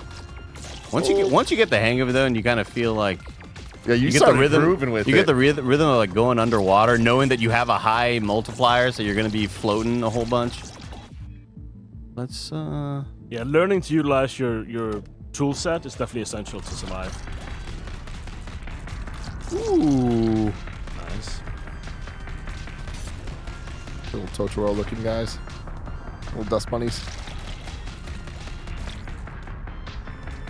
Yeah, those dudes that erupt right there are. That's the one that got me real Yeah. good that one time. Oh, man, you're messing their day up, though. Oh. Oh, God. Yeah, it's those. I gotta watch out for those birds. Those are the real man. dangerous ones. The big dogs. All right, we crushed that. Next one. Holy cow. We are just, we are maneuvering now. This is sick. It's a beautiful thing. I love them turning red when they take damage. It's very satisfying. Poetry in motion right there. Okay, this game's fucking It's awesome. Yeah. freaking cool, right? Holy shit, everyone's out there is Yes, watching it it is. slackjawed. Amazing work. Yeah, the art looks fantastic. And even better gameplay, right, too? Right, Greg? It's probably So the good. it's the gameplay that's really good. God, you are the gunboat I'm the god. I'm close. I'm getting there. I'm like the gunboat like associate, Yeah. like Yeah, associate yeah. manager. We'll get you know you what I up mean? there. Oh, okay. Destroy the onslaught. Oh man, All right, and you I gotta gotta take them head on. And I gotta like maneuver. Oh. Oh no. Okay. You can stay on the side if you want. There are kind of two halves to this, but you gotta worry about the wave. Yeah, there we Shit. go. And you This can go is- under the wave as well if you need to. Smart. Oh, cool. Very cool. That's just like nature, Tim. It is just like nature. If you see a tidal wave coming at you, you go below it.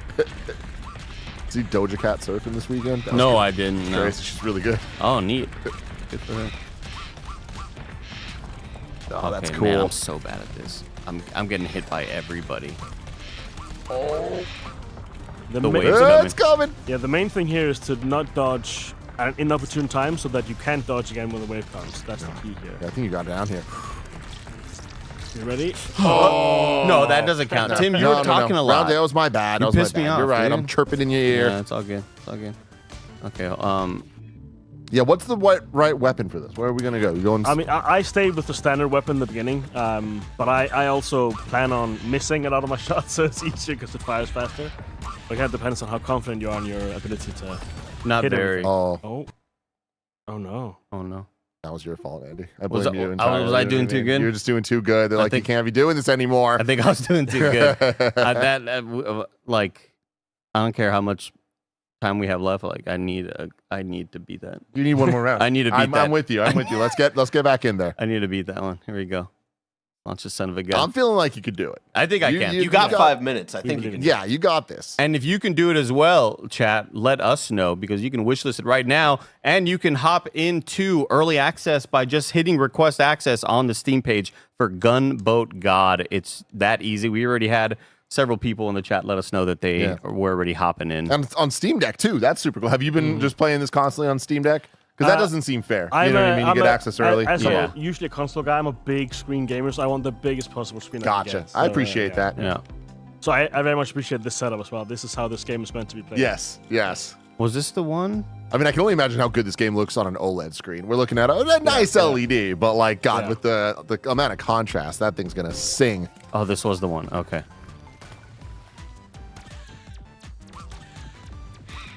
This is the tidal wave one. Yeah, right? destroy the okay. onslaught. Oh, okay. Okay, yeah, it's getting dangerous then. All right, wave incoming. Oh my God, we're just taking hits. Going back to the eruptor. God, I love that animation of changing the weapons. Yeah. Oop. Okay, I don't know if this is going to be the run, Andy, but next time will be the run. Yeah, well, you know what? Because the still warming up. He's the controller downloading it, yeah. disconnected. I don't know if you noticed that. Oh, yeah. Yeah. There's some shoddy tech here. All right, I'll go back with blast. I gotta just cover space. Yeah. Yeah. I gotta cover space and I gotta like avoid. You could try jumping from side to side to outrun the birds. Eventually, but again, keeping the wave in mind. Oh my is the God. thing. Yeah, it's that wave, man. Yeah. The wave factor. Oop it. Oh, that was Yeah, we're getting it. clean, We're getting though. it. Oh, so nice. We're getting it. Oh man, you're staying up. Oh, now it's coming faster. What's up with Oh. that? I didn't agree to these terms. They keep you on your toes. I love that you're starting to get faster and Yeah. faster. Like that's so Yeah. cool. The sound is just very satisfying as it just ramps up. Yeah, even just hearing the gun pop faster and faster is very cool. There we go. Nice. Oh, Oh, now I'm just running into them. you're just too fast. You're too powerful. You're becoming the god. Right before our eyes. We're Freak 40% Nasty of the way Jimmy- done. Freak Nasty Jimmy says, "Why isn't Andy going through that gap? Because it's hard, man. There's a wave. There's a bunch of beetles. Yeah, they said. I mean, look, I'll do it right now, just because I know there's a lot of doubters out there, a lot of doubters and haters. But the haters are my motivators, Tim.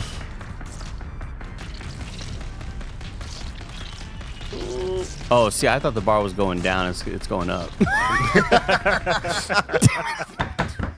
It's okay. One more. Let's do it. One more. I need everybody in the chat on their feet.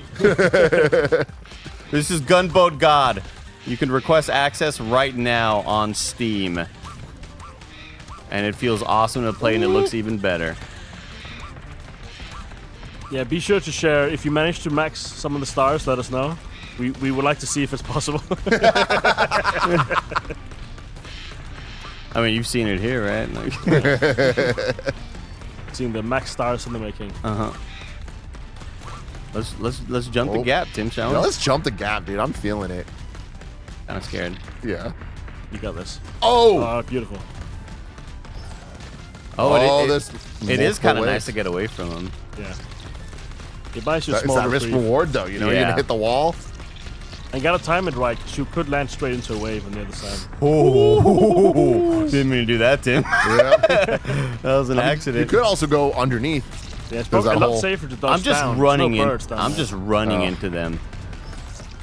Yeah, that is a great call. Birds can't go underwater, Tim. Or mosquitoes, I suppose these men. Oh, mosquitoes. Hence the lovely squish when they die. Yeah. Oh, that's a good squish. Nice. Nice. Yeah, I just, you know what? Hey, you're right about the just a single blaster. Yeah. It's got more range. You go underwater with it. Here's the thing, Andy. We're running out of time. This isn't going to be the run. Restart the shit right now, and let's fucking get Okay, it. okay. Let's fucking get You're it. right. Okay? We're Lock using in. standard blaster. We're going in. We ain't getting Sorry cute. to all the We're other trying to games win. here. Yeah, once you've got the combo going, this blaster is your best friend. Yeah. At least until the mini nukes, then that might be your best friend. Mini nukes. I don't like how Or the quickly you gave lightsaber. up on me there, by the way, Tim. No, it's I'm just like Yeah, it's reality. You were getting cute with the jumping over the cliff, and I appreciated Yeah. it. But I was like, no, I need to see that bar at the top fill up. Yeah, we're gonna do it right here. I can feel it. Reggie Cooper says, "Put your hands up, chat. He needs your energy. Send it to him, everybody." Like we're shooting so fast right now. Oh, We're shooting you're doing unbelievably so well. quick. Yeah. They don't stand a chance. Oh my god! Trick shot. The there. movement's nasty. Like the movement god right here. Do these dudes? Oh, they're diving now. Do they count for more? That's a good question. I'm not sure actually if they do. They must. They must do. That takes many more shots. Okay. Yeah, you can, if it helps on the dive bombs, shoot them like go underwater to give yourself another. Yeah, couple of some inches. more space. Yeah. Oh, you got But they it are very now. much Yeah, risk yeah, reward, yeah. right? 'Cause if you don't hit them, they will hit you. Yeah. Oh, yeah. Just like that. Just like that. We're getting them. We're though. getting there, we're getting It's there, going dude. faster. We're at an 8-time multiplier, Tim. It's never been that high. They can't render that numbers that high. You have like 15-20% left. Little by little, you're getting there. Oh yeah. Get back in the zone. Well, we found the rhythm. Yeah. Like, oh, dude. we found the rhythm. It's almost unfair for these bats. I'm hurting.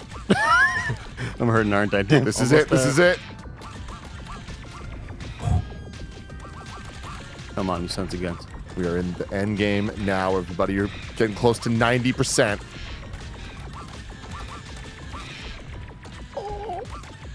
I don't know why I thought I had like a pixel of health, but I'm doing okay. No, you're doing not well. that scary. Okay. Not Yeah. that scary. One more of those, we might be out, everybody. Don't jinx it. Don't jinx it. Oh man. I need everybody to call their family members. Tell them to turn on Twitch. This is one of those where were you moments, you know? You're so close. Where were you when 5% Markiplier left. broke the home run record? Oh my god. Oh man. Careful, save the dash. Oh man, he's gonna do it, everyone. You're so close. Holy shit. Oh. Alert the presses. Alert the presses. Oh man, that Holy was shit. incredible. Nice. Everybody, Awesome. Gun Boat God. The demo is available right now on Steam. Also, you can wish list it. K.A. Peterson, thank you so much for joining us. Any final words about Gunboat God? Play it. Hopefully love it. Tell us if you do or if you don't, and we'll make it as good as we can for 2026. And shout out again to the effectively one-man dev team at Jensen Rad.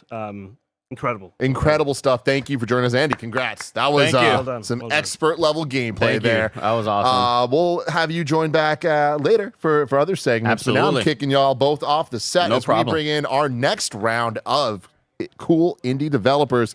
We're about to see Combo Devils, and I can't wait for this.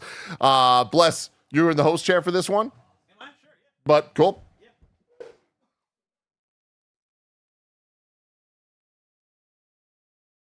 What up? What up? We're welcome to the stage, Tim and Cordell. Hey, how's it going? Right now.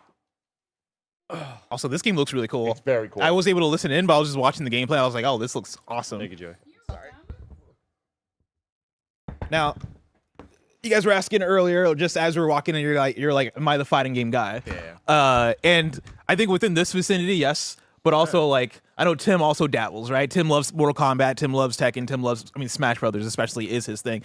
But before we even get into it, the thing I want to ask is, what kind of fighting game is Combo Devils? Like, what do you compare it to? It is a fusion between Smash Brothers and traditional fighting games, so platform fighters and traditional fighting games. Ooh, Yeah. okay. Can you talk more about it? Like, what is the thing that about Combo Devils that you would say separates it out or makes it unique?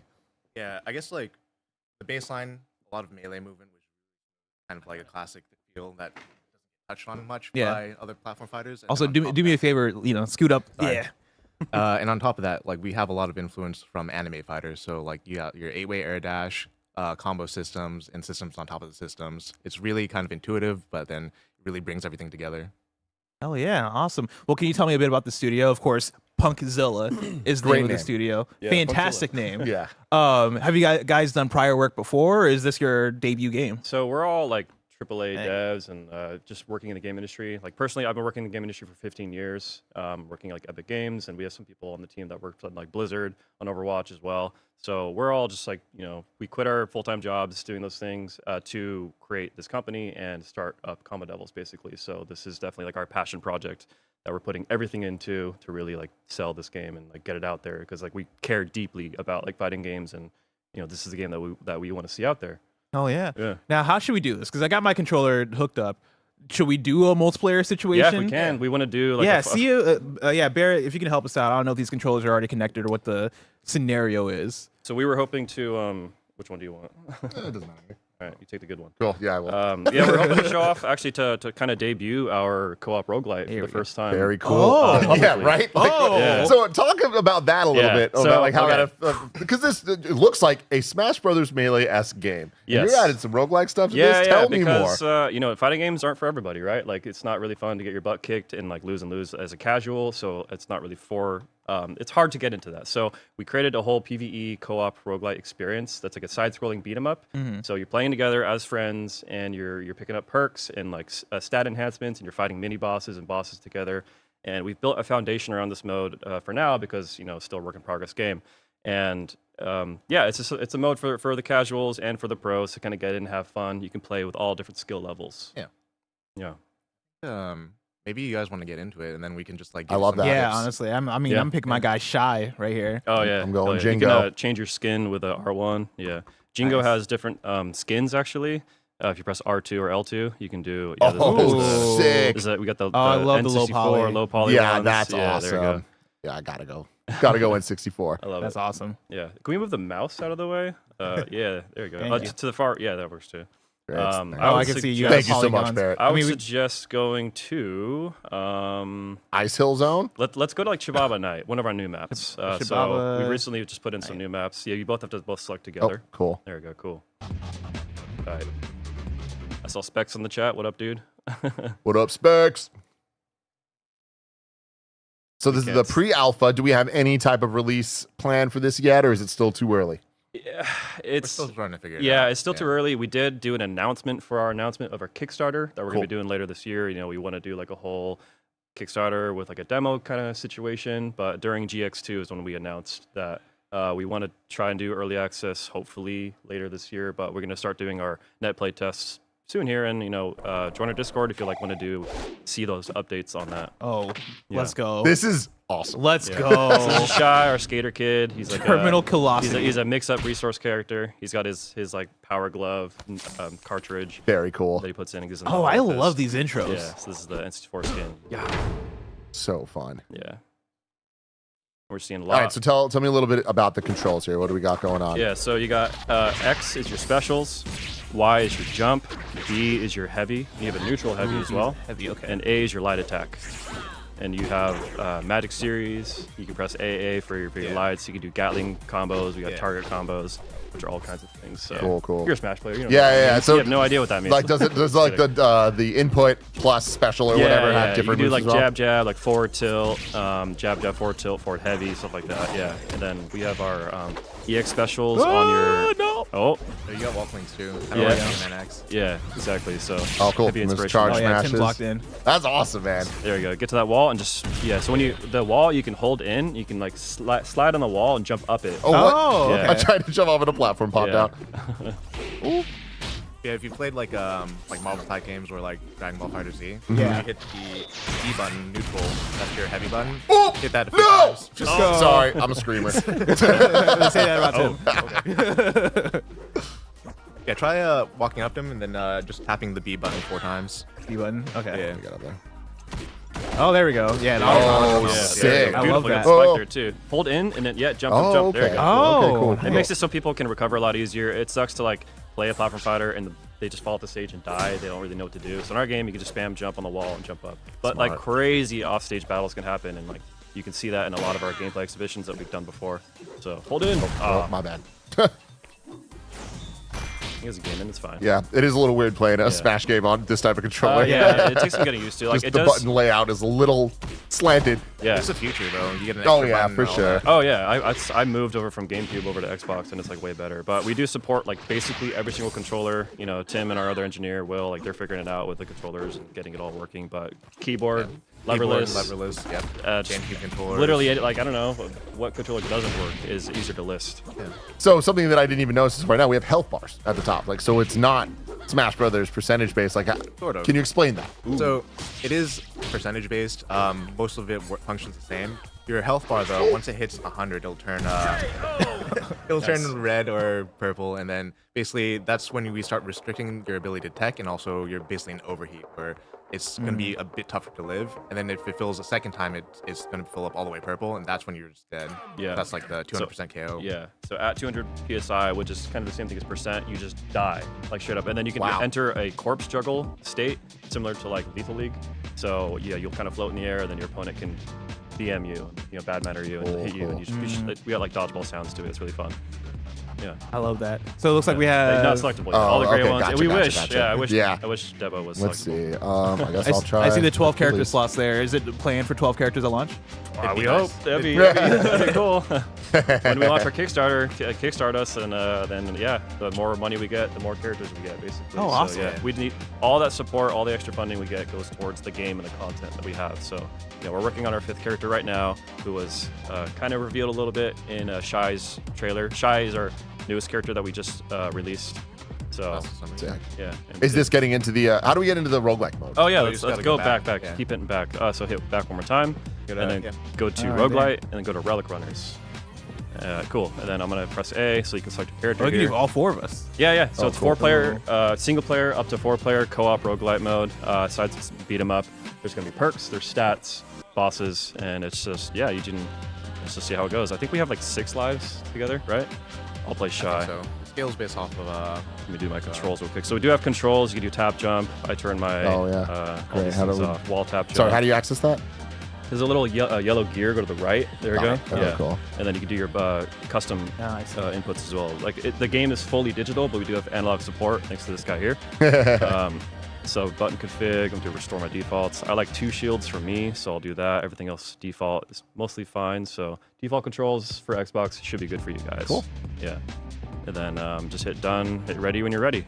All right, cool, let's get in. I'm liking this music. Yeah, thanks. Groovy. Yeah, we got some really dope people making some music for our game. So shout outs to Brad Hagman for this song. All right, so this is just lobby. We're not against each other. You can't hit each other. We're friends, right? So first time showing this online. This is really sick for us to show. So thank you guys for tuning in and watch this. We're excited to show. It is work in progress, obviously. So, but it's fully playable. We shortened the demo a little bit for this segment. So when you guys are ready, come to the door and there we go. Let's start. do it. Yeah, that was like a little hand warmer room, basically. Okay, so think side-scrolling beat 'em up, right? We're just in here with platform fighter mechanics and just kick some ass. There's a lot that we're still working on. Readability of enemies, readability of where you are. So pay attention to like your player number above your head. Yeah. Because you're kind of getting lost in the sauce sometimes. I love so this is kind of like Subspace Emissary from Smash Brawl, Yeah, but yeah. multiplayer co-op Exactly. roguelite. Like Yeah. hell yeah, dude. They've got layers on top of that. Some of the extra mechanics like shopping. All right, so whenever it's ready, we all walk to the store and tells you gotcha. what happens next. So the So- artifact selector is next. Is the gameplay flow essentially you clear out a room and then you go into the door? every Yeah, time? yeah. There's Gotcha. there's platforming rooms. These are called like kill rooms. This one, like we're also trying to teach the gameplay as well, right? So this is a map where there's lava down here, so you can't die. So we're teaching the players like, oh crap, how do I get back? Oh, I'm gonna hold into the wall. Oh, look, I'm sliding. Oh, I can jump up. Cool. Like we're teaching the mechanics without being like, hey, listen, like this is what you can do to play our game. No, just play and learn. Yeah. So we have more enemies coming that are gonna like be able to show that off. Like they're called enforcers, a certain type of enemy that like you have to shield against in order to like defeat it basically. So you'll see these little like stat enhancers too when that you can pick up. And so this is the relic selector. This is where we get our very first perk. So it goes in order from player 1 to player 2. Ooh. Sick. So Okay, so Connie that's gets to me. pick your. I'll You can make myself re-roll bigger. with B, by the way. So you have up to 2 re-rolls per run per character. Ooh, okay. So Oh, yeah, man. Makes Kaiju you Egg's pretty bigger. cool. Yeah, yeah. It's just like the super mushroom kind of thing. And some of these are stackable. You can stack the Kaiju Egg up to 3 times. Ooh, Cicada Shell. Dude. Did I do that? It's some Well, I want to get legendaries. big though. One of us. Okay, you have to get big. I wanna One get of us. big. I gotta Get do big. Cicada Shell. I got to do I this. want to be big Jingo. Yeah. This I would probably Backstopper is like in our game we have the directional shield like to aim. The Backstopper is like a traditional like bubble shield. Oh, That one's kind of okay. tight. I would get that actually. So when you shield, it defends your back too. Sick. Oh, please get the Kaiju Egg. We're just all Please. gonna be big boys. Only a couple, yeah. So yeah, yeah, you can stack the Kaiju up to 3 times. And so now we've defeated this level. We have 2 door choices. The left is damage. The right is jump. Like so, we probably want to do damage, right? Yeah. So let's all Yeah, go let's here. Oh, left. Yeah, and we have a lot more planned for this mode. This is like bare bones foundation of what the roguelite's going to be. We have a lot more planned for this. We're just a team of a very small team, and we're working on this constantly every single day. So yeah. I saw someone in the chat asking how customizable the controls are and if they can map attacks to the right stick. I can tell you, Yeah. the right stick works like Smash works. That's exactly how I'm doing it. Yeah, you got your tilt stick and your smash stick, kind of the classic controls right there. Yeah. Let's see if I can get the pause menu on the stats. Do we have the camera mode on this on the 4-player roguelite? I think we do, right? I don't know how it's gonna work. Oh shit. Okay. Screw you, bat. All right, cool. And yeah, so you are collecting like currency during this run. Oh yeah, so here's his little stats, right? Oh, you can do this. Cool. So these guys are the little stat enhancers. This map specifically, we went into the damage room. The reward, if you beat it, is the damage, right? So we all get to get one. I could steal all these others too if I wanted to, but I'm not that person. Kick you Okay. out. Oh no, it's on the door. Oh. No. Okay, so Wait, you can- wait. Yeah, try to grab it. Okay, that's a bug. Okay. Okay. Spam RB as we go in. Maybe you'll pick it up. All right, everybody come here. And spam it. Oh, someone got it. Someone got it. There we go. Okay, cool. Yeah, some things are still buggy. So yeah. Hey, wish to start this game. Like, it's gonna help us a lot. Yeah, everybody, this please game go mode. to Steam and wishlist this now. It works wonders for the devs, and this game is awesome. So please support it. Have you guys been able to take this to public events for people to try out yet? Yeah, How's that been? we've been a lot of places. It's been really good so far. We've gone to like shoot, where the hell have we been? Genesis, Yeah. Hacks, West, Sick. DreamHack. Watch the Throne, Yeah. Heatwave. We did an exhibition, our very first bracket tournament during Heatwave. Oh, that's so cool. Yeah, it was awesome.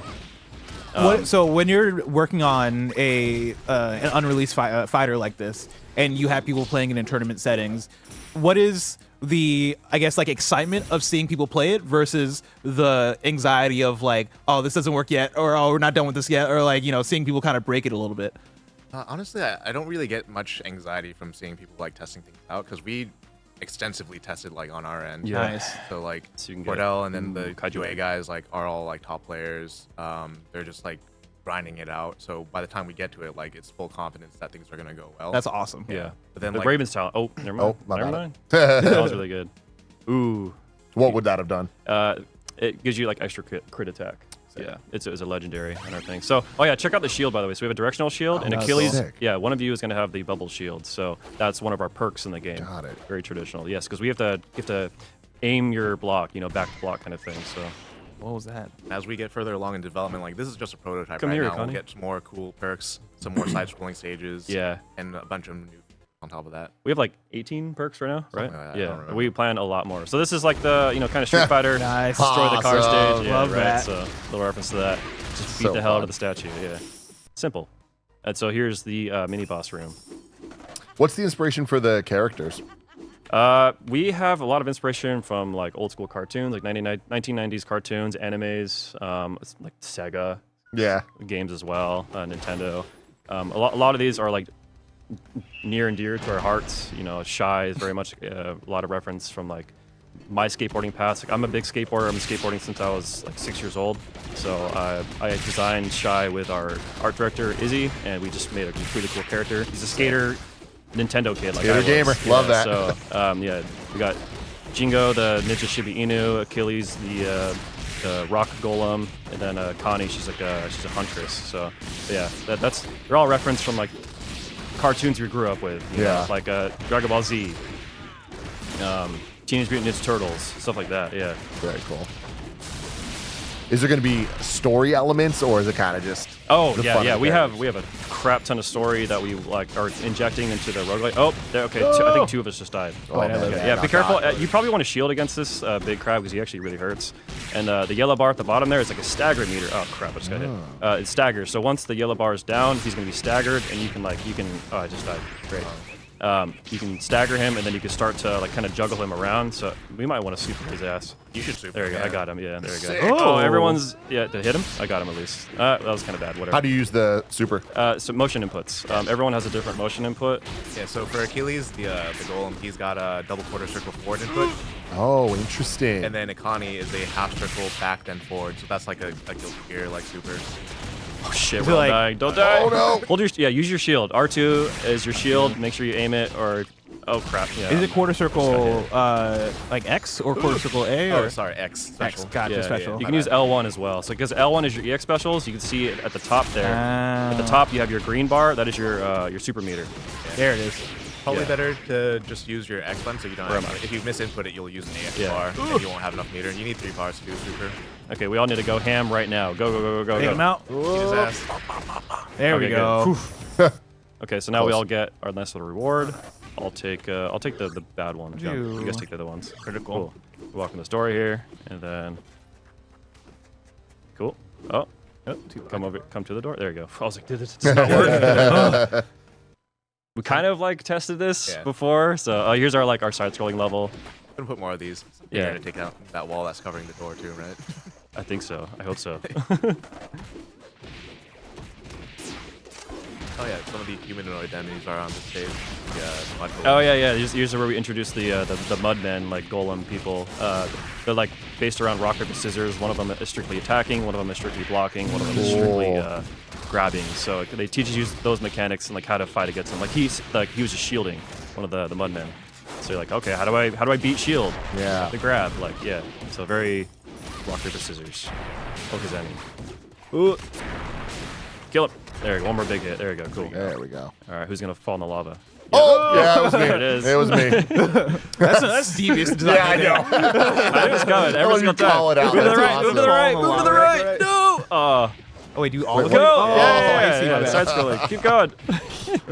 Oh god, this is bad. You get Timmer just like, oh yeah, come on guys. 50% bad level design. Yeah. You gotta fix the camera code and everything. Excuse me. I mean, not No, you're right. No, architecture, it's but bad. Yeah. Yes, the camera needs treatment for sure. Mess up this crab. Die. So do you guys have planned platforms that you're working on? Right now, Steam, Linux, PC, Nice. and then potentially console, but that's TBA still. Oh shoot. Yeah, we'd love to be in console. It's just expensive, so we're Yeah. focusing PC first. So once again, depending on funding and what we get, we'll go to all consoles if Very you'll pay cool. us.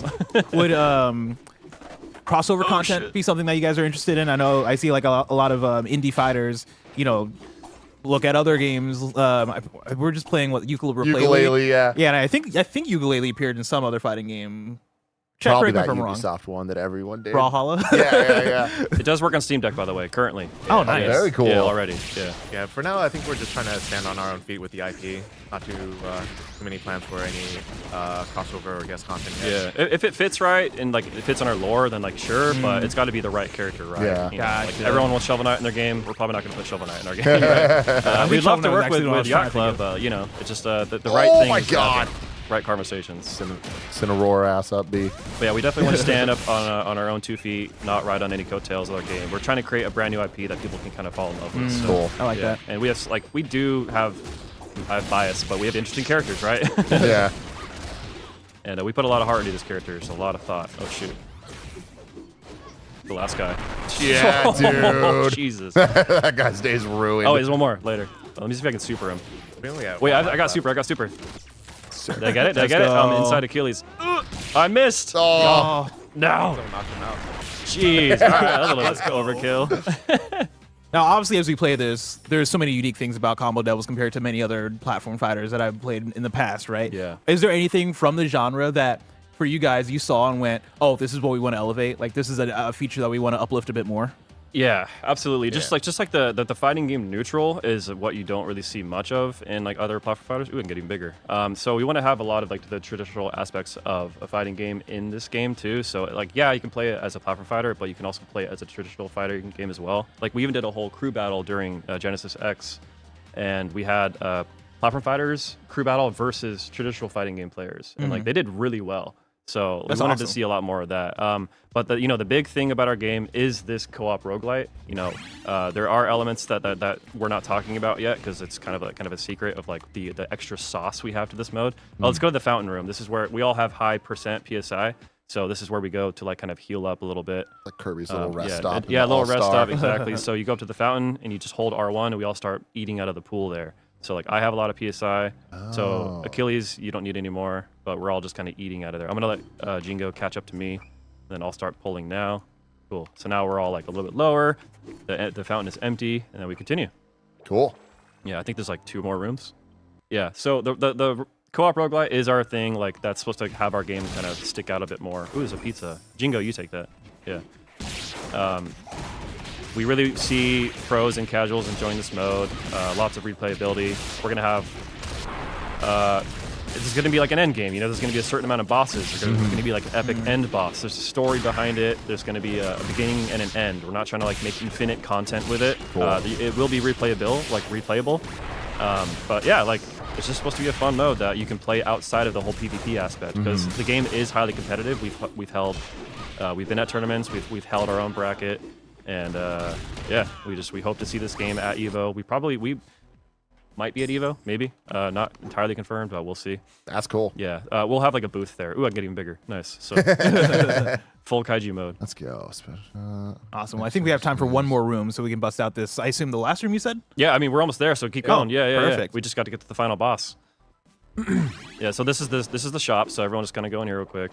And then, yeah, we have the boss, which is the final room. So let's go. Are we, like, out of time? Yeah, we're running out. We got 4 minutes left. All right, then let's go. Let's just buy a random perk. Go. All right, come here to the door and go in. And we're at the final boss. Luckily, we shortened it, like, perfectly. Yeah. Yes, Tim. As we're entering the final room here, is there anything left to say about the game as far as wish list on Steam? Yeah. Oh, look at this. Wish list us. Keep an eye out for our Kickstarter. I'm Gigantic as Shy. Yeah, please just help us fund this game. We need everybody's help. This game is not going to get made without your help. So Kickstarter is going to be a big one. Yeah. Check out commodovals.com. Join our Discord if you want to be seeing like the latest updates and follow our socials for more news. Oh, I got hit so hard. Super him. Yeah, commodovals.com, Discord. Oh, did I miss? Oh, I got him. He's up there now. Get up here. I'm as tall as you. Oh shit. Oh, that's a giant ice. Use your EX specials. Use your L1, everybody. L1 and like up and left or right, neutral. Oh, he's messing us up, dude. He's jacking us up. I like how I'm as big as him. Yeah, normally he's big. You're but, huge. Yeah, I'm gigantic. I'm just a little giant skater kid. His ass. Kickflip in your face. I know. I like Shy. Oh hell yeah. Oh Is that shit. you? Yeah. Oh nice, good. That double super. Mess him up. That He's on the Marvel's ground. Capcom. Oh, man. Someone just got 200 PSI KO'd. Yeah. Oh, Of course. Was that you? Yeah, that was me. Oh no. Oh god. All right, I'm back. I'm out for real. Oh, you actually died. Oh, we have 0 life. Oh. Uh-oh. Okay. No, It's up to you. man. It's me. Don't worry, I'm locked. I'm in You lock. got it. Lock in, I'm blast locked in. Oh, you parried the ice bomb. Aim your shield. Oh no. Watch out. Those will freeze you. Chat. Hold your shield. Nice. Good. Chat, I need you to spam Patient Pete in chat. We're going Patient Pete here. Get him. Use your shield.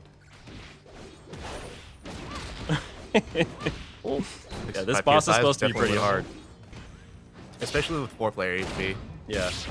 So we're gonna be at a couple of more events. We're gonna be over at Level Up Expo. We're gonna be at Combo Breaker. Combo Breaker. Thank you. We're gonna be at Evo hopefully with our indie booth. If not, we're gonna be at more events. We have more updates later this year, so we're on Twitter and all that stuff. Very cool. Follow us. Yeah, It's gonna be really definitely helpful. check them out and wish list on Steam. That's the most important thing, everybody. Yeah. Oh. Sweet AI guy. I'm still in it. I love I'm still in it, but sadly, I don't think I'm going to have enough time to beat him in the allotted time.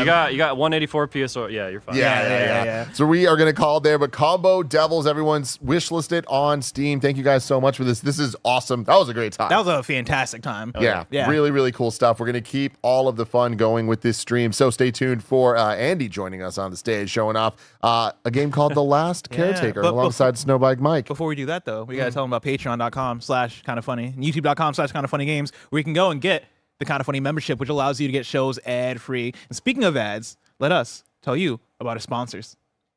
This episode's brought to you by Shady Rays. Get ready for the season ahead with quality shades built to last. Our friends at Shady Rays have you covered with premium polarized shades that won't break the bank. Shady Rays is an independent sunglasses company offering a world-class product rated 5 stars by over 300,000 people. Plus, if your shades ever go missing or an unexpected hit happens, don't sweat it. They have the most insane protection in all of eyewear. Every pair is backed by lost or broken replacements. If you don't love your shades, exchange for a new pair or return worry-free within 30 days. Y'all know I've been outside in the sun a lot playing Pokemon Go, and it's such a great experience wearing Shady Rays when I'm out and about looking dope. Exclusively for you, Shady Rays is giving out their best deal. Head to ShadyRays.com and use code FUNNY for 35% off polarized sunglasses. Try for yourself the shades rated 5 stars by over 300,000 people. Again, go to ShadyRays.com, use code FUNNY to get 35% off polarized sunglasses. This episode is brought to you by Factor. Ready to optimize your nutrition this year? Factor has chef-made gourmet meals that make eating well easy. They're dietitian approved and ready to heat and eat in 2 minutes, so you can fuel right and feel great, no matter what life throws at you. Greg Miller has been loving how simple it is to enjoy his Factor meals as he's rushing between shows each day here at Kinda Funny. Factor arrives fresh and fully prepared, perfect for any active, busy lifestyle. With 40 options across 8 dietary preferences on the menu each week, it's easy to pick meals tailored to your goals. Choose from preferences like Calorie Smart, Protein Plus, or Keto. Eat smart with Factor. Get started at factormeals.com/factorpodcast and use code FACTORPODCAST to get 50% off your first box, plus free shipping. That's code FACTORPODCAST at factormeals.com/factorpodcast to get 50% off plus free shipping on your first box. This episode's brought to you by MeUndies. For years, I've been telling you all about how much I love MeUndies. Real talk, I haven't worn a pair of underwear or socks that weren't MeUndies in over half a decade. And that's because I just love how premium they are, how great they look, and awesome they feel. Even my loungewear at home is MeUndies, and I cannot recommend their various shirts enough. MeUndies just gets it. From the all-black classics to fun, expressive prints, MeUndies has a look for everyone. Plus, they come in sizes XS to 4XL, so there's something here for all of you. Its breathable, stretchy, and oh-so-comfy fabric make it ideal for all-day wear. And they use sustainably sourced materials and work with partners that care for their workers. Rad. Good things come in big packages at MeUndies. Get 20% off your first order, plus free shipping on orders of $75 or more at MeUndies.com/kindafunny. Enter code KINDAFUNNY. That's MeUndies.com/kindafunny. Code KINDAFUNNY for 20% off MeUndies. Comfort from the outside in. Welcome back, everybody, to our mix demo showcase. Me and Mike, and we were joined by a very special guest. Very everybody. special guest. Jack Patillo is in the damn building. I'm in the building, you guys. This is so exciting. Jack Patillo is here to showcase a little game called The Last Caretaker. The Last Caretaker. Developed by Channel 37. Yes. Tell me all about it, So, Jack. Channel 37 is a Helsinki-based game studio. Very, very cool guys. So, Auntie is the guy who brought me on board. You might know him from all the Trials games back in the day. Of course. And so he left there, and now he started up his own studio, and now they've been working on this game for about 3 years. I came on about October or so after he showed me some of the stuff he was working on, and I was like, oh my God, this looks amazing. This looks like it could be the best best game ever. And so I am the community manager for Channel 37. So I'm here to promote the game, show it off, show you some cool stuff that we're working on, maybe get you some exclusive stuff you've ever seen. Wow. And actually, you gents, so our game, Exclusive. you guys, I brought you presents. Oh you my gosh. You get a He scarf. knows. Andy, you get a scarf. Yeah. He knows what we're in San Francisco right now. It's a little chilly, so everyone's getting scarves, and this may or may not come into play You see me later walking on. around here. It's a nice scarf too. Oh my God! Look who else is here! Whoa! Look who else is here! It's Paris. Holy shit! Paris in here. Holy Paris. shit! Oh, we're live. live. We're We're streaming right now. Yeah, Paris, come here. Paris, There you go. Put the scarf on. Put the scarf on. Say hi anyway, Paris. Put the scarf on. We're about to show off probably a trailer that I think Barrett may have ready for us. We are updating the game. There's 3 minutes left on the update.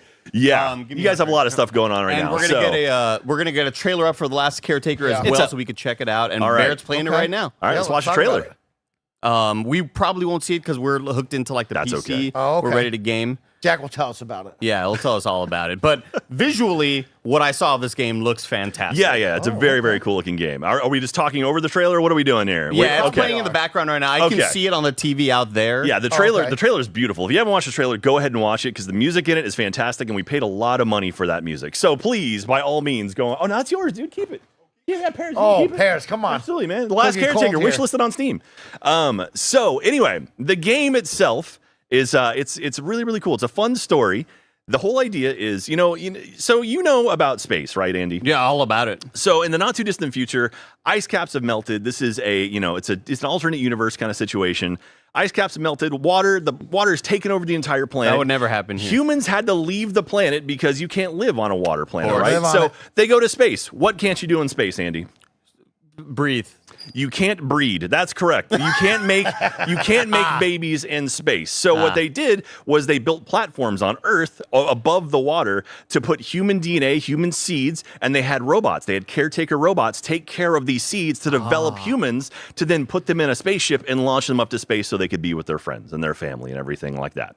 So you are the last caretaker. You wake up some 100, 200 years later after, and you're not sure what's going on, and you've encountered this world where everything seems devastated, you're not sure what's happening, and you have to figure it out, and you have to go and actually repopulate the space Earth, or whatever we're going to call it. I was born for this. Yeah, You were yeah. born for this. It's beautiful. The game itself is a lot of fun. It's a good game because there's lots of moments of intense action and then nice kind of calming moments, so you can kind of breathe. okay. So if you're a streamer out there, you want something to play, get real intense on, and then in between kind of big segments, you can kind of breathe for a little bit, talk to your community. You can. Yeah, I And, noticed. I just wanted to kind of read this theme description real quick. It says, sail across a vast ocean in this first-person survival shooter. Craft, explore, and battle rogue machines. An atmospheric open-world adventure where every discovery and upgrade brings you closer to humanity's rebirth. So this is a sort of single-player survival crafting. Mike, you know my favorite Yeah, parts he of a video loves game this. are the first 4 to 5 hours of a survival game. I love yeah. kind of finding my bearings, Oh, yeah. understanding what makes what. Now you obviously love a lot of survival games. I've Yeah, seen you yeah. stream them and play them for a long time. Yeah. So you see this and you go, oh shit, this is right up my alley. Yeah, exactly. I mean, I'm a huge fan of Raft and Satisfactory, and so when Auntie showed me kind of what he was working on, he's like, "Oh yeah, it's similar to those." And I'm like, "Oh, this is taking all my favorite parts of those and making it into one game." And so, The Last Caretaker, now it's like we're getting to the point where we can finally show some stuff off, and I'm very, very pumped for people to check it out because not only do you have the adventure and you're exploring, there is FPS elements as well because there are rogue robots that will come after you, and you can actually have to fight back against some really cool weapons. And then there's also crafting as well. So you're going to be making stuff. You can make a base. You have a ship that you go from platform to platform on the ship. You can keep adding to it all these module systems that you can keep adding on. You can build it however you want to. And it's great. It's just so much fun to actually play and kind of do it your own way, your own style. And I got to say, this is the first time I've ever been on this side of the presentation stuff. It's cool because, I've never been part of a development cycle. And getting to watch the game coming along and keep going, and every single day I sit down at the computer and something new has happened. It's just so much fun. It's so cool to see the game, becoming its own thing, becoming taking on a life of its own. And every day I jump in and and it's like it's exciting. It's fun. Okay, we're trying to get the game launched here. What's going on here? Visually, it looks freaking fantastic. All right. What does it say? I can't read that. You don't have your glasses. Mike doesn't have his damn glasses. Oh man. Okay, so it says we're missing something here. Well, so we might have to figure out what's going on. Yeah, something about an PC game. Yeah, Mike, this is how it all works. It's a whole PC We're gonna gaming turn it on. thing. Give it a Well, moment. Barrett's on his way to yeah, we'll figure it out. We'll look figure it out. into Okay. it. But one thing that immediately sort of struck me was the visuals and how the materials look and everything in the game. Do you know what engine this is running on? It's on Unreal. So Unreal, it's okay. Unreal. Yeah. So Bear's gonna take it. Roger's here. Roger's here Roger. to There we look go. into it. So Something about a missing game executable, Roger. Yeah. that's a little important for a Might video be game to above his play. pay grade, but we'll figure it out. Yeah, I'll hand it off. We're going to look into it. But yeah, no, it's Unreal, and so all of the physics and all the fun stuff in that are all involved with it. Well, the visuals are fantastic. The actual like the coloring, like the color system of the game looks so cool. Like all the lighting effects in the game are really really great. You get to control stuff like right at the very beginning of the game. You actually get a glow stick because you have no lights yet, Oh, so you okay. can walk around That's the glow fun, stick that's and like fun. light up rooms. It's really really cool. And Do we know what some of the influences were?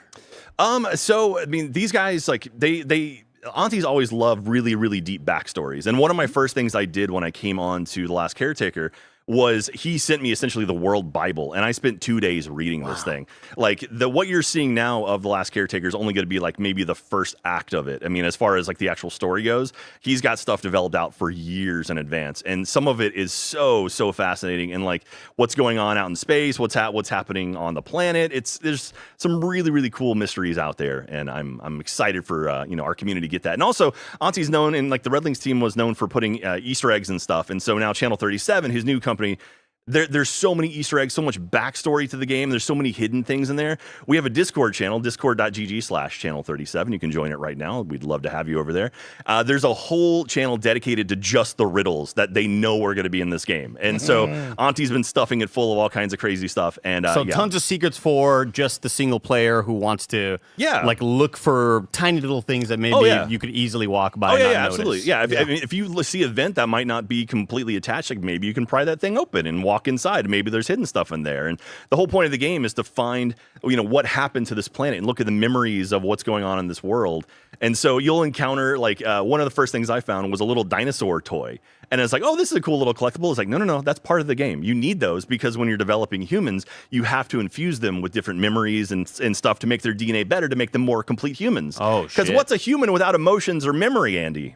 The computer. That's Greg Miller. Yeah, it's Greg Miller. You're right. got him. Got his bitch ass. Got his ass. Now, I think when me and Mike sort of hop into single player survival games or just any sort of survival game, it's always like we're driving towards making that one weapon that we feel is going to be like our daily driver. Because you talk about fighting rogue machines. Yeah, what sort of rogue machines are we talking? So basically, it's all of these machines they built. Like if you were building, robots to take care and protect a facility full of potential humans, you're going to load it up with some stuff, right? And so you've got angels, you've got little bots, you've got weird like DNA mutant things. There's a lot of crazy stuff going on in the game. And so also depending on like at night, some things will come out, like some things fear the day, and so you can actually take advantage of that. So if you put lights up, it'll scare off certain bad things.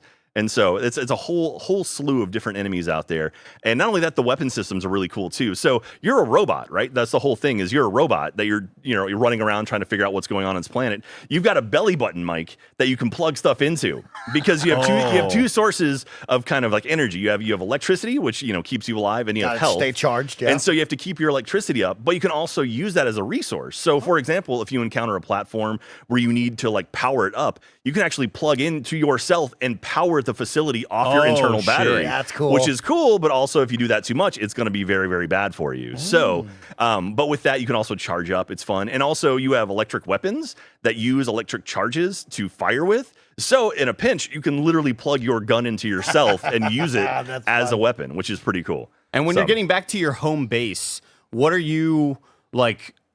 If you've been playing this game for quite a bit, I'm assuming, Jack. Yeah. When we always kind of find our cycle, right? It's like, let's go out, let's find some things, let's come back, and let's keep on building up. what are the sort of things that you're sort of like finding that you're building immediately when you hop into this game? Well, so the first thing you want to do is be able to get sources of electricity. So like there's a couple different ways you can do it. There are solar power, solar panels out there you can make, and there's also wind turbines you can make as well. And so your home base ends up kind of being, if you just want to do the normal one. I think it should be test. Yeah, that's fine. Do test, because test is what it defaulted to. We'll give it a shot. Yeah. But yeah, there's a lot of things. So you want to do a lot of ways to make electricity. So again, like you want to do those wind turbines, which will keep your batteries powered. You want to keep solar panels, which will keep your batteries powered as well. And you have enough room on your ship. So essentially your home base is a floating home base. So you go from platform to platform on your actual ship. And so you end up using that. And there's some room downstairs as well if you want to put modules like your recycler or your builders and things. And so there's enough room for you to kind of keep it interesting. Yeah, so we watched this trailer. We're on a boat. Yes. So is that boat our home base that we'll build on top of and be moving at this all the time, similar to the raft that you brought up? Yeah, exactly. So your ship is kind of your base of operations. So like the whole idea is you go from platform to platform. So like maybe there's a fuel platform. Like you need to get fuel to fuel the boat or fuel some of your machines. So you go there and you kind of clear it out and you can get the fuel from there. Or like maybe there's a DNA area where you have to go and collect like human seeds and then take those to an area where you can like help recreate those seeds. So you kind of go from platform to platform, mission to mission, and each little like platform has its own little story that you're trying to figure out. So you're kind of like a way cooler version of WALL-E. Exactly. You're the second person to say WALL-E. We actually had a streamer who checked out the trailer and she said it was WALL-E with guns. Yeah. I was like, okay, but man, visually this shit is stunning because I got it up on my laptop here on the Steam page, which of course you can wishlist right now, and you better wishlist it or else I'm coming for you. Yeah. You and your family members, I'm coming for you. Go to Steam, search The Last Caretaker, and please hit that wish list button because my bosses judge me based off that. Or if you don't like that, you can go to bit.ly/snowbike.rocks and go there. There you go. I set it up for you. Snowbike. Beautiful. Yeah. Beautiful. It'll take you right there too. Rocks. I know Mike. I know Mike's going to promote the hell out of it. So. Definitely start yelling at that. So coming soon to early access, Jack. Coming soon. Okay, yeah, it's going to be this year. So it'll probably be later in the year. And we had the initial release and people were really, really jazzed by it. And so now we want to take our time with it and make sure it looks really, really good before we get it in the hands of our community. And so I can't wait for them to check it out, though. It's going to be so much fun. And also, I stream every week on Wednesdays from our channel, from twitch.tv/WeAreChannel37. And over the next few months, I'm going to be showing off little slices of the game, more and more of it. So if you're watching this on Twitch, go ahead and follow us. We are Channel 37, 37. You can break any embargo you want as well. That's true. I've done that on my stream several times. Well, it's funny because like for the first time, like now I'm in charge. I'm the one driving this thing, and so like you know, I only have one boss above me, and he can fire me if he needs to. You accidentally have that display capture up instead of window capture. You see some like desktop icons. You're like, oh shit. Yeah. Should not have showed off that game. Well, that's the thing too. It's like, so again, my company's based out in Helsinki, so I wake up in the morning and I see my Discord just loaded up with messages like, hope today's a good day. What's your? I mean, okay, so what? Like, you know, obviously, Last Caretaker, very great. But this is also me just asking Jack as a friend. Yeah, I've known Andy. What's the work schedule like? So I live in Austin, and so their day begins at 1 a.m. my time, and so they work from basically 1 a.m. until about 10 a.m. So I You could thrive with that. I mean, I would kill it. You could thrive. So I worked with the team, and I was like, okay, let's figure this out. So my work day goes from 6 a.m. until 2 p.m. So there's hours of overlap. Which, but you know, rolling out of bed at about 5:45 in the morning to go jump on Discord and jump into calls, not the most fun. But I mean, I'm so excited about this game that I wouldn't change it for the world. It looks freaking fantastic. Yeah, not only that, so last week we had a meeting with a group in Shanghai. And so it was me in Austin, we had our developers in Finland, and then we had a team in Shanghai. And unfortunately, one of us had to bite the bullet. So I was up at 2 a.m. for a meeting. So from 2 until 4 a.m., I'm driving the game while just like trying not to fall asleep. But it's so cool. And the responses have just been fantastic for it. And so the fact that people are reaching out to us like, please show off some stuff. It's very, very cool. So is there anything you can tell us about early access itself? Like obviously you want to have a build that has enough that the user can sort of chew on, but you don't want to show off too much too early. Yeah, exactly. Well, the interesting thing about early access is back when I was, a wee lad and early access first came into be, you could release stuff. Steam Greenlight. Yeah, I mean, you could release stuff that was essentially broken, and people would eat it up. But now the community has become so much more savvy that you can't do that anymore. It's like if you're releasing something early access, they just expect an early version of the game. Yes. Yeah. And so we're being really careful about that, and we have to be very delicate about making sure we're not going to put something out there that's just kind of like unfinished. So we're making sure to polish everything up as much as we can. But even when we get to a point, if I can show it off, there's a lot of UI stuff that's not done yet and a lot of things. And so all of that stuff will be cleaned up and fixed by the time it does hit early access. And even then, the cool thing about early access is you can react to the community. So I'll be watching our Discord servers, I'll be watching our YouTube chat and everything on Twitch and seeing what people say and then delivering that information over to our team. And because we're such a small team, we can actually go in and change stuff and fix it, make it better, and like react to what the audience has to say. So it's a cool thing to do. It's neat. It's not like the old, Super Nintendo days where you put out a cartridge and that's it forever. Right. How the hell did that work, by the way? I know, That's man. insane. It's wild to me that something like Super Nintendo World released and just never got patched and it was perfect. Game-breaking bug, whatever. That being it's said, out there. this game is perfect. Yeah, you this should game is wishlist perfect. it right now on the Epic Game Store or Steam. Oh, So, both. Yeah. Wish listed on both. Yeah, right now. nice. Please. When I think about the early access sort of process, you talking about the Discord, super helpful. So really necessary nowadays for people to not, I think there could be a bit more negative skewing towards early access. But for me, it's always like, no, man, it's like, we're not asking you to be QA or whatever. It's just like, if you play a game that you're passionate about and you go, I really wish this was an option. Yeah. That's what the Discord is for. Yeah, you type exactly. that in, other people will sort of say, oh, I agree with that as well. And then there's tons of features that developers have dealt with that go, shit, we didn't even think of that. That's not even something that crossed our mind. Absolutely. Let's, try to figure out a way to get that in or whatever. The Discord channel has been great. And like you said, the community there is solid because the people going to there are people who want more information about the game and are excited about the game. Yeah. And so I'm in there all the time. So if you ever think like, oh, I want to tell people about something, but no one's going to pay attention to me, I'm literally in there. Like that's my job, is to be in that channel and be in those channels and on that server. And it's been a lot of fun too, because when we released the announcement trailer, in our Discord server, suddenly people were pulling apart frames and trying to figure out stuff, and it's so cool because I know what's actually happening. And so, just seeing the people, seeing our community, like going, like, "What is that? I see something in the back corner. There's a little statue of something that has to mean something." And I'm like, "I know what that is. That's fun." Do you feel like a lot of your community comes from like loving survival type games, like Yeah. Subnautica and things like that? Yeah, I think so. I think there's a lot of people out there that enjoy this style of game, and now it's like they get a chance to actually check it out and and see what's going on and see something different and try something brand new. And so I'm excited. I think we might have a chance to show off the game here. Let's see. We might be turning this thing on right I now. hope so. Fingers I hope so. crossed. Let's not jinx anything. We'll see. Here We're we go. not jinxing nothing Roger's around on here. it. That's what it was. It's Greg Miller brought me out to Kind of Funny just to throw me around a little bit. I appreciate it. Thanks, Greg. All right, looks like we got something up and running. Heck yeah. Again, Something's okay. up. So we'll see what's going to be shown here. I don't know if we have all of this stuff unlocked because we're playing a different build than I normally have been playing, and so I haven't had a chance to check it out. So we'll see what happens here. We'll show once something we get now. the You have game to up and understand this running. is a game that is coming to early access Yeah. soon. At some point, yeah. At some point. In the not too distant future. All right, so here we go. Let's just try a brand new game and start. And so again, this is going to be the very, very, very beginning tutorial area of the game. And a lot of this stuff is subject to change and most likely will change. I don't know what build this is. You have So a quote from Mark Twain right there, Mike. yeah. Mark Twain, one of the best shortstops for the Oakland A's back in Oh, the day. man, one of the best. That's one of the best. Oh, Great arm. Short Nerdy Man asks, sorry I'm late. Is Jack making a video game? Jack is community manager for Channel 37. I am. I am a community manager for Channel 37. This is a very, very old build that we're looking at right now. So super this old. is not the correct build. So I'll show you this room. This is not what the game looks like because I don't know how much time we got left to show off here. But yeah, this is the wrong one. So anyway, this is the one that I was looking at when I first jumped into the game. But yeah, so we have we were talking about glow sticks earlier. So look at our glow sticks. Oh, Look at our beautiful. glow sticks, Mike. It's so much fun. That looks like it's. I mean, this looks like a finished product already, Jack. Well, this build is way, way old, and I'm sure my team back home is just like, what is going on right now?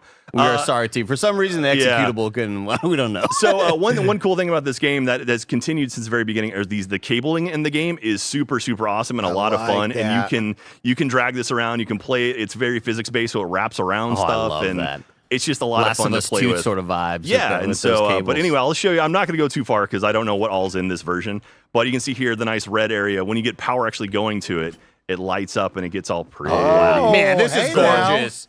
Come Yeah. on. That's cool. Yeah, this I mean, you're not even going to see that. This is as early as it can Yeah. be, audience. You're seeing behind the scenes type shit. And this looks amazing because Oh my lighting looks gosh. fantastic in Unreal Yeah, the Engine. lighting is super, super cool. Yeah, again, I don't want to get too far into this version of it. So, yeah, we can maybe see. I don't know if we have time to try to get the other build up and running, but The other build, I believe, was the. there was like a nun build. I think we could do. I don't know if. Oh, it's- we could try the nun build, of course. All right, yeah. cut away from me. Cut away from the game. I don't know who's here. He has a thumbs up. Okay, I see a cool. thumbs All up from yeah, him so right here. just- You want to try to do the one so we're on the test build right now. If you want We're to do the other changing one. builds on the fly. Look at that. I mean, this is how you got to be, Mike. Look you how know? Roger knows how to press the Yeah. button so quick.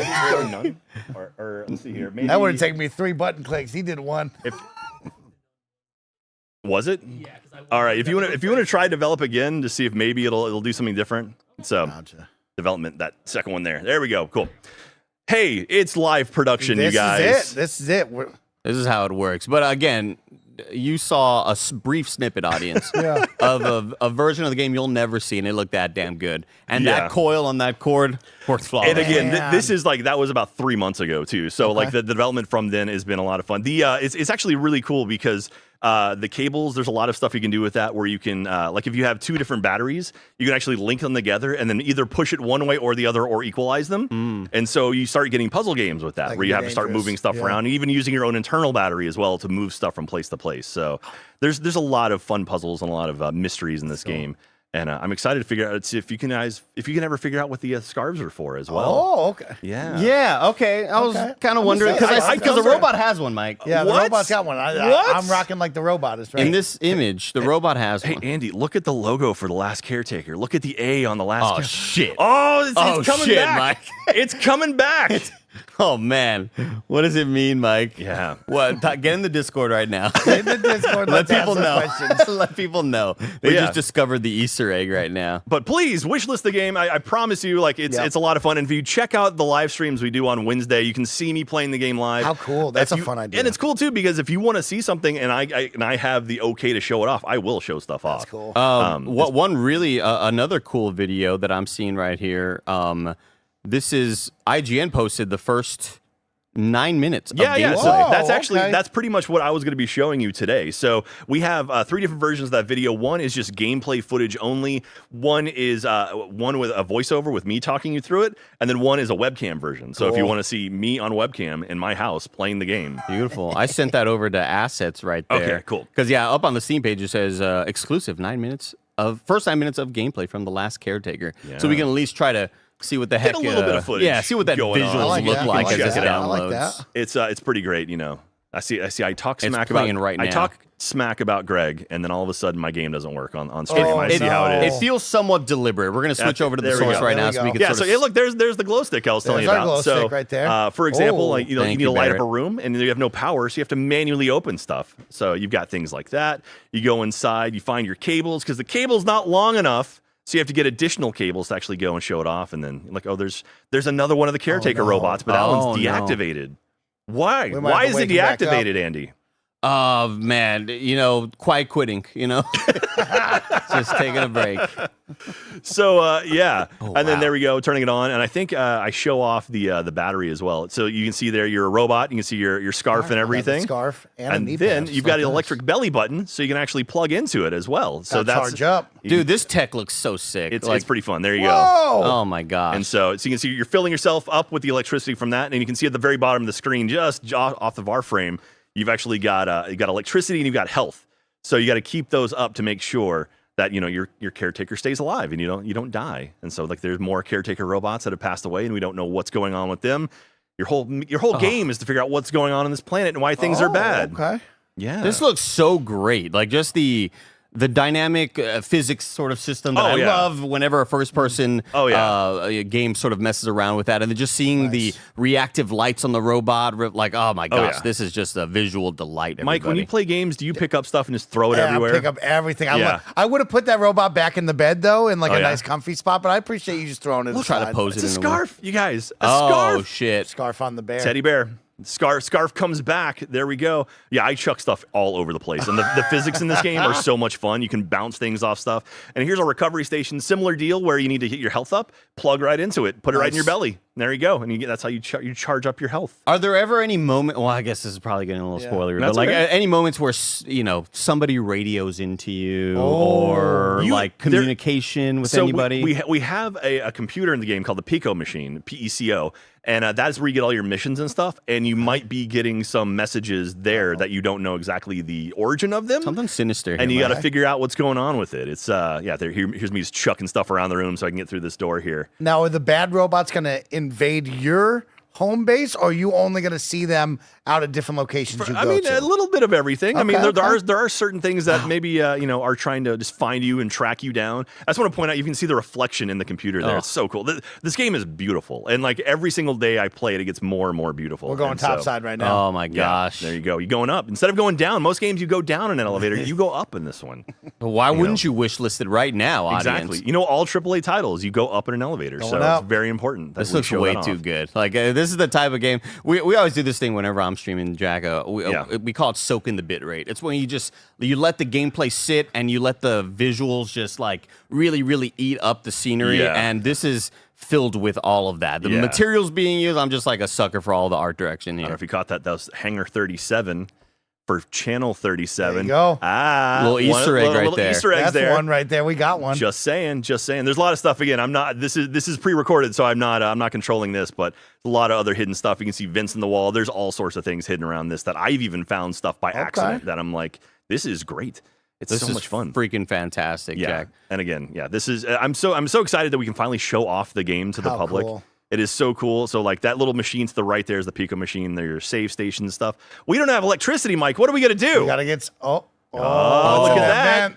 Puzzles. I'm going to run some cords through the vents. Oh my god. Oh, look at that. Making little steps. Oh, That's smart. oh, See? get out of Jack. town. See? Got First his time light. ever. First time ever. This is next gen stuff right see where here. this is I love Glow stuff like stick and that. there's a baddie there. Is there going to be like a lot of jump scares, Jack? I mean, maybe one or two. Maybe Okay. there's some freaky stuff in there. Okay. So yeah, I see. Is this the That's one? my quota. I'm good with that for the year. Shove that through, and here we are. Now we made it through the Oh, other nice. side. Wow. There we go. And same deal. So you got to get cables and This run looks cables. What's incredible. up there? We don't know what's up there in that ladder. We don't know. Could be anything. But you can Could be climb more up ladders. Maybe. And you can also climb to Steam right now and hit wish list on The Last Nice, Caretaker. Andy. Please do that. Go and find The Last Caretaker on Steam or on Epic Game Store and wishlist it. It would be great. Oh, this looks great. This looks So here's the machine. fantastic. So this is where you get your quests and stuff. And Okay. so again, a lot of this UI is still in work right now. Here's an Easter egg for you. There's a little button. I don't know if you remember back in the day, you could push the button, change the colors, and look at this. You can change the colors Oh, on the monitor. beautiful. Yeah, that's right.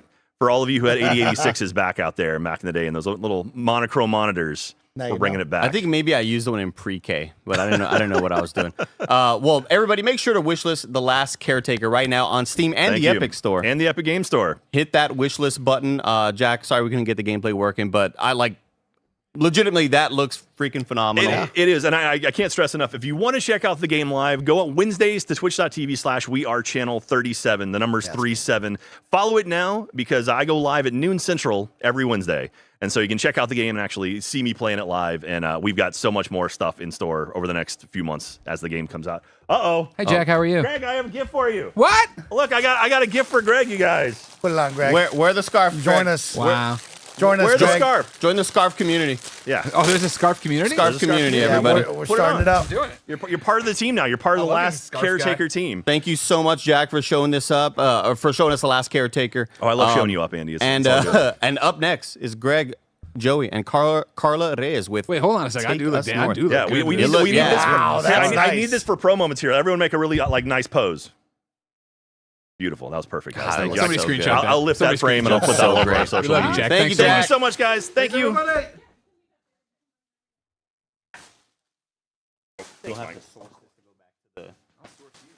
You know what I mean? You're lucky we're in commercial. Or beat your fucking ass right now. I don't know which one it is. No, keep it on there, Andy. Oh, sorry. Okay. Oh, that's right. That's right. You're fine, Andy. Don't worry about it. Thanks, Andy. Good job. Thank you. Oh, Joey's getting a phone call. See, I thought, I did a better job of keeping Joey off stuff. I didn't, though. Hey, everybody, it's me, Greg. How are you? I hope you're having fun out there watching, of course, the Mix Cross Kinda Funny Spring Game Showcase. Of course, we are live all day long showing you games after, of course, doing a gigantic 60 game plus showcase. We're happy to be here. Remember, of course, this is all because of your support. Thank you so much for supporting Kinda Funny and the Mix. Remember, these developers need your support. So, of course, head on over to Steam, GOG, the Epic Game Store, wishlist all of these titles so they can get out there. I'm upset to a degree, everybody. I won't lie. I like to let you inside baseball. I was going to nail Jack's ass. I was coming out here. I had such a good dynamite. Phrasing? Like, I'm going to get him. I'm going to get him with this. And then he was nice and gave me a scarf and I couldn't do it. And I was like, well, he did talk smack about you on the stream. Just to let you know. What did he say? I don't know. Just something mean. And then We are not in a commercial. It doesn't matter. Just a heads up. No, but still come out. That's how the show works. Don't worry about it. I made a joke about it because I was attacking Andy. I was threatening Andy. So I thought it'd be funny to act like you're in a commercial. And then did Jack really talk trash about me? Yeah. That's surprising. Yeah, I wouldn't have expected it from him. Like I was just saying, I was apologizing because I was going to get him. Oh. I had a great one. You want to hear it? Because Andy said, I'm sorry, we couldn't get the demo to work. So I started coming out here. I'm like, I'm sorry, Jack's demo didn't work. Somebody from Rooster Teeth not working. Whew, crazy. Oh, great. Because they went out of business. Oh, my gosh. Thanks, Greg. And then Andy, I think we get the joke. Bernie, Andy, one of them bought it. Here we are still here, though, 10 years later. Did you ever think about that? Because of your support. I digress. Let's instead move and get back to video games, everybody. We have Carla. We have David. Hello. How are you both? Good. Yeah? Carla, you're going to have to get close to the microphone. Joey can bring it down. Yes. for you. Test 1, 2. Oh, no, here comes Barrett. Barrett's coming. Barrett's on it. Number one producer, Barrett Courtney, out there to do this as we talk to Carla and David about Take Us North. Perhaps for Greg Miller, one of the most interesting games on the whole rundown on the live show today. Carla, what is Take Us North? Sure. So Take Us North is a single-player narrative adventure / survival light experience that follows the journeys of migrants and asylum seekers on their way to cross the U.S.-Mexico border. It's obviously a very relevant topic. Timely! Yes. Yes. Which is why we're really grateful to be able to share, more about it, because we really want to raise awareness and foster empathy around the complexity around migration and just shift hearts and minds, change the narrative a little bit. We are deeply rooted in research in our process, and I can chat a little bit about that. Yeah, I'd love to. I mean, one of the things, again, that caught me the most about it was in the materials you sent over was the Kickstarter page. That isn't live, but will be live soon, right? And you can back it, of course, or you can click on the save it so they notify you. Pre-register, please. That's what they call it. That's the word. Yeah, you want a wish list on Steam for Take Us North, and you want to go to Kickstarter and get it there. But when you scroll down and read into what is going on, all of a sudden there's a photo here of the team interviewing migrants about it. Like, where did this idea come from? How long has it been in gestation? Like, what's the gameplay? I have so many questions. However you want to start. Yeah, of course. Sure, I can talk about the inception. So our studio, Anima Interactive, is focused on kind of socially conscious storytelling. And when I was thinking about what our first project should be, write what you know, right? And I think this is really like a deeply personal experience or subject matter for me because my family emigrated from Guatemala this way. I have a lot of friends and family, who've gone through this, and it's enabled us to have these conversations with our families and bridge some generational gaps too. Our team is actually predominantly people of color, a lot of developers in Latin America, which is why I wanted, David to talk about Latin American Games Showcase and the amazing support that they've given us as well. But we've been working on the project for about a year now, and a lot, as I said, has been rooted in research. So we're collaborating with anthropologists that specialize in migration. I've been conducting interviews with migrants on a monthly basis, almost bi-weekly basis at this point, since the beginning of last year, going down to the borderlands, walking the trails that the migrants have gone on where the game is set. It's primarily set in the Sonoran Desert, which is one of the deadliest trails that migrants go through because they have to navigate and circumvent really perilous obstacles, extreme heat, extreme cold, managing dehydration, having to evade border patrol. So the journey actually lends itself naturally to conventional game mechanics in a way, right? Resource management, stealth, having to make very difficult decisions because you as the player play the role of a migrant guide or a guia, who are often known as coyotes, if you're familiar with the subculture. Sure. But they are not all associated with the drug trade necessarily. And so we want to debunk some of the myths and just show a lot of the nuance and the different motivations behind migration. That's a lot. Yeah, sorry, I know. I'm sorry.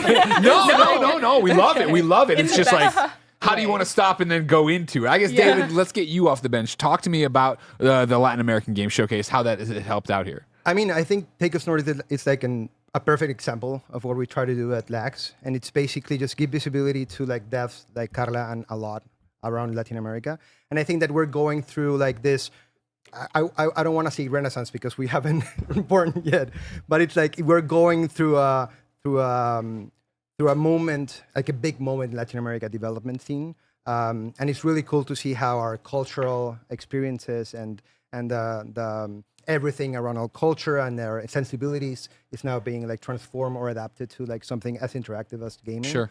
And experiences like this are just special. And I think that why they're special is because they're coming from cultures like ours. Sure. So we've been working in the Latin American Game Showcase for the last 2 years, specifically for that, just to bring visibility to our games, hopefully put them in front of better opportunities, put them in hands of players, and hopefully incentivize the next generation of developers in our region, and having games like this to inspire what they're going to do. And it's been really cool because it's been not only us discovering our games, but also like developers from our region discovering other developers from their countries and hopefully collaborating between them and finding opportunities to co-produce stuff.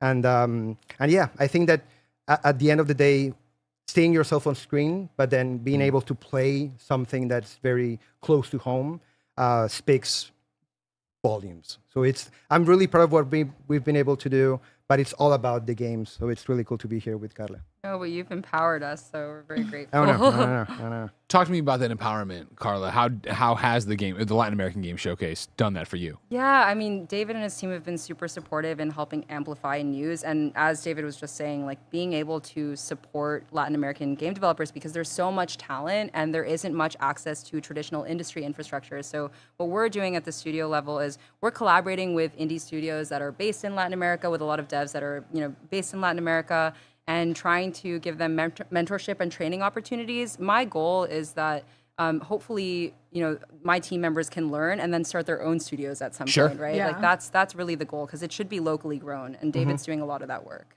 Yeah, we're even doing like a game jam soon because like the idea is to start cultivating like the next generation of talent. I think that we are a generation in Latin America that grew playing games, and the relationship that we have with games might be different from everywhere else. So looking at that and now seeing people through the Latin American Game Showcase get inspired, like from Colombia or Ecuador or Guatemala, to like, hey, we can actually make games. There's people in our countries making games. I think that's super important. And I think that the stories that we want to tell are important, and I think that they're innovative, and hopefully we can find an audience. So then, Carla, for Take Us North, where did this begin? How long ago? Oh, well, I've actually always been interested in the concept of, the refugee experience through interactive media because I believe that video games are the most immersive art form, and to really put yourself in the shoes is to feel that experience. Sure, yeah. I played games like Bury Me, My Love, but there was also this virtual reality experience that was done by the Mexican filmmaker Alejandro Iñárritu called Carne y Arena, and it was this multi-sensory VR experience where you would actually walk barefoot on it was a warehouse installation, so it'd be a sandy ground, so you could feel what it's like to be in the desert. You'd put on the VR headset, and then you had like the winds from Border Patrol helicopters. They motion captured the real-world immigrants. It was a really powerful piece. It debuted at the Cannes Film Festival when Trump was first inaugurated in 2017, as a statement. But the caveat to it was that it couldn't really reach a wide audience because it was this really expensive installation. And so we're kind of like nodding to that. Actually, a couple of folks that have worked on that project are advising us, and we want to be able to reach a wider audience with Take Us North. And hopefully it can be a project that, as I said, like brings people together, shifts some hearts and minds, hopefully, and challenges people's perspectives. Yeah, I think as we've learned over the last few years, like people are so reactionary towards headlines, but then showing the real human stories, I feel like is truly the way to like change opinions and change minds about things. And this is like clearly a really relevant story to get in people's hands. And I'm really excited to hear about this. And games are like the perfect medium for that as well. Like we've been doing, I think that like the film industry in Latin America has done a lot for what we try to, at least the stories that we want to tell. But video games are just great. And I think that projects like Take Us North, and there's several like this around the region, that just put the world in our shoes, especially nowadays. It's like super important. For sure. Carly, you bring up the experience at cons when Trump's first inaugurated.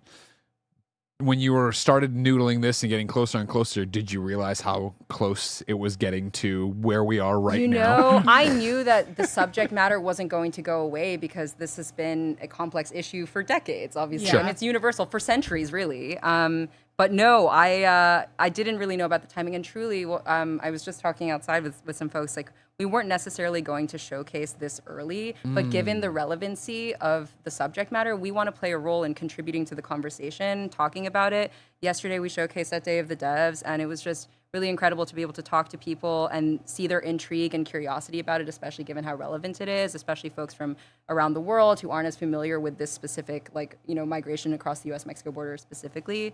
So yeah, we're just grateful for the opportunity, and thank you to you all too, because for the opportunity to talk about it. No, happy to have you here. What you've brought on things Yes. here? What do we have?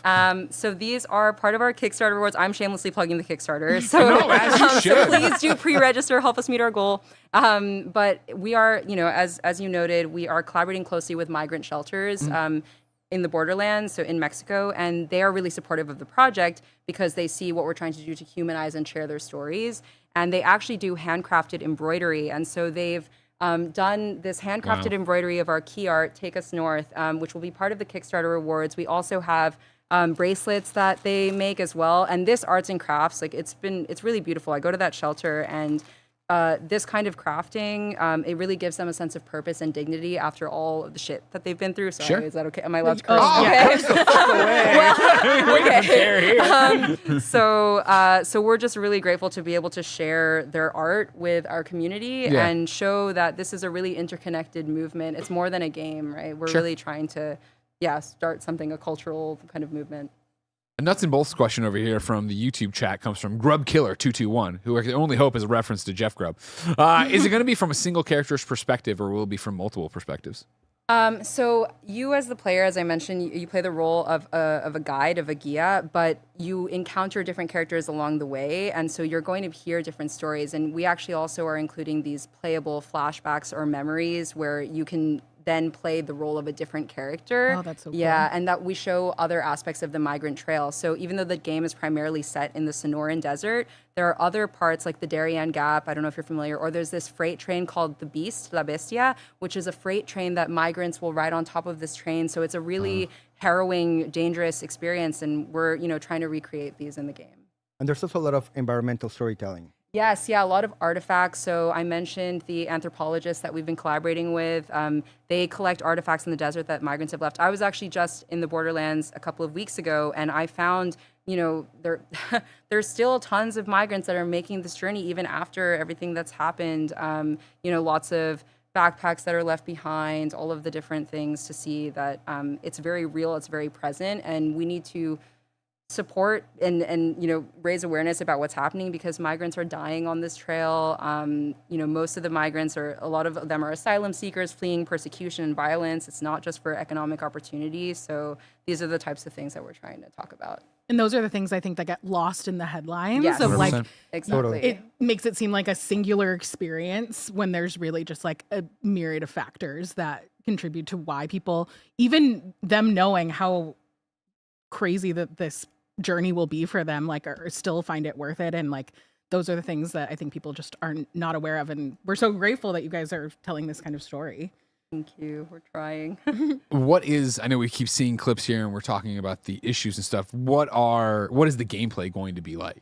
Yeah, so it's kind of in night and day cycles because this journey through the Sonoran Desert is usually a minimum of 3 days. And there's actually, again, it lends itself naturally to storytelling because from the interviews that we've conducted, the migrants will often set up little campfires, to stay warm at night when they have to sleep. And that it lends itself naturally. So we have this campfire motif where a lot of the storytelling happens and then that kind of transitions into the playable flashback memories. And as I mentioned, the stealth gameplay. So as you get closer to the border, border patrol surveillance gets much more severe, and we're showing the different technologies. Is just cool. Thank you. Yeah. As I'm looking through that, it's wild. And when I was just last down there, you can imagine that the security is even tighter than ever. And we want to show the drones, there are motion sensors, these types of things, and the artifacts that David mentioned. So a lot of it is a little bit of exploration through the desert, right? But then trying to balance that with different mechanics like the beast train that I mentioned, so it makes things a little more high octane. But really, we want to create this immersive experience and feeling of what it's like to be in the desert, going through this long journey. Like, I mean, some people might compare it not to Death Stranding in a way, because you're just walking a lot for some of it, but we want to capture that feeling because that is what they go through. That's the experience, and yeah, right? Exactly. You're trying to be truthful to that. Yeah, and we want to balance this tension that happens from the extreme exhaustion, dehydration, etc., having to be stealth and evade border patrol, with reprieve and meditation. So as an example, there are shrines that humanitarians will create in the desert to honor the migrants that have died along the trail. And I've seen some of these shrines, and we have those in the game as well, so that the players can, sit and meditate for a moment about what this is. And there's some magical realism involved, and we're trying to weave in the raw recording, like the footage from the interviews as well, so that it creates this kind of, powerful feeling through How the big is experience. the team you have working on this? We've had about, I know. You're saying some really big things here. I know. We're dreaming. No, we've had about at least 20 collaborators on the project, wow. and yeah, so there's a lot of diversity to it. Not everybody's necessarily full time, but you can tell it's a manifestation of a lot of different voices, and it converges in this really interesting and unique way. And I just feel very grateful and honored to be able to collaborate with folks from all over the world for it, because we have folks in Europe and Latin America, and we'll see how it turns out. But it's incredible. No, it's just so cool. We're very grateful for now. Yeah. Okay, so the next big one then for Take Us North is launching the Kickstarter. Do we know when we're doing that yet? Very soon, Okay. as in the next couple of weeks. So, Okay. so please There it help us is. meet our goal. Thank you. If You you can select, notify me, yeah. Yes, notify me on launch, please. We're just trying to reach 500, and then we're kind of ready to go. So, and we have awesome rewards. So please do follow us. We're on Blue Sky, LinkedIn, or we're going to start our, Instagram, TikTok, etc. But The Kickstarter is normal the way things. to start checking us out. And that's some of the digital artwork. You can see that piece. It's done by one of our lead artists. It's the barbed wire from the border wall, and the monarch butterfly represents migration. It's a symbol of migration, and so this piece is called Reign of Resilience, and I think it's something that we all need right now, given the chaos in the world. Sure. And we're going to be having the digital art book, and that'll be part of the rewards as well. And please do follow it. Like, that's equivalent to a wish list on a Kickstarter. Exactly. Oh, for yeah, sure, it yeah. really It's helps. super important to So do this. Thank you. Yeah. And then before we get out of here, David, how can people help you? They can follow us at LAG Showcase, LAG Showcase in all social media. We have a website. If you're a developer in Latin America that are maybe finding out about us through this, go to the website. There's a newsletter, and you can pre-register for our next showcase. Our next showcase is actually under the Summer Game Fest umbrella. Oh, perfect. So we have Summer Game Fest and then the Game Awards this year. We might also do something with Gamescom Latam later in May. We're doing our game jam. Like, there's a lot of stuff that we're Lots of doing. stuff going on, yeah. If you're a student, if you're up and coming talent in the industry, get close. Hell Yes, please. I love that. Well, thank you both. Incredible stuff. No, thank you. so You guys have been much. super helpful with Lax. I've told you this before. Even Andy has done an intro for us in the past. And I'm sorry I had to work with him. I know. We did the best we could with what we had. 30 takes, and that was the best he Yeah, could give you. yeah. We had to edit a lot around it. But no, like, I'm truly appreciative of what you guys have done and the inspiration that you guys have been for our platform and what we do. So thank you for giving us this as well. Always happy to see you, and congratulations. I can't wait to see this game.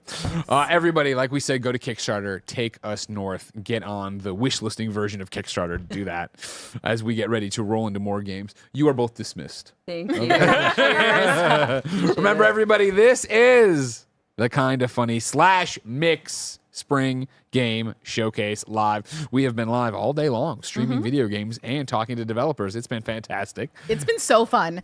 They don't even get to see what's happening in the other That's the side real of the party. room, which is just like, it's really cool to get to see different developers connecting and talking about their projects. 100%. And like It's some really, really We've fun had students in conversations. there. We've had legends in there. We've had everybody in between coming through. I saw some little We toddler. had a child in there. I wasn't prepared. Really dope Kirby And I like sweater. how I immediately forgot everything I know about my own 3-year-old, where I tried to shake his hand. He's like, I'm not touching you. I'm like, Stranger. Fair enough. Everybody, welcome here, Andy Cortez. Hey, Andy.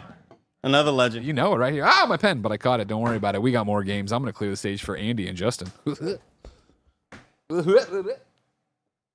We're back, gamers, with a little power block of some Atari goodness right here, Justin. It's like a block. Yeah. With power in it. It's a power block. They got some new stuff that they're showing off. I don't think it's even been demoed. Got Breakout Beyond, iRobot, which I saw that movie one time, and Missile Command It's Delta. different. Oh, It's different thing, of course. Let's see here. We have Studio Choice Provisions. And I read that correctly. I'm happy about that. Yay, Andy! Hey, Chad, how are we doing today? Make sure that you all are wishlisting all these sons of guns. Wishlist them all. definitely helps all the devs. Such great titles. That last one was a really cool interview. Really damn good. Yeah, really impressive stuff. And without y'all's wish lists, it's all for naught. So y'all need to be wishlisting everything. We got a lot of really good feedback on a recent episode of the Gamescast where it was all about just Greg's wish list. Oh, really? Going through Greg's wish list. And there was so many people that were like, man, that was awesome. You all need to do more of that. It's like, you know what? I need to be better about wish listing because so many games exist to me, Justin, as like Twitter games where I see clips of them and I'm like, cool. Yeah, I'm going to clips, bookmark yeah. this or whatever. And then I just kind of forget it exists. The wish listing just goes so far to get these games in the trending sections and get their games in front of more eyes. Also, investors. Like sometimes these developers don't have publishers yet, and so like when they're pitching their games to investors or to publishers, the publishers use that as an indicator as to how how well would this potentially do. And Right. So that's why we do these showcases, because we want to make sure that they get the most eyes and discoverability so they could be successful. You know what I mean? Absolutely. So we got the Breakout Beyond starting up right now. Facts. Are you going to be playing this, Justin? I could play. I think we'll probably have to switch off between this Atari goodness. Yeah, because we'll be starting off with Breakout Beyond. And we should be joined by Mike pretty soon. Maybe out in the lobby. Maybe Greg needs to flag somebody down. I see Barrett on it already. Barrett's killing it already. I'm at the point where I'm just like, maybe they don't want me to be playing this, but I kind of just want to hop in a first player already, you know? Oh, it's 2 players, huh? Oh, shoot. Oh, shoot, it is. Can I grab one of those? We'll see if 2-player... Oh, whoa. Oh, this is a cool UI. Oh, my gosh. All right. They're going to feel the addiction starting. Use the focus ability to slow things down. I already started it up, Mike. I'm so sorry. I started up the game already. Take a seat, sir. Awesome. Everybody Should we playing one player? Should we play multiplayer? What? It's up to you guys. I think we'll do single player for now. Single player Okay, that's cool. We can do probably single player shows for the most of what you're looking for. And so you are representing Choice Provisions. This is correct. Who worked on Breakout Beyond. Mike, thank you for joining us. Yeah. What are some things that you want to talk about to sort of talk about Breakout Beyond? Well, it's interesting because we actually made this game 6 years ago. Really? And we kind of shelved it. We made it for, I don't know if you remember the Amico. Yeah. Oh, right. Of course. Yes. So the Amico thing, we kind of were pretty delicate with, but we had made this for the Amico. We had it sitting around and it was like so beloved by us. And we really needed to do something with it. So it's like, who better to give the game to than Atari? So Atari picked it up and we've been working with them for the past couple of months and shipping this thing on basically all the consoles and the Atari VCS. That's cool. The Atari VCS community is so rabid. They're definitely correct. Correct. And I think for those fans, we just found out today that the VCS controller, I believe, works on our Steam version. Oh. Don't quote me on that, but that is the rumor around the office. That's cool. Tell me more about the VCS, because I keep seeing. I know about this rabid community, but like, where does all the fervor come from?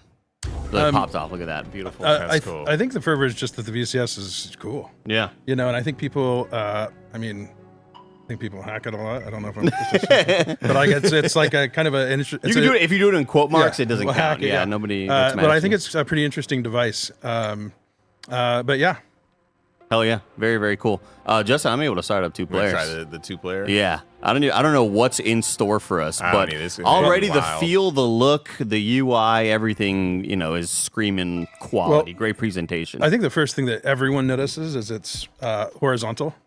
That is so. Yeah, it's a question that we get, and there's going to be people out there that are conceptually upset by this, but. Oh my gosh, I just whiffed so bad. That was on me, bro. You got a 16:9 monitor here, so it totally makes sense to have this horizontal. Yeah. Otherwise, the game would be tiny. So right. Yeah, it's cool. So we turned it on its side. This is actually the only breakout game where you can actually break out. If you might remember, back in the old days, you would get down to that one brick, and you'd have to sit there and go back and forth trying to get that. Oh, right. And and that's classic mechanics because they're trying to get more quarters out of you to get that last brick. So we kind of made it so this game is easier to play for modern audiences. We got great music. You'll get to a point soon where you guys will start getting power-ups. You can put English on the ball. Yeah, I've been noticing that as well. And you can really control, like once you get a feel for the English. That's on me, Justin. Also, I don't know if you guys know this, but left bumper slows down. I don't know if it works in... Try it again. But try it again. Left bumper should slow down gameplay. Let's see if it works in sick. Okay. I see right bumper's doing it for me. So, it's kind of a cool feature. If you get overwhelmed, I think all breakout players get that when the multi-ball goes crazy. It's like, which ball do I go for? Yeah. And you miss them all. That's slow-mo works well for that. So it's just this is obviously co-op, right? Correct. Is like the multiplayer, is it all co-op? It's couch co-op, yeah. Okay, cool. Awesome. Very, very cool. I just love the presentation of it. And the satisfying sound effects also do it. It's got that sort of almost ASMR-like quality. When you're just like hacking a block in Minecraft, you just kind of get those little great audio feedbacks. Yeah, this is great. The music's very, very, very chill wave. I don't know if you guys know Metroid Metal, but he's the composer that... oh my god! My phone just go off. This is Metroid Metal, you know what I mean? Exactly. Well, nothing is the exact opposite from Metroid Metal than the soundtrack to Breakout. So it's a nice little contrast there. I love this. Oh, I love this freaking RB slowdown mechanic. Yeah, it really feels good. We spent a while tuning it, and that's something that came after we signed on with Atari. The dudes over at Atari were really feels good. really good. Oh my god, see, I killed it. All right, I was like, oh my god, we're on a roll. The visuals got me so excited. Oh, what? Yeah. How did I roll? How did it? The other crazy thing too is like once you guys start getting power ups, the whole screen goes well. Do you guys remember? Was it E4 every extra extended extreme? Yes, oh right. Do you remember how that game was kind of meditative and you could just let the thing go? My god. I'm so bad. But we also maintain the classic Breakout arcadey difficulty that will come on soon. So are there any additional controls that we're not aware of besides the slow-mo? Try the right bumper. Oh gosh. Which should speed it up a bit, I believe. Oh, see, the right bumper slows down for me. Oh, it does. Maybe they both do the same thing. We had a feature in there up until recently that. That lane switching throwing me off. Yeah, the lane switch that pop down is there for. For oh my god! I'm so trash. I'm so trash. That curve is dope. It's so cool. How is the How am I curving it? Is that the power up? No, that's just part of your regular English on your. I think you moving it at the right. Yeah, if you move your paddle as it's hitting the ball. Yeah, look at that. See, I see. And it's surprising how well you're you will learn how to control it. Like it makes sense. I've never once done the curve and felt like, oh, that didn't feel right. Yeah. It always feels like it looks like it feels. So did the trail stay there the whole time, or does that go away? The trail stays there the whole time, and it intensifies. Okay, cool. Just like, Oh my look God. at that, right on cue. I'm freaking out. I had to slow There's it that- down a little there's bit. that beautiful slow Is down. there what's it called? Like there's a limit to the slowdown? No, what the slowdown does, it does affect your score, and so like because this is a classic I see. arcade game, scoring, we left scoring is in as a factor.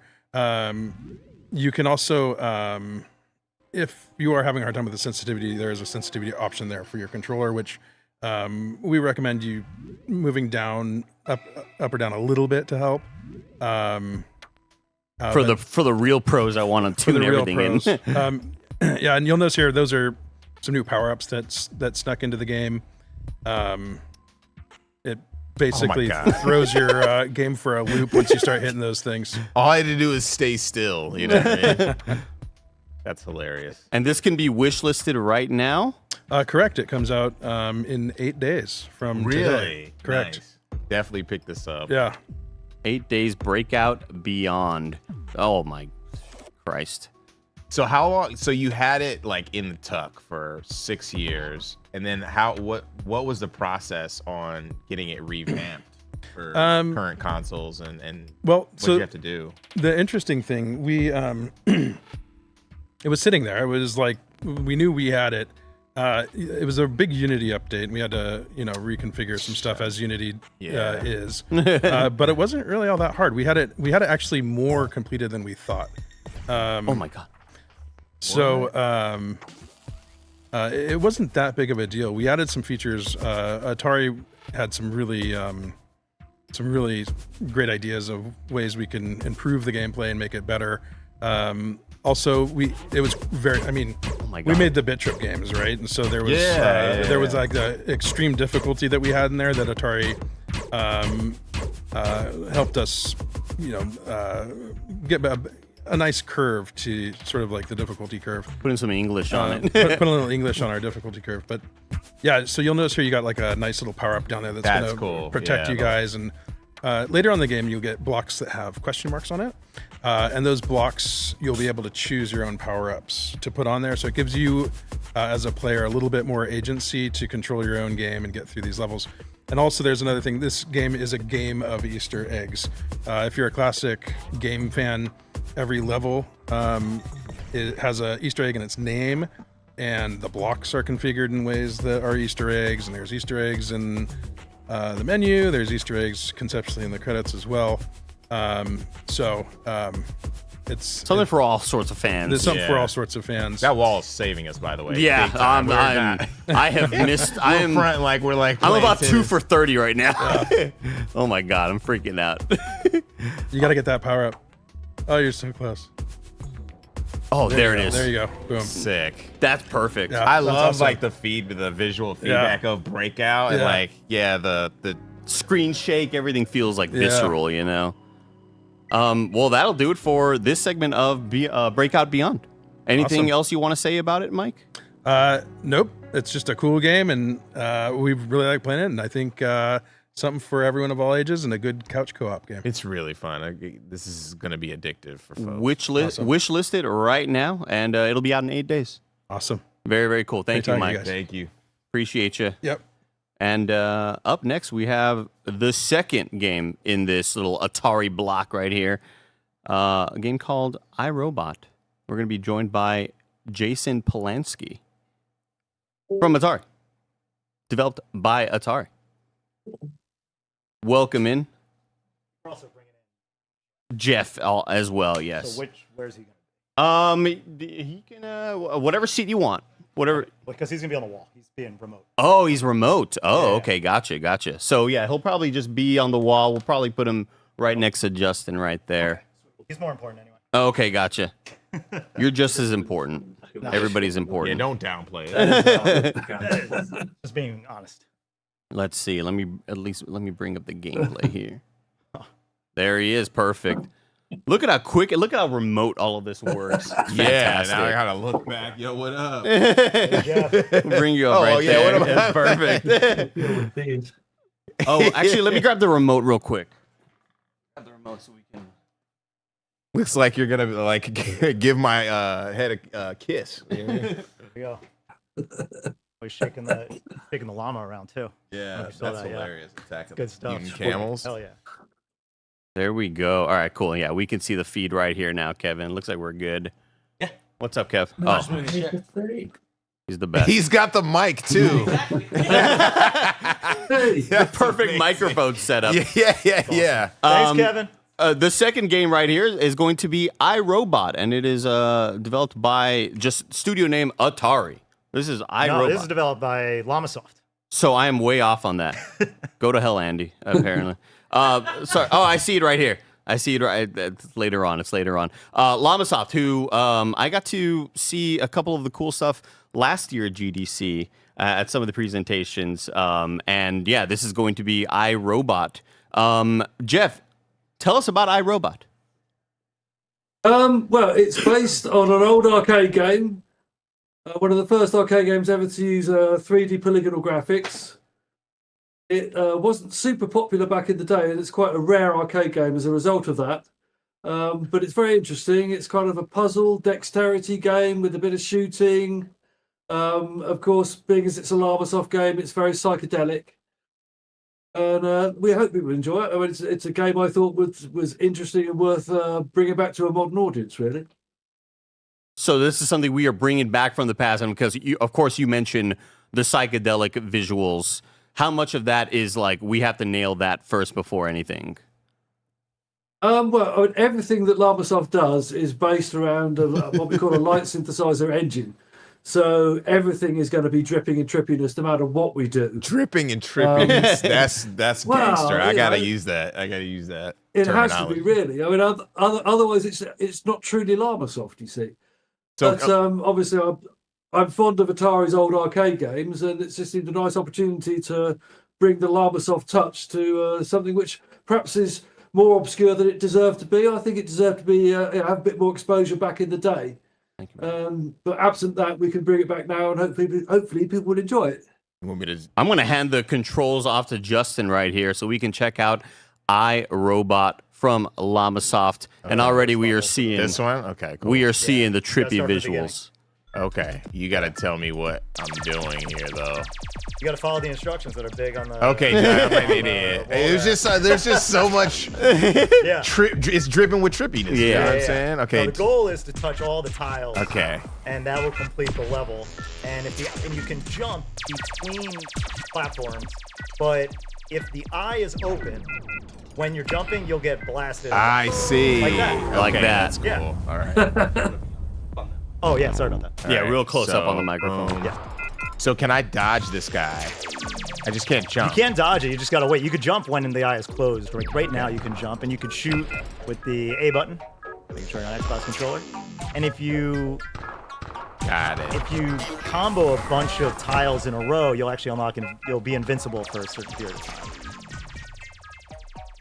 I about did it, right, Jeff? Sound feedback, everything looks fantastic. Yeah, this is fun too. This dude, he's. Don't even Oh, worry I gotta about go. Okay, I gotta get all of the nuts. Yeah, you gotta get all of Let me get the We nuts. have one more. Oh my god! I Oh, jumped at the no. like inopportune time. What were some of the challenges, that Jeff, last with the one. development of this? Well, I mean, technically it's not that demanding, but it's always a challenge for me to come up with something which, it feels modern enough. It's not, it's got to incorporate Llamasoft and Atari both, I think, and sometimes just getting that right can take a while.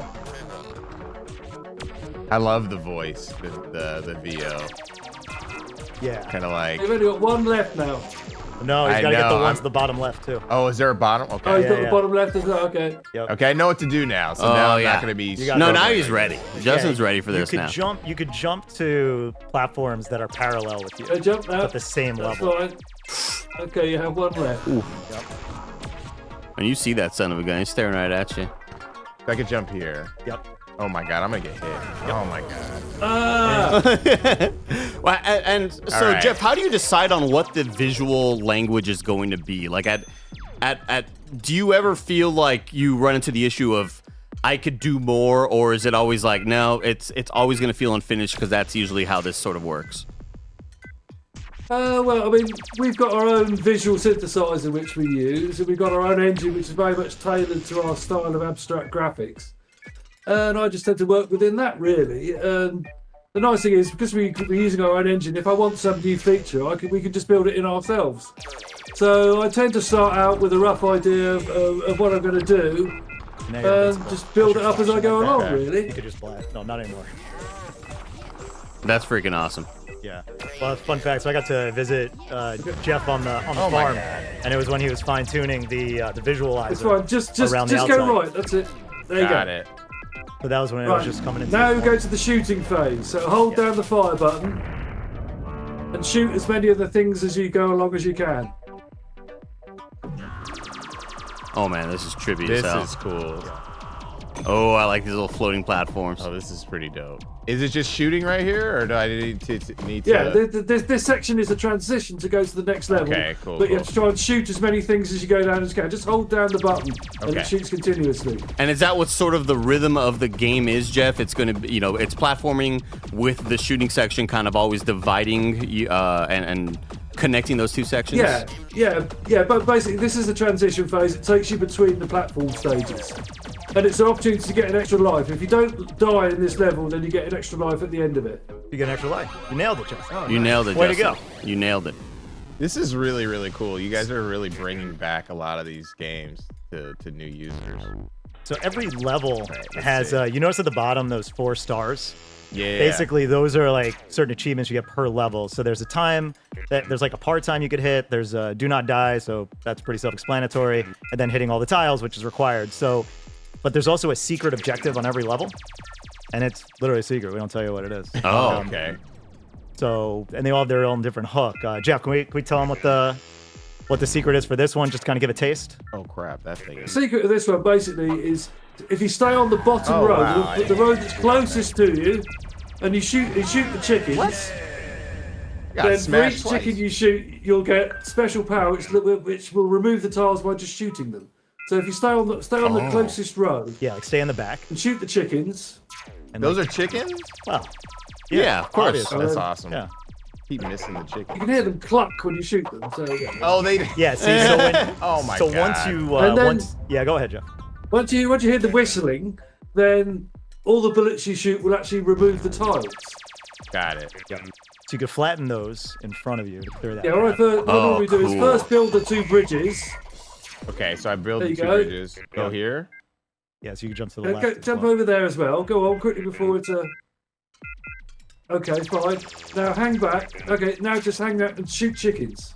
Yeah. Shoot the chickens, on the bottom Justin. row. Yeah, shoot the chickens. You know what I mean? So I Yeah, can get so those now these high-priced will- eggs. Yeah, so see now your shots will paint the. will So paint now the tiles, projectiles so you are don't have to go clearing and all check of it. them all. Yeah, exactly. Oh, sick. Okay, cool. Awesome. I love the way these particles are just kind of like floating on these planes. It looks so freaking cool. Get that back, bro. There you go. Easy. Look at that. Hey! Yeah, that was really, really cool. And so you're saying that every one of these levels will have some, or there will be different secrets like that where mechanics just change the way the level plays. Well, I mean, basically, on most levels, there are various ways of doing it. I mean, you can kind of brute force it, but some of the levels have more optimal ways of doing it, and some of them have special secret ways of doing it. And it's down to the player to discover really which is the best way, because the highest scoring way is generally always the quickest way. So you're able to try and do them as quickly as possible. And sometimes you just need to sit and puzzle with it for a while to work out the best way to do that. Yeah, this is very And we're heading. meditative. Yeah. This is really cool. Yeah. Also, so the game on PS5 is playable in VR.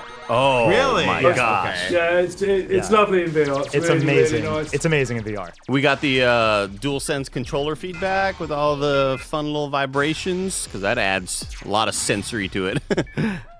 Look at this. This looks so it's freaking just, great. It's just regular controls, but it looks lovely. I can't imagine. Yeah, it's got to look insane. So how does this differ from the OG one? Well, there's more levels. It's tricky. Obviously, it looks way better. This looks way better. The OG one also runs at probably about 20 frames per second. Ah, okay. Oh, okay, got you. It's a big problem with that time. it was like one of the first, if not the first, 3D games. So. You know. Oh yeah, it was absolutely groundbreaking for its time. Yeah. It was fantastic. Oh my god. Jeff, how long is the game and like replayability? What are we looking at replayability wise? Well, I mean, it's got 56 levels. It's an arcade game, so it's not like you get to the end and you never play it again. You're always going to be trying to get a higher score or a better time. So I think, and also, what I always try to do with my games is make it so that just the act of playing is nice. So you want to do it anyway, even if you've already completed the game. You want to do it because it's nice to do. It's trippy, it's fun, and you enjoy the journey. That's amazing. And so this is once again iRobot, and you could wish list it now. And what is the release date we're looking at, if there is one? April 17th. We just announced release date today. April 17th. Super quick. That's awesome. Yeah. Just announced today. Add it to your wish list right now, folks. This is iRobot. You should watch this next level because it's fast and it's different than the others. It's a cool little twist. So the goal of this one, you'll start auto-firing, and your goal is to paint the floor like these guys will burst. If you hold down the A button, that'll create a charge. That'll let you blast all around you. Oh, cool. I love these levels. This is really cool. This adds a nice little variety to it also. Yeah. This is awesome. Thank you, Jeff. Appreciate you. This is again developed by Llamasoft. This is available on Steam April 17th. Very, I mean, just a month away. Wish listed right now, everybody. Appreciate you all for allowing us to show this off, guys. Thank you so much. Thank you. Thank you so much, Jeff. Cheers. And that was iRobot. And we're heading into the final leg of the Trinity right here. Trinity of Atari Block. This is going to be Missile Command Delta. I'm glad you played that because I would have been absolutely shit at it. I was the first iteration to be playing. I was like struggling a little bit, but I got it. Yeah, I mean, it's you super got fun. it. You nailed it. As I want to know what psychedelics they are on when they're making these games too. He didn't talk about that. I mean, as soon as you mentioned VR though, that's like, oh my gosh, that can't be good for me and my motion sickness. There we go. Let's hop into the final leg of this. This will be Missile Command Delta. And we are joined by Dave Proctor from Mighty Yell. Welcome on, Dave. Also, Alex is going to join us. Oh, Alex is joining us as well. On the mix side, Wilmer Sound. Here? Where? You should sit. Should I sit here? Oh, we're getting a chair. It's all good. Barrett's on. He's quick on it. Look how great Barrett is. Barrett's killing it. Appreciate that, Barrett. Everybody shout out to Barrett and Kevin for getting everything up and running. Do we have the build here, or are we... Gosh, I hope so. Let's see here. Installed.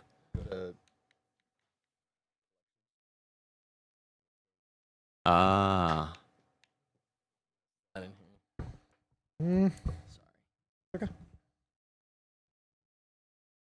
Yeah, I'm not seeing. Never aware of like how close I get to people. My bad. No, you're good. I was just Personal space, dude. I was vocalizing that it doesn't look like the game's installed. That's all. I was just like, whoops. Yeah, that's okay. We'll get there. We're getting there. It's all good. Welcome in, everybody. This is we are going to be checking out Missile Command Delta from developer Mighty Yell is the name of the studio. Yeah. So first off, you hear Missile Command, obviously a game from everybody's past. Everybody has an uncle or a grandparent that played Missile Command. We all know about it. What is going to be making Missile Command Delta different? Yeah. I didn't want to interrupt you. This is Mighty Yell and 13 AM Games making this co-production. And I've been telling people so far this is not your grandpa's Missile Command. So I appreciate you actually specifically saying a grandparent that would play Missile Command. The thing that we're doing differently is that it is not, a stressful arcade cabinet game. It is a tactics strategy version of Missile Command gameplay. So, in the old game, you would have these missiles coming in. You have to sort of decide where to click, fight them off, save the cities. In this exact same thing, missiles are coming in, but you have to play your missiles against them in a turn-based game. Gotcha. Okay. Yeah. So we're going to be looking at some of the video here that was provided. Amazing. Because I'm being told about a build that is an A. It's there. It's there. I played it myself. It's really good. Y'all should go wishlist it right now. Yeah. It exists. Dave can attest to that. Yeah. So we'll be hopefully checking out some video and some B-roll from Missile Command Delta, and we'll hopefully, maybe, if our internet is good enough, get something installed quickly. But that's very, very wishful thinking. I have faith, We have faith, yeah. We're going to see a GDC miracle today. And you have to keep the faith. I have to keep the faith. Have to keep the faith. Let's see here. So, Missile Command Delta, what was it that made you want to try to take on a challenge like this? Because this is always a kind of a tough thing with an older IP that's like, how do we mess with this without really messing with it? Yeah. I mean, okay, so I love Missile Command. It's a really fascinating game that tells a lot of stories through its mechanics, and I just wanted to know, what is that story? What more can we do with it? And if there's a bunch of, if you're playing Missile Command, you're a person in a bunker fighting missiles, right? So we wanted to ask, what's happening in that bunker? So it's not just this strategy tactics version of the game where you are sitting in front of a terminal and you're fighting off missiles. You are also investigating the bunker, trying to figure out the mystery of, this creepy, derelict Cold War facility that you and some other characters are stuck in underground. So was the character, because I saw the trailer was on the mix this morning, which is it was awesome. Thank you. We got it running right now. Yeah. So is there was a dude just chilling there? Is he one of the remnants of the dead folks in the bunker, or is this a mystery that is going to learn? You know what? Actually, let's go over and I'll tell you the entire story right now. No, there is, at the end of the trailer we see this big missile bunker room, and there is a skeleton there. And I think, a skeleton is a really nice way to get people excited about a story. But I can't tell you who that skeleton is. You're going to have to play that game to find out. Definitely going to check it out. Is there a VR component? There is not. No, Okay. we're just looking at PC, PS5, and Switch right now. Okay, cool. Yeah. So I'm sorry. No, go ahead. I'm going to tell an anecdote that goes nowhere and breaks the stream. But when I was please do. Yeah, stream's been broken all day anyway. I made a game that was basically Missile Command in virtual reality. Oh, sick. Yeah. And our team was called Delta Team. So I'm like sick. I'm freaking You're freaking out. the hell out right now. now. Yeah, I actually did this for you. Thank you. The reason that we chose Delta, there's a couple things. It's a game about, being in this kind of very intense military situation. There's a lot of themes of change. So Delta, but also there have been 3 significant mechanical iterations on Missile Command. There's Missile Command 1, the never released 2, and Missile Command 3D. So we got to be number 4, Delta. Oh, shit. Yeah. That's really awesome. Yeah. Cool. What sort of challenges did you have while trying to take this on? Well, adapting an arcade classic to be a turn-based game was already right off the bat strange, weird. And then creating the story and also figuring out what this bunker should look like. We copied a lot of the designs of the terminals from the old Missile Command box art, but also from images of old Cold War bunkers and stuff like that. So visually determining what the world should look like was tough. And also, just, the fun thing about any strategy game is communicating stuff to people in a clean way. But I think we got to a place where, anyone can pick this up and give it a go, but it's not going to necessarily be, the most it's not a walk in the park. You're still defending the world from a missile onslaught. You're releasing it in the perfect time, Yeah, it's so I'm from Canada. This is a little on the nose. We're very aware of what's happening here, but I think, I don't know. Good art should always with the tariff expansion. yeah.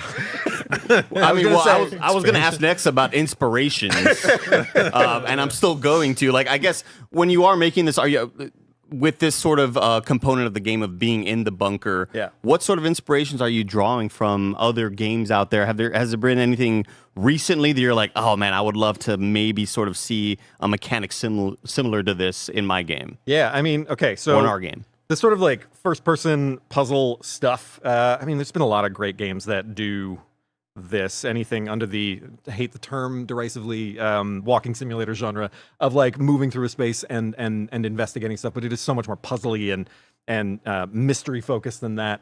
When it comes to the strategy component of it, we were looking at stuff like Into the Breach. You know, like, and also, I mean, on a media perspective, like old things like Ender's Game and War Games and stuff like that. Those are movies about games and games that kind of feel like this. So it's any game that made us feel like we are in, you know, in a mysterious situation, and we have the ability to sort of break out of it and into like a sort of tense, like cognitive one. And that was our stuff.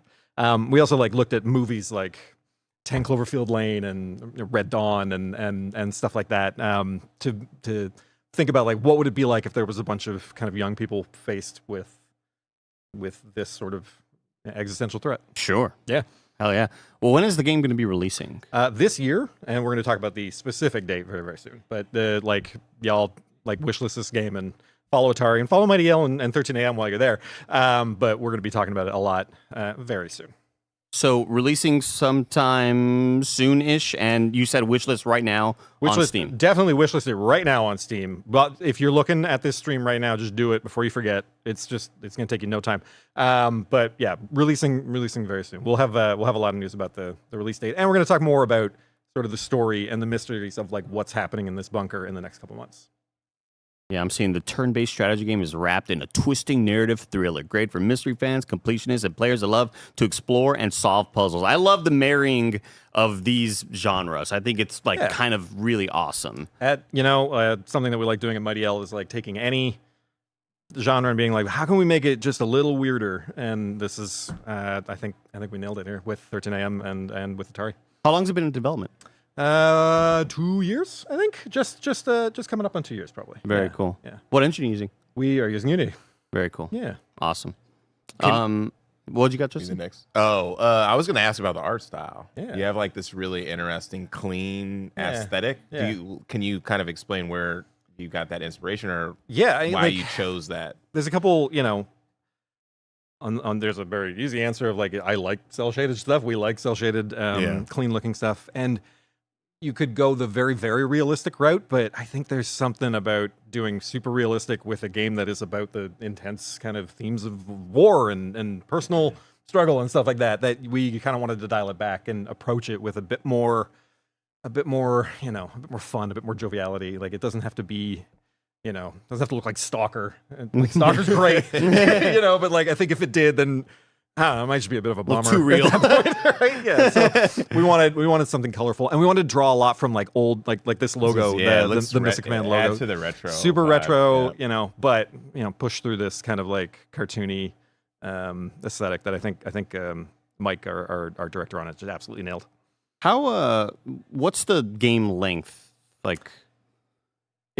How good are you at video games? Because that's super good. You're asking the right guy right there. Yeah, super good. Super good. So the one thing that I, without being able to quote it exact, because people replay specific puzzles and stuff like that.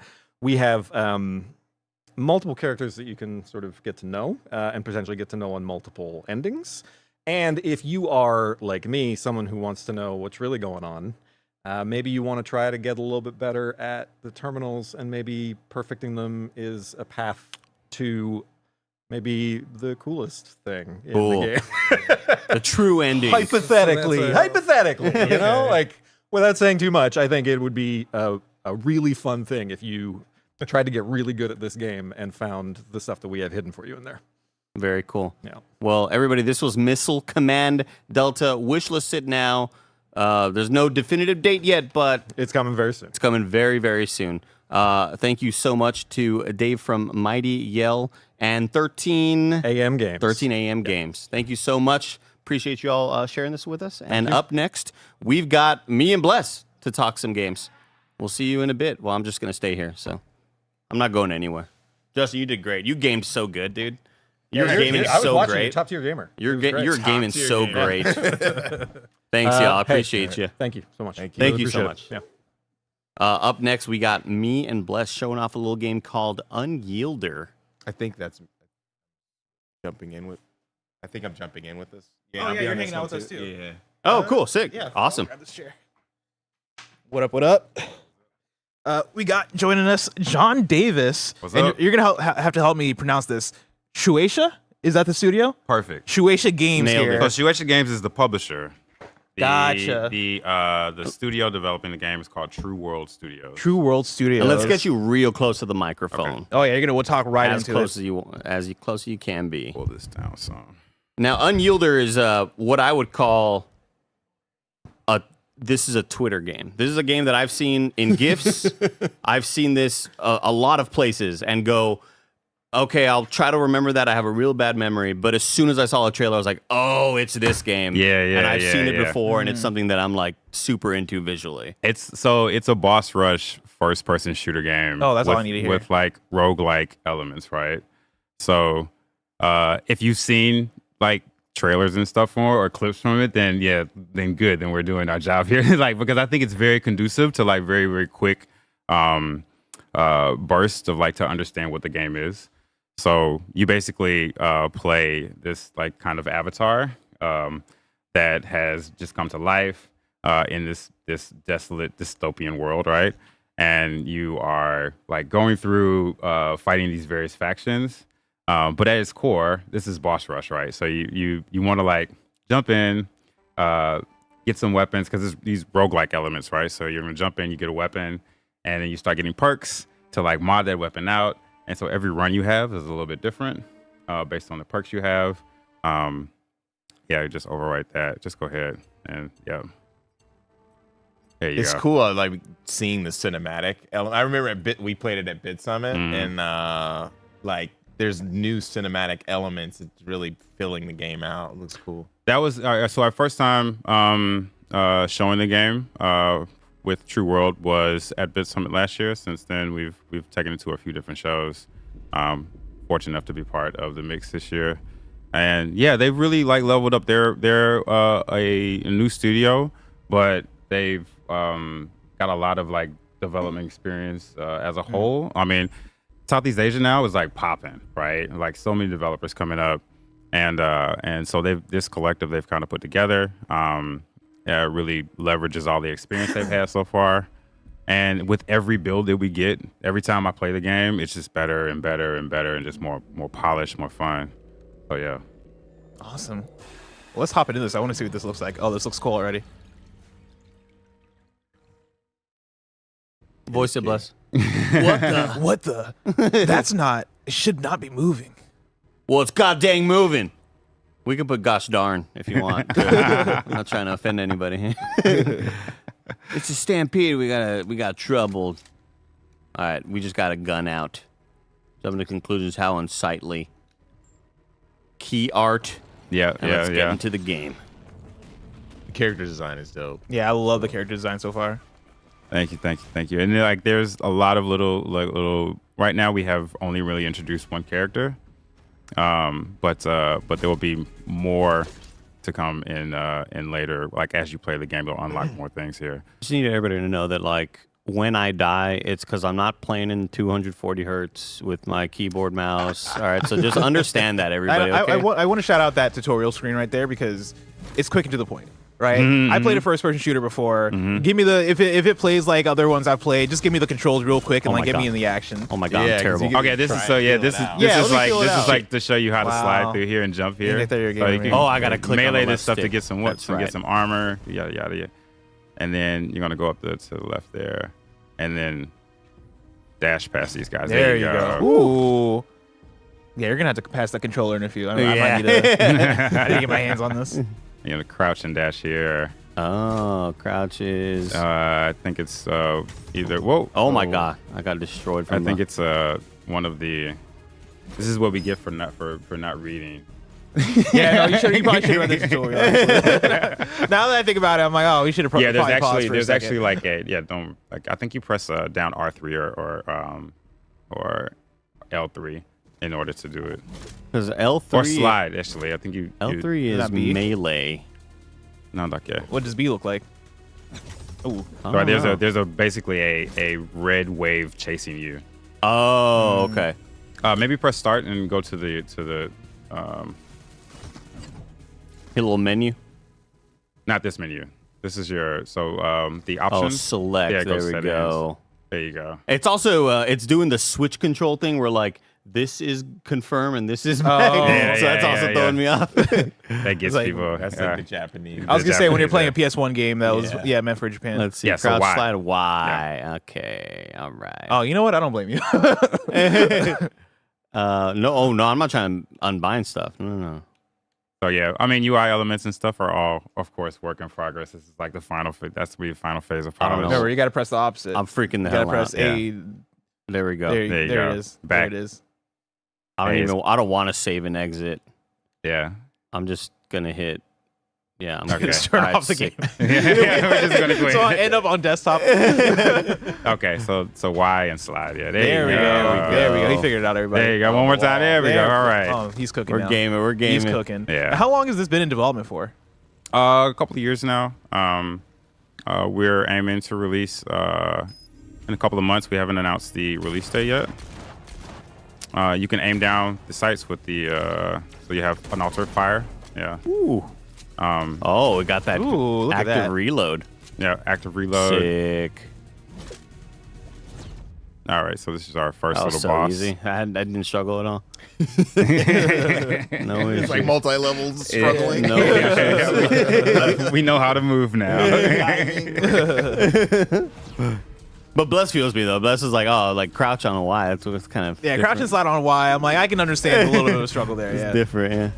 Let's I'm see. like, are you trying? You're not pressing B? What are you doing with it? The effects look sick. Yeah. I love that. Oh, minor boss. Oh shoot. Now, this is a game that seems very tuned for action, quick action, boss fights, right? Being in the gameplay. Is there much of a story here? Is there like a big narrative pull? The story, I mean, there is a narrative to kind of guide you around, but you know, the most important thing. Oh, you did a perfect counter in the beginning. Wow. Came here. I'm telling you. Yeah. But the main thing that we want to focus on is like those FPS fans and roguelike fans and you know boss rush fans that you know the story's there to get you in, but the big thing here is like to have fun and experiment, figure out how to break the game, and so you see that just melee them. Oh, nice. So now you break Okay. them. You can counter the bosses whenever they flash. If you hit them when they flash or right after they flash, it'll pause them, and you can go in and do more combos. I'm loving what's happening visually. Yeah, the here. visuals Yeah, it are looks super dope. sick. Thanks, Striking as There's hell. like a lot of texture to it. Yeah. Yeah. It doesn't look like generic, those particle effects. So you're gonna like trick out like after this boss is done. You can see that the meter down at the bottom. You like for the different phases for the boss fight. Oh my god. Nice, Look at that. nice. You did So another big perfect parry. counter. Look at that. So if you melee when they do that flash like that, you get the like you know the okay. JoJo Yeah. attack. I was actually gonna ask, like, you know, are there inspirations you had going into this game, right? Like when you see the right, like anime was the thing that came to mind for me. Yeah. I mean, the team are all big, of course, fans of anime. You can see it in a lot of the designs. Big fans of Japanese games. Of course, shooters and boss rush games.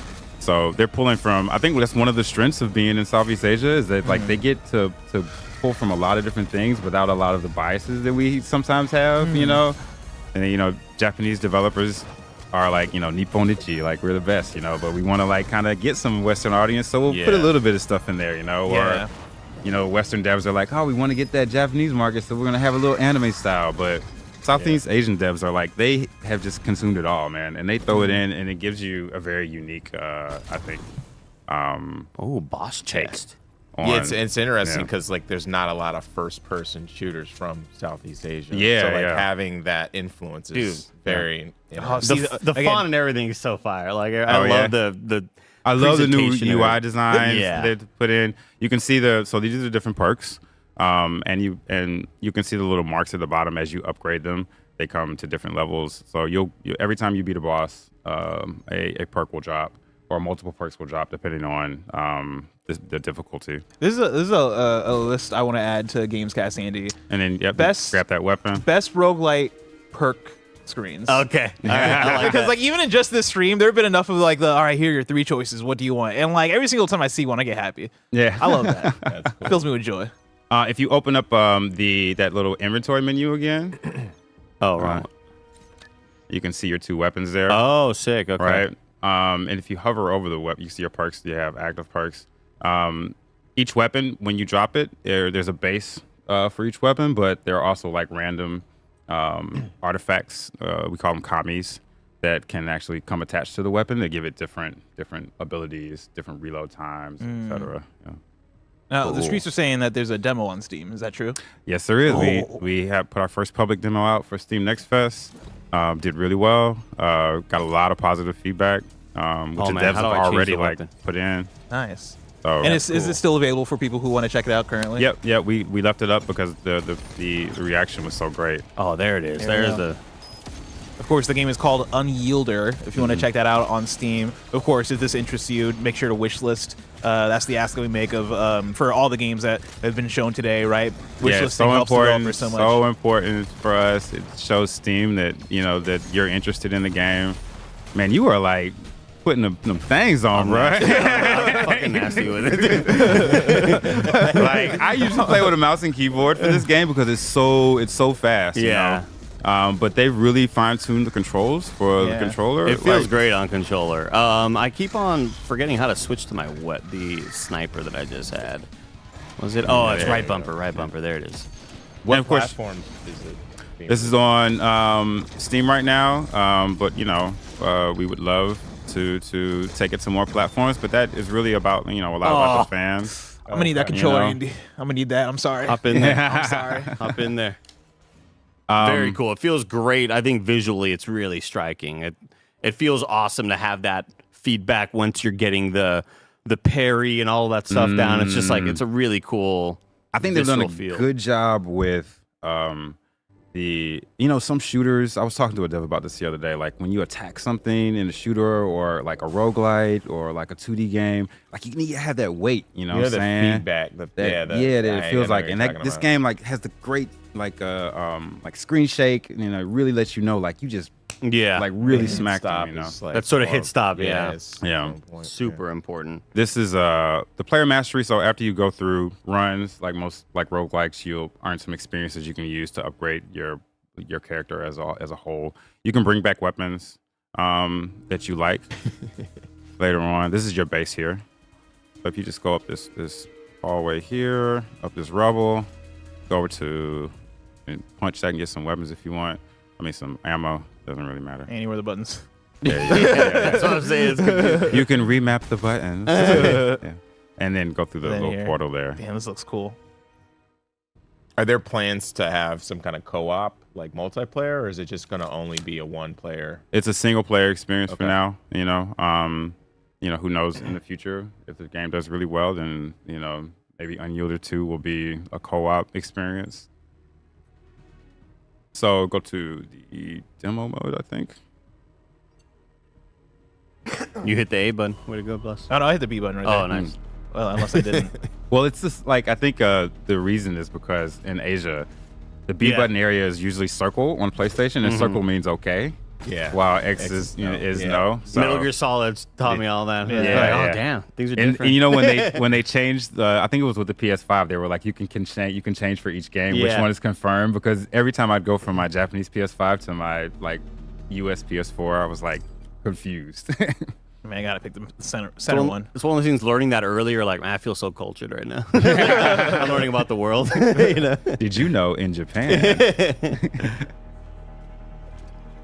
There was a lot of items on the ground that I wasn't sure if they were auto pickup or not. I wasn't sure if I was supposed to be spamming the button. All the ammo is the perks and the weapons. You go and open the chest because it feels good to bust open. Yeah.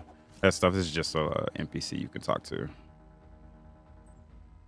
And so how many bosses are we kind of looking at right now without getting too, spoilery or anything? There are tens of bosses. I don't want to like we have a kind of rollout plan to introduce all the different bosses over the next couple of months. So I don't want to get too specific about just how many. And there's some secret bosses you can actually unlock in this demo. Oh, So cool. we want people to try to experience. Oh, if you've neat. seen like the key art, then maybe you've seen one. And once again, I'll just read the description for anybody who may just be tuning in right now. Unyielder is an intense single-player boss rush movement FPS in the form of an absurd and exploitable rogue looter.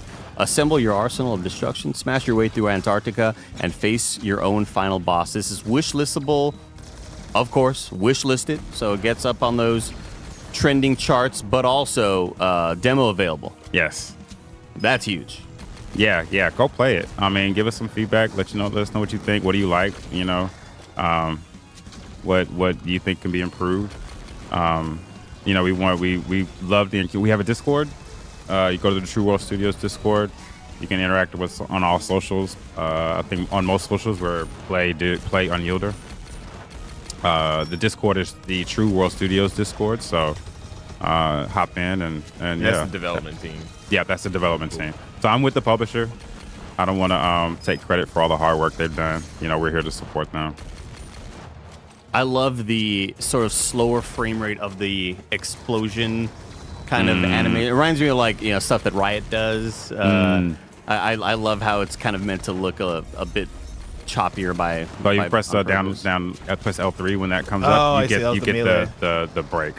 Oh man, That's tough. That's what happened, man. you were like, give me that controller. Andy got the controls, You were like, give me that walkie-talkie. Let me see that real quick. No, he I got started the off earlier, yeah. Yeah, he got the tutorial. I didn't get the tutorial. I didn't know the buttons. He knows how to He had a crouch. counter. I don't know how to counter. I don't know what the buttons are. Movement actually gets bigger too. You'll have you can modify your dashes. You have a grapple that you'll unlock later on. This is just like areas you can shoot things, kind of experience, talk to the NPCs. If you go up to the top, I think is it here? This is your vault, where you'll be able to save the weapons you bring back from runs. And there's a vendor there as well where you can sell weapons that you have already that you don't want to use. And the NPCs who are going to give you, a little world building. Very cool. Yeah. Unyielder, get the demo right now, everybody. Please go play the demo. Why Get the the hell would demo. you not? It looks sick as hell. Make sure to wish list. Support the devs how you can. This looks really cool. Thank you. Yeah. Thank And you. you said it's coming out in a couple of months. Yep. Not a solid release date yet, but look Yeah. forward to it. Yeah, check it out. I think Oh, hey, I need to pick that up, too. Hopefully before the summer. Nice. All depending on you guys know how game dev is. It's always like when it's out, when it's ready. Yeah, I was talking to some devs. A couple months, homie. Yeah, a couple months, yeah. 2026, I was talking who to a knows? dev like, let me explain this really quick. You have different paths. So war is the most difficult. Okay. You'll have multiple, you have a major boss, a couple of minor boss. That's probably what blessed it. That's why it was so hard for him. Oh, yeah. Yeah, exactly. Skirmish is the easy one. You'll have like a couple of minor bosses, and tension is the medium sized one. So. Oh, okay. Let's just do the hardest one. Go for Yeah, it. you got immediately. exactly 60 seconds to make it happen. Let's die immediately. Yeah. Oh shit. Almost got locked in right there. As Andy hops into this, remember this is the Mix Cross Kind of Funny showcase. We're going until 5 p.m. looking at a bunch of different indie games, a bunch of games that are in the showcase that happened earlier. This is man. Unyielder. If this looks cool to you, again, wishlist it. Check out the demo. We'll look forward to it in a couple of months. But he's going after like one of the major bosses with no perk upgrades, with a base weapon. I'm ready for this. Yeah, go for it. Oh my god. Oh, I don't shoot. know what the hell this dude I was is gonna doing. say, that looks bad. Who's freaking out? Oh, he's got those missiles at that. Yeah. So you can see him flash. Like you can hit him when he does that flash. You can when you stun them, they drop health, they drop ammo. There you go. Andy, I regret to inform you, you're out of time. That's okay. We're popping off. He's also dead. I died because bless got me. That's off. my bad. My bad. John, thank you so much for joining us, man. Thank you. This has been Thanks for having fantastic. me. I appreciate it. Unyielder. We're gonna welcome to the stage the one and only Greg Miller and Tim Geddes to check out Jay and Silent Bob. Oh, all Wait, right. Do you think we can I could be with James for the interview since I think you can do whatever you Okay. want, Justin. This is Is your it- show too, brother. Yeah, so okay, cool. Hey, everybody, it's me, Greg.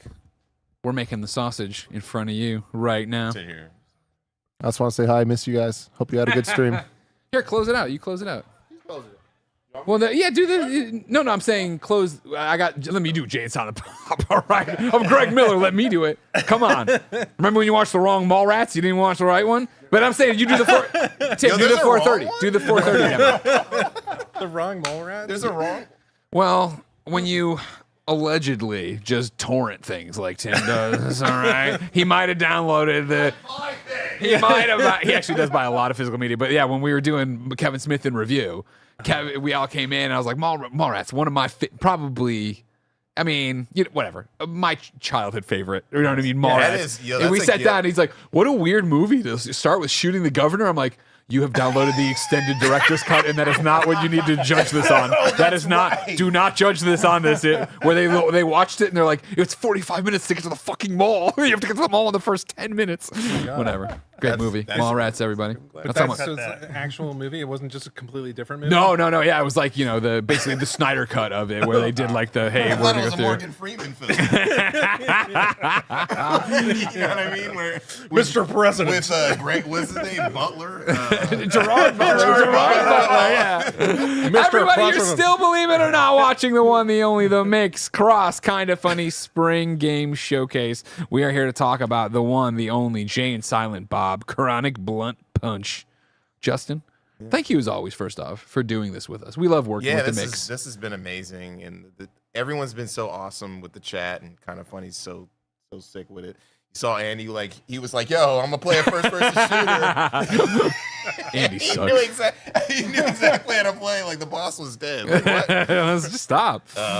We're being joined, of course, by Alex, who you've already met on this stream. No big deal. Yeah, no big deal. Okay. And representing the Mix. Representing everything. And then James. Hello, James. Hello. How are you? We're going to have to get you way close to that microphone. Oh, yes. Yeah. You might want to lower your seat. I can come push you in if you don't mind. I can do whatever. Yeah, we don't put wheels on it. When we bought the studio, they're like, we're buying an expensive wall. So we're going to remove the wheels because we know Greg would jump up and the chairs would hit. And so I ruined everybody's life. I'm sorry, Barrett. I didn't mean to. I would have done the same thing. Yeah. But it's the energy. You just have like dead pixels everywhere. Exactly. Yeah, exactly. It looked like somebody threw somebody into the WWE LEDs. Let's talk about it. You know what a big fan of Jay and Silent Bob, and of course the View Askew universe. I am. No big deal. My photo's in the background of Jay and Silent Bob Strike Back. Don't worry about it, everybody.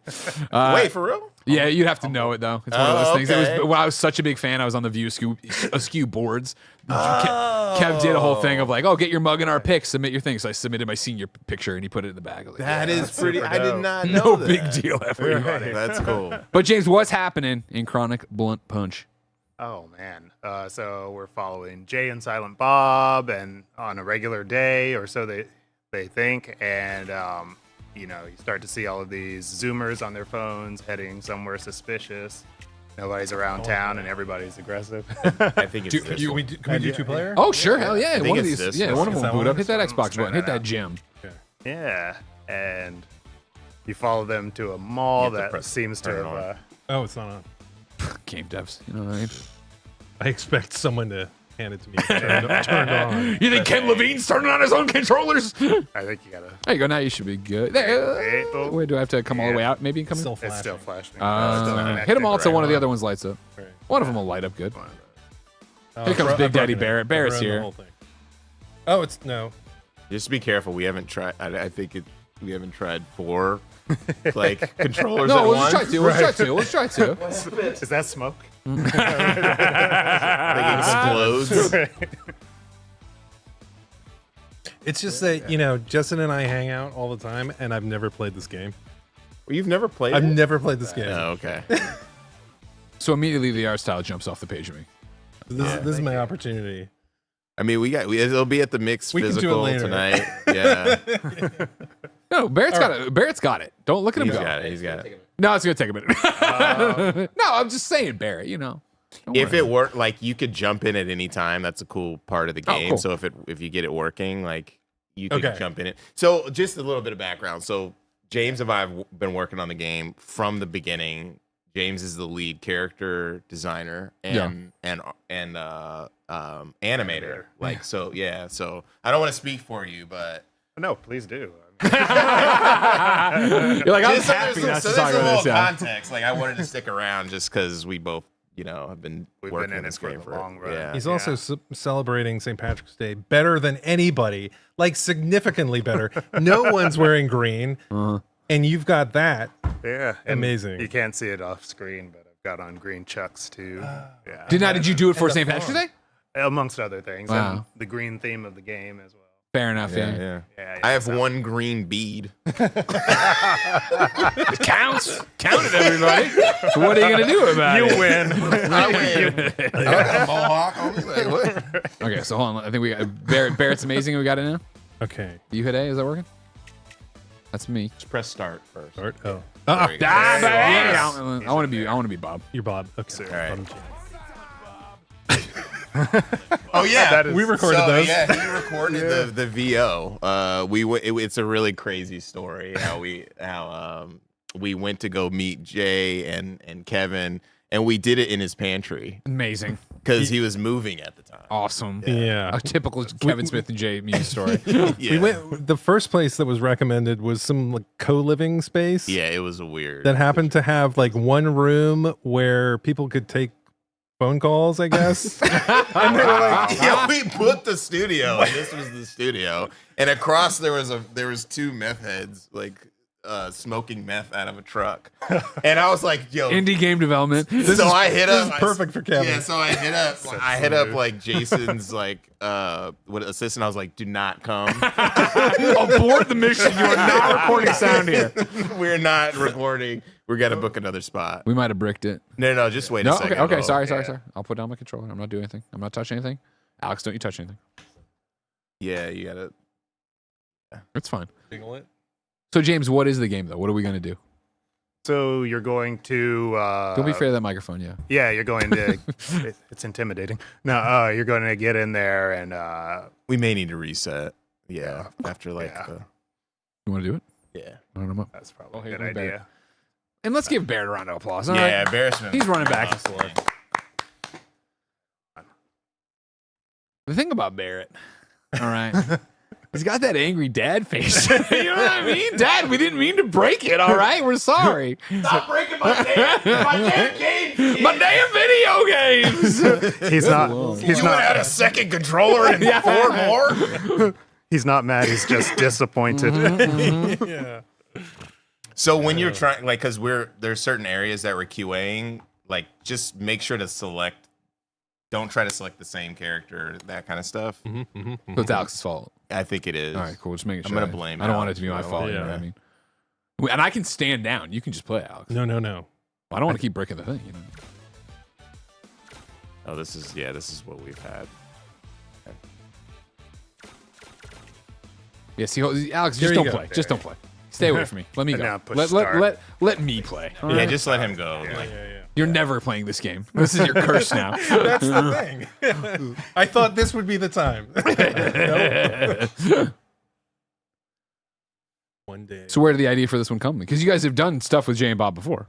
Or this was Jay and the Kev. main. This was the main. Hopefully, it doesn't hang again. Oh man. If it And does, we may got have to footage. We just play footage if you want. Yeah, we could do that too. We're deviating to footage.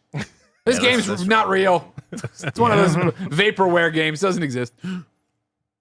No, yeah. So we like this is a long time ago. This is back in 2016. We worked with one of my friends, Trevor Furman, who was in Clerks 2. He asked Who was he in Clerks 2? Kevin. Pillow Pants. Pillow. Yeah, what's his name? I can't Oh my God, remember. that guy? You know him? Yeah. Yeah, he's a Holy Elias. shit, that's awesome. Elias. Elias, yeah. I know him like Yeah. Yeah, of course. Yeah, so yeah, Elias. And he was like he asked Kevin on the set of Clerks 2, can we make a game? And then a friend who was working at Warner Brothers at the time, they were working on the MOBA. Remember the DC Universe? Yeah, of course. How can I forget? Infinite Crisis. Yeah. And he was like, hey, I have this friend who knows Kevin Smith and no, he didn't even say that. He just said, I have a friend who wants to make an indie game. And then it ended up being Trevor. And I was like, what? You're in Clerks? You like bury the lead here. Yeah, This would've and been he was yeah. right down the street from me. And then we ended up hitting it off. And he's like, I have the rights to the game. That's awesome. And when that happened, I didn't really believe him. and then we hung out a few times, and then he basically I said I need to see an email from Kevin.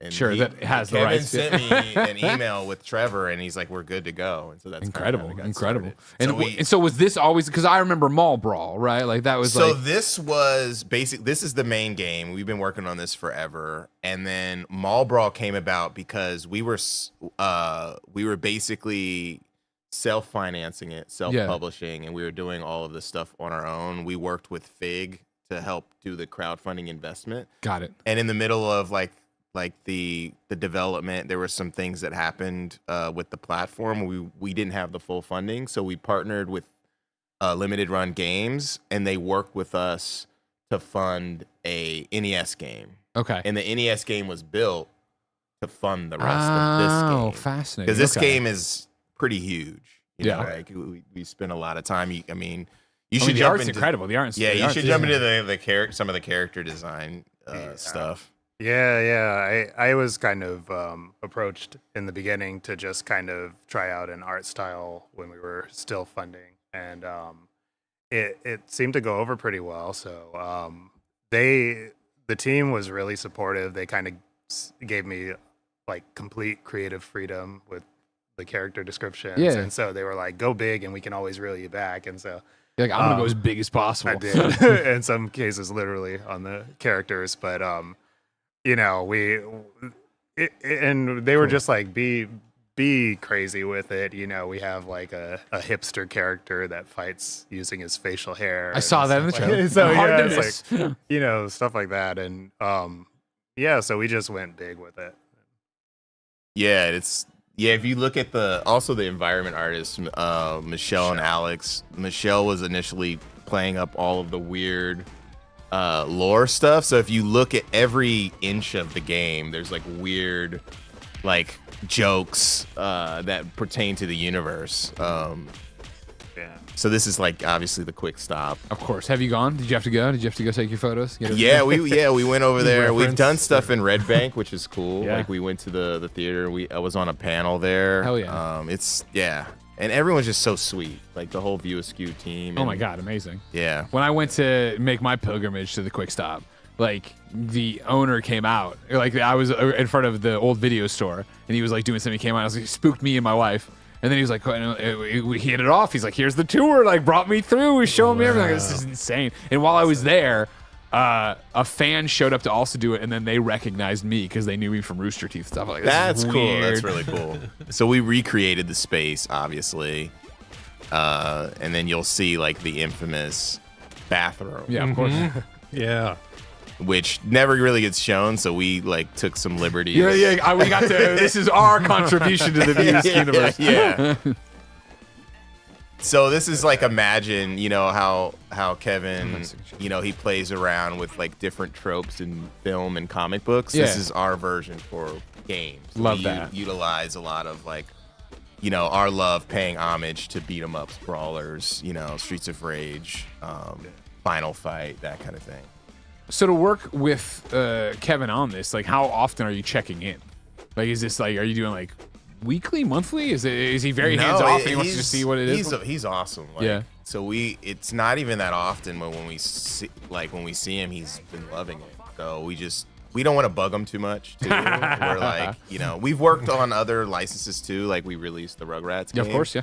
And so, and that is a totally different thing because we're not really communicating with the creator, you know, and they're not hands on.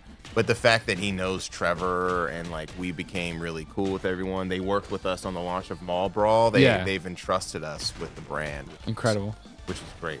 You know? So we'll hit him up. Like we showed him. We did a pop up with Limited Run. We showed this game at the Shopify. Yeah. Pop up in Soho, and he and Kevin and Jason, they went and did an autograph signing of Mall Brawl. Love and they that. got to see where the game is at. So the game is very far along. We're almost finished, and we're doing like QA right now. How do I pick up the key? I'm stupid. X. Yeah. X? I think it's the X. Try Y. My turn, motherfucker. Yeah, I think My turn, motherfucker.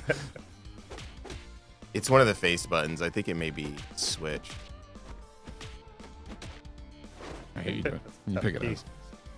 I don't know. This is like brings up every part of my like for the side scrolling beat 'em up genre that like I do love, but I always feel like I'm the guy who can't line it up perfectly. Yeah, Or I'm trying to punch and somebody's below me, and I'm like, God damn it, I can't get it done the way. Yeah, I I think we hit. I don't know why we hit this weird bug. Oh, there we go. Okay, Bam, it was crushed it. actually X.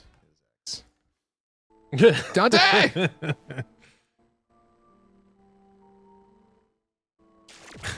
So then you get a different assist from the VSQ Nice. universe as you like go through the different levels that help you throughout. And you have two bars. You have a super bar and you have an assist bar. Nice. I also love this. We miss you, bless you. Those kind of look like cocks. I like that. Yeah, I wonder what you're referencing. Best sex ever.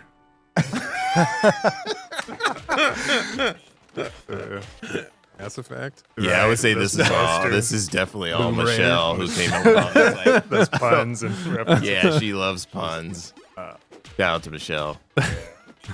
Fat man. Mass Effect is hilarious.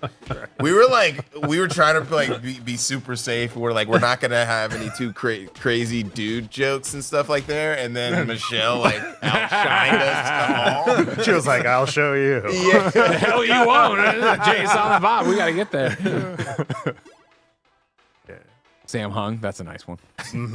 That was my idea. The U is even the brilliant. kids. Susie Snap, and then there was a Timmy talk in there. Oh yeah, we had a lot of fun with the names. They were so ridiculous. So the narrative here is what everybody in the Jersey has been possessed, kind of, or like by Yeah, their by the devices. phone, they turn into like these zombies, and they're trying to figure out what is going on. Yeah, I love that. You're I love essentially following them and fighting your way through. And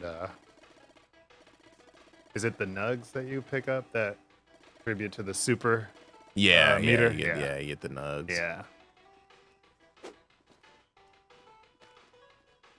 I think you just go down. Yeah, I was gonna say a dumbass. I see the giant glowing door. And I walk right past like a moron.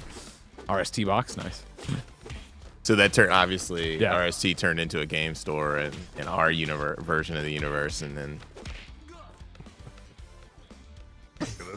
yeah, definitely my vernacular. No. Finger cups. There's so much. There's so much to take It's in, just right? so. Yeah. There's a lot to digest. Yeah.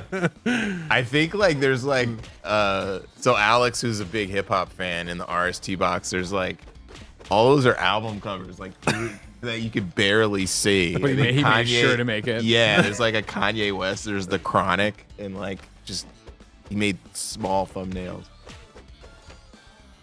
So yeah, you have your light attack, you have your heavy attack, you have like a launcher, kind of like Marvel vs. Capcom. Okay. And that's like I think that's down and heavy. Yeah. And then you have a dodge, you have a run, so you double tap to run. There's a lot of, and then you if you press I keep thinking like Xbox or PlayStation like circle, I think that's your tag. So you could tag between the players. Yeah, I've been doing that a lot. Yeah, and it's mostly a strategy because once your players both are dead, then that's game over. Got it. So you want to make sure that each has enough health as you're moving forward. There you go. So you got your air combos. Are these the kids from Dogma? Yeah, exactly. Yeah, the hockey hooligans are. Yeah, so we play a lot. We have a mix of characters that are like from the movies, and then some that are from other like beat 'em ups that we're like kind of playing. I don't know. You Parodied. You should talk some about that. Yeah. We kind of wanted to pay homage to like a bunch of the older side-scrolling beat 'em up games. For sure. And Yeah. so you'll see some references to characters that are just like parodies on like other characters. Like there's a lady character named Remedy that's like a parody on Poison and things like that. Hipster. Yeah, there's hipster with beard. Yeah. That's his name forever. Was hipster with beard. And there's hipster with baby. Right. He'll always be. And we kind of went in. We kind of dove into like Street Fighter 3, the character Dudley. So we were kind of playing off that with this character. Yeah, his like fisticuffs fighting style.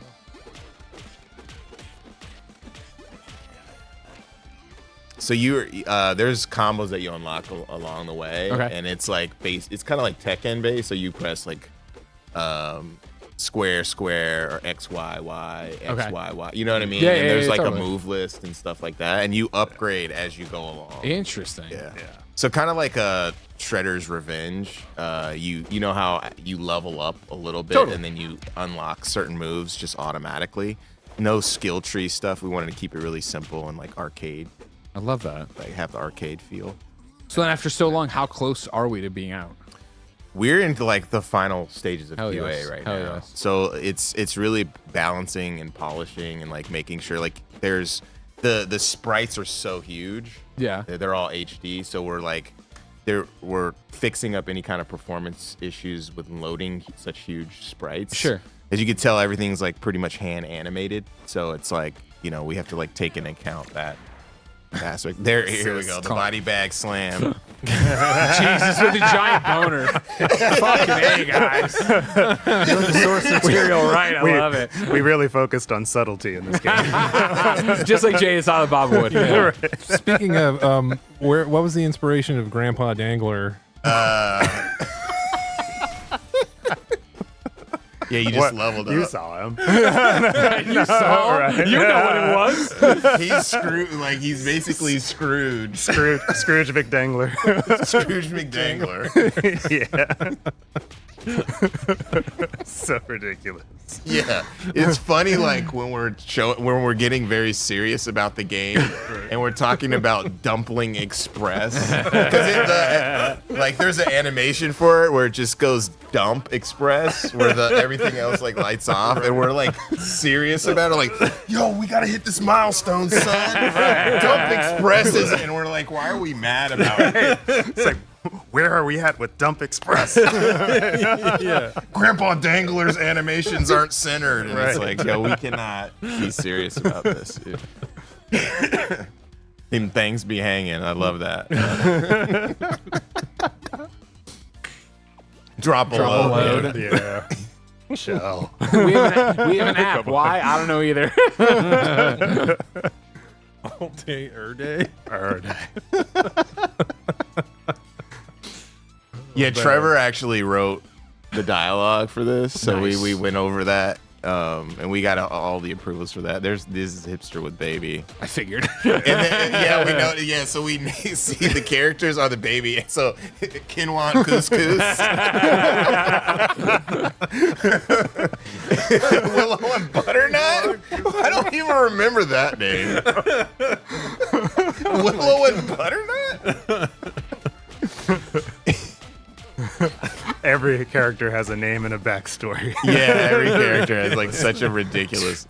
The backstory. I like that. I like the copious notes you have on the Right. Peter Skew Yeah. universe, folks. It's like Butternut was a precocious child. I smell a spin-off.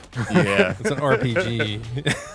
We did want to make sure that like we had original character, like all the for sure. enemies were pretty much original, like to this like version of the universe.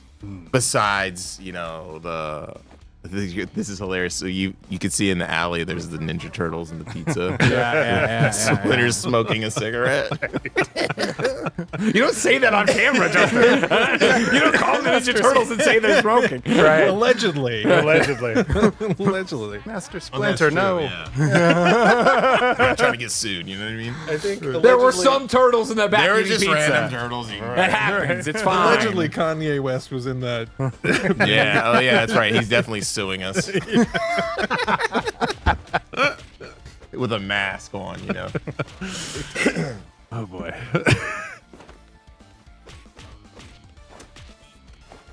Thirsty hippo.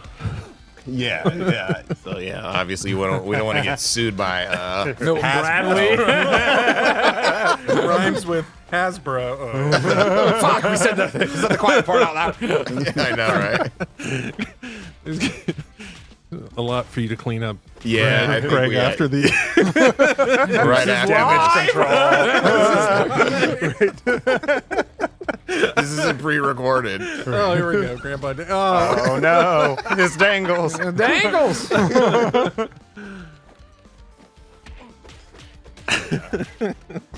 Shit. Fuck. It's great seeing you play this because it's like, yeah, you get to be voyeuristic. Well, it's quickly I think it's like, thank goodness you're here, because as soon as I started playing, I'm like, all right, this is why we don't play the demos usually and talk. That's why there's two hosts usually, because I'm just immediately sucked in quiet. I'm like, I got to beat this hipster's It's ass. pretty good, yeah. Connor must die. That'll be the sequel. Connor must die.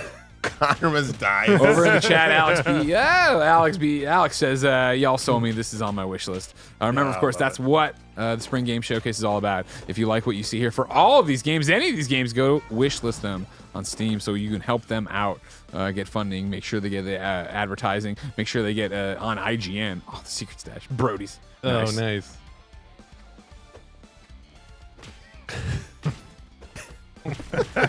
What is his name? I forgot. Ozzy Olympic. I forgot about that. Oh man. I think that was a last minute change. It was so great.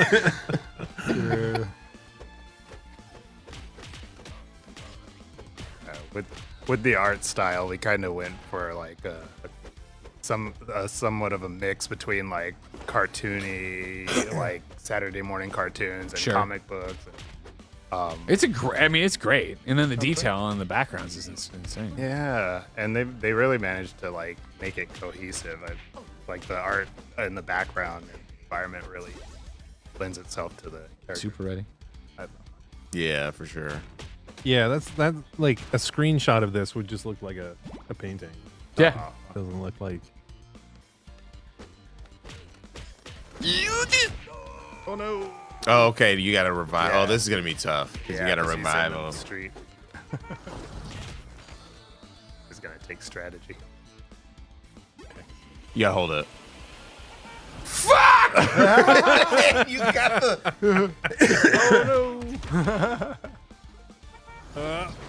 Lunchbox! You can do it. You can do it. You can do it. Go, Jay! Come on! Get out of there. Go left. Go left. Go left. There. Okay. Now you got it. You got it. You got it. That's so close. Nice. Good revive. Good revive. Good revive. Hell yeah. So they both have different revive animations. So. Nails rule. We gotta save Randall.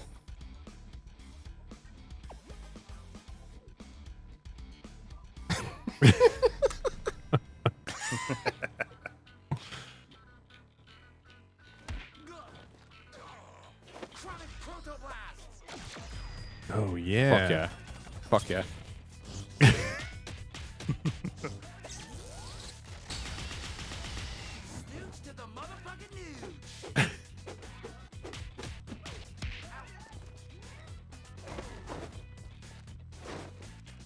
I'm just like I'm like speechless. I'm just watching you play now. Well, it's gotta feel good, right? After all this time to see people Yeah, playing yeah. this game. It's super cool.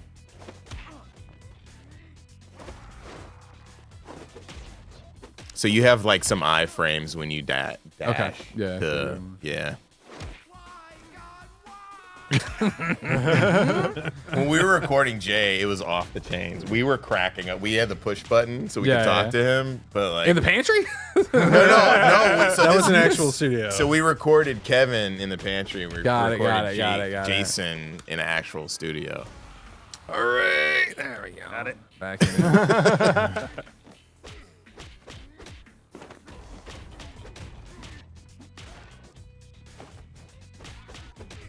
You're smashing them. Yes. Come on, brother. Yeah.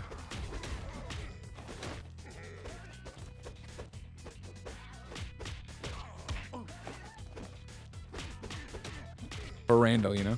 Yeah, you definitely got to say brand. There you go. Fuck yeah. I won't lie, everybody. I didn't believe myself, and I did it because I'm awesome. Hell yeah. Fucking right on time, too. Yeah, that was like, look what we're talking about. Yeah, Just like we do this stuff. It is taped, everybody. It was taped. That's how you didn't know. Yeah. Lunchbox says, dude, I cannot wait for this game. Mall Brawl was awesome, and this looks even better. Thank you so much. Yeah. It does, guys. Congratulations. Jay and Silent Bob Chronic Blunt Punch is going to come out very soon. Very soon. This year. Okay, that's awesome. Congratulations, everybody. I'm Thank so you. proud Thank of you. you so much. It's nice to be there. Nice to finally be at the finish line for this one. Finally, yeah.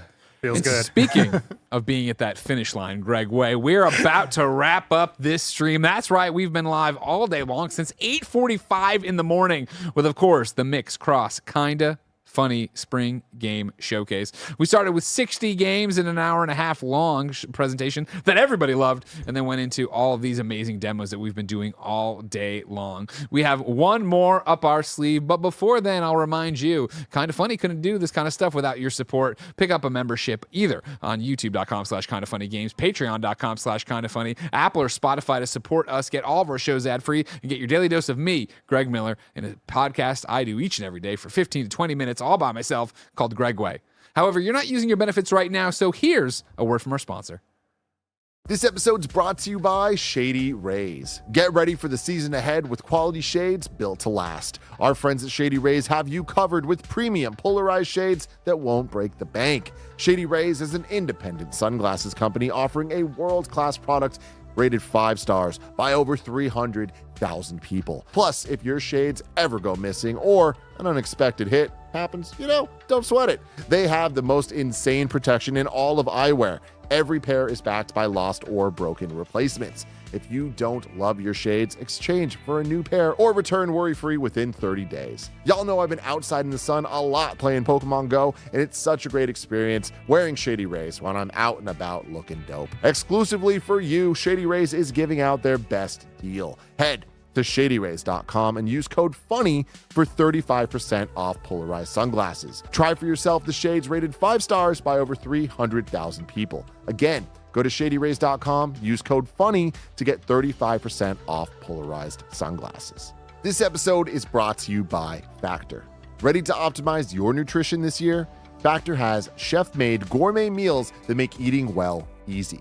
They're dietitian approved and ready to heat and eat in 2 minutes, so you can fuel right and feel great, no matter what life throws at you. Greg Miller has been loving how simple it is to enjoy his Factor meals as he's rushing between shows each day here at Kinda Funny. Factor arrives fresh and fully prepared, perfect for any active, busy lifestyle. With 40 options across 8 dietary preferences on the menu each week, it's easy to pick meals tailored to your goals. Choose from preferences like Calorie Smart, Protein Plus, or Keto. Eat smart with Factor. Get started at factormeals.com/factorpodcast and use code FACTORPODCAST to get 50% off your first box, plus free shipping.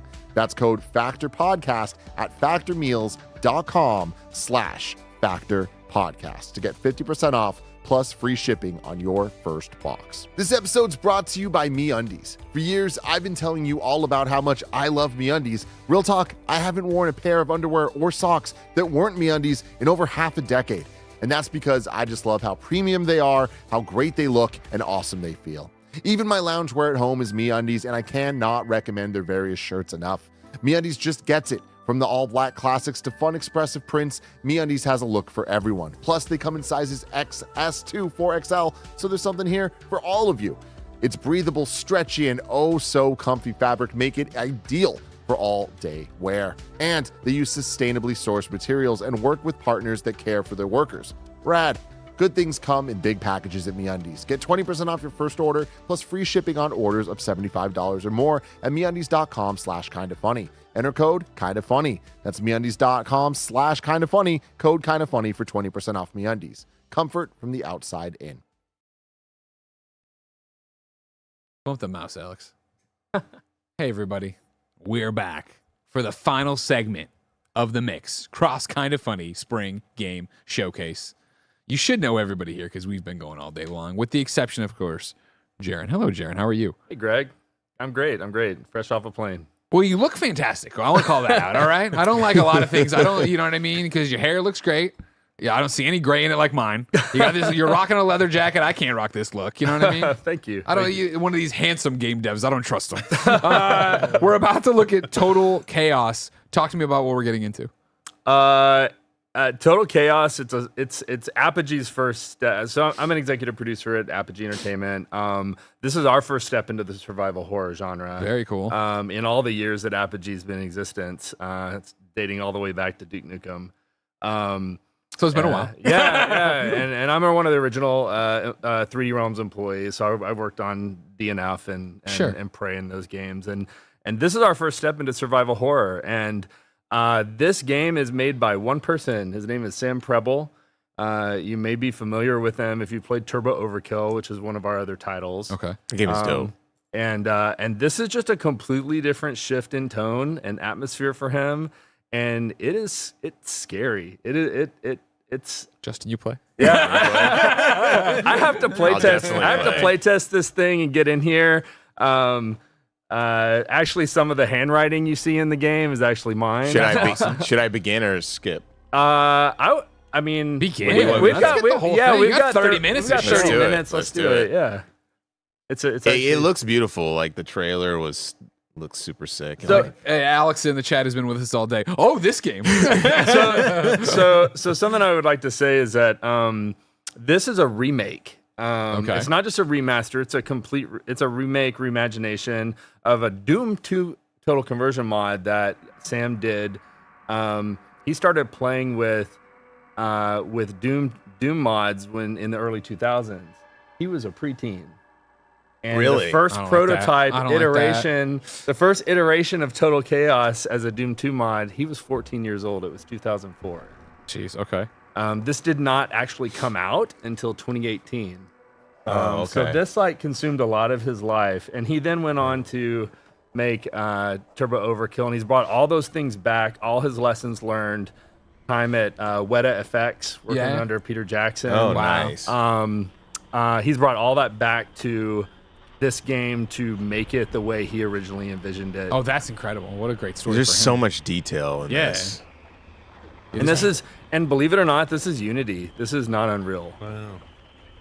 So originally a Doom 2 mod. Originally a Doom 2 mod, yeah. And I mean, it hit the top of the charts at ModDB. Pyrocynical covered it. That video got over 9 million views. It's kind of a sleeper hit, like a cult classic almost in the mod community. And I saw what Sam was working on, and I really wanted us to publish this game. You can immediately see why. It's already got everything you'd want from a great. And this is a genre we're looking to do more in. So I just felt, Total Chaos has such a strong vision, and Sam is such an incredible developer and can do so much with so little. That it's great to bring this to wider audiences. For sure. I like the exposition told in this fashion, as you feel like you're actually a part of it. You know what I mean? Instead of just you're not trying to catch up. You're in the middle of it all. Falling apart. Yeah. Well, do you guys get into VR at all? Yeah, because we're doing a VR version of this. Oh, okay, cool. And I've been playing with it, and it's scary. As always, everybody, wish list the games you see here so you can support them and keep up on it. Do we know a release date for this? What are we targeting for Total Chaos? We're targeting summer. Hell yeah. So I don't want to be any more specific than that because game development. Yeah, anything can happen. Well, yeah, and we're not a this. I mean, I feel like Total Chaos looks like a AA, AAA title, but I mean, again, it's got one man pulling all the strings. Yeah. I'm supporting it with my guys with music and VO and art in terms of the promo art and stuff, but the game itself is all Sam. Level design, models, texturing, everything. And how long has he been working on it? I know he made it already once. Now he's coming back. I think he's been he was working on this while he was making Turbo Overkill. Okay. Like he was kind of firing it up.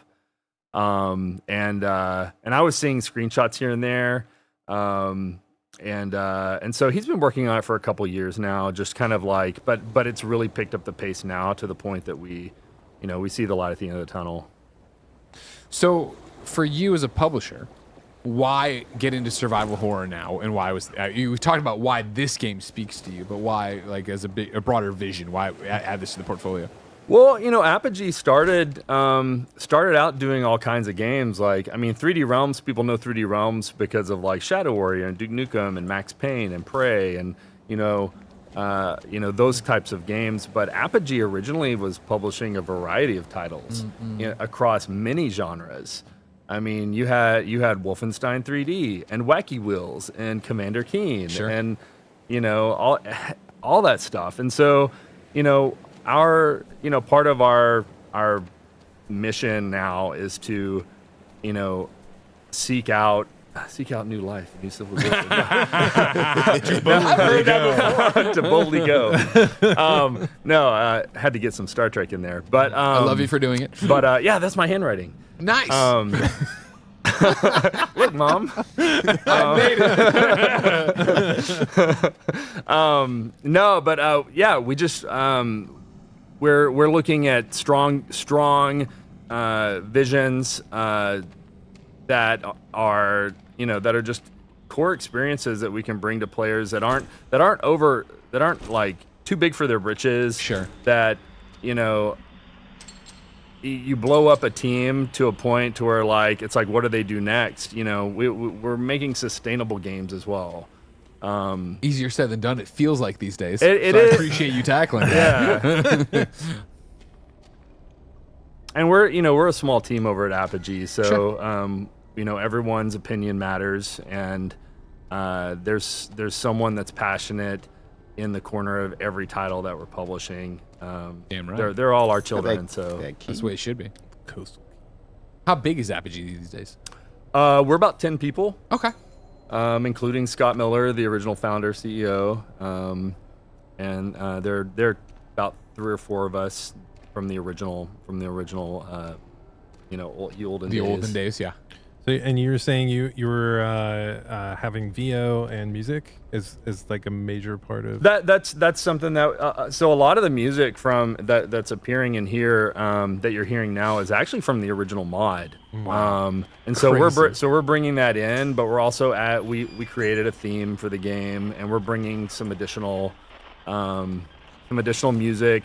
Sam is actually what you're seeing in this Total Chaos kind of traces over for fans of the original mod. Okay. They're going to see a lot of familiar areas and pathing, but they're also going to see a lot of things that are unique and that they weren't expecting. It's what can I'm trying to think, like it's almost like old Until Dawn versus new Until Dawn. Sure. Okay. They went and did something new. You're not just playing the same game, but you are. It's just there's a lot more to it. Sure. And so the same here. But yeah, we bring in our VAs and our composers and sound effects guys and just a lot of just a lot of passion to support Sam. Yeah, as you guys should, right? That's the role of a publisher, right? Let him be the crazy scientist in the laboratory that he is. Do it, Jesse. Wait, So have then I been here for before? Apogee and you, what does GDC Here we look go. like? What are you up baby? to? You know what I'm saying? We're here just to like we're here just to Hold up! Oh my god! I got a little slight jump scare. Am I hallucinating? We're here just to reunite with people that we know in the industry, and see friends, take appointments to talk about our games, talk about what's coming up, show some sneak peeks behind the scenes. Paul, PSVR 2 coming one day. That is there. I will say there's a glimmer of hope for that. Yeah? So, yeah. Interesting. You're talking about the VR version of that, and even VR in general. Yeah, I feel like I don't want this to come back to haunt me, but I have aspirations of Total Chaos making it not only to the obviously it's gonna come with Total Chaos for free. It's not gonna be a separate product. However, I have dreams of it being on the MetaQuest store and then also on PSVR 2. I mean, that's the way to do it right now, right? Is VR is still finding its legs, finding out what its future is going to be. You got to be everywhere. I think unless you have some kind of fat exclusive. And Meta, PlayStation, hit them up. Yeah, You know what I mean? Yeah. But So this pickaxe looks familiar. Like it came through the window of a boat. Yeah, exactly. Yeah, you found it here. So one thing about Total Chaos, your weapons have durability. Oh, they do. Okay, Yeah. so I don't want to Stop like hitting every over. box, Justin. I know, right? I'm like a miner. Okay, how do I? Okay. It's ringing. Wait, there's a phone somewhere. Huh? Find it, Justin. Find the phone, Justin. Yeah, Sam was inspired by really his greatest inspiration is Stalker. And he played like Dark Souls, which he never expected to like pick up an ARPG. But there's a lot inspired by that in this. Cry of Fear.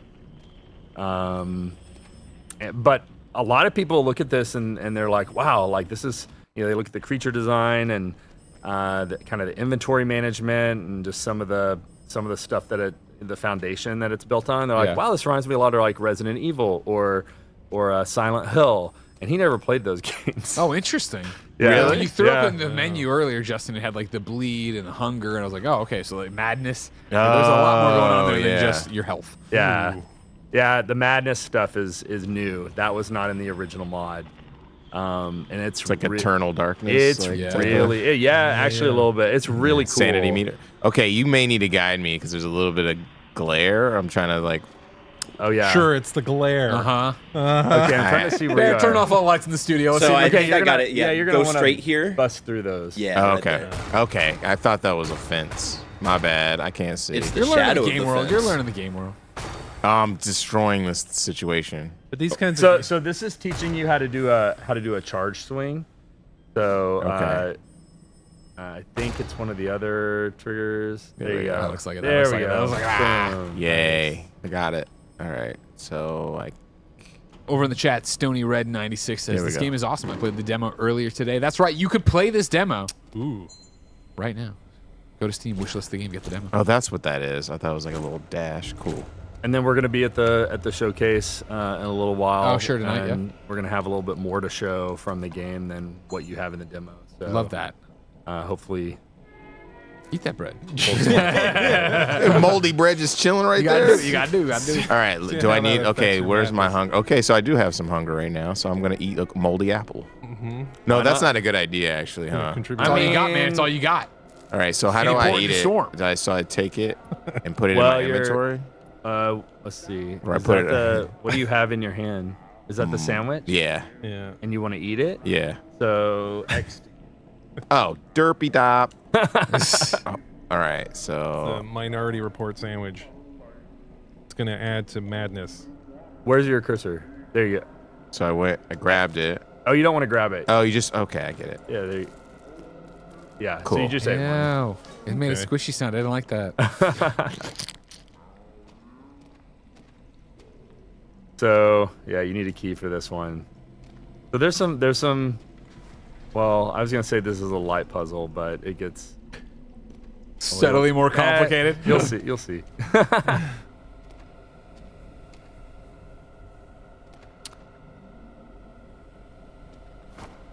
You know we're into it when it's dead silent. There's a We're all watching like, what's he gonna do? there's a What's gonna there's a happen? lot of exploration. This is Yeah. I could totally.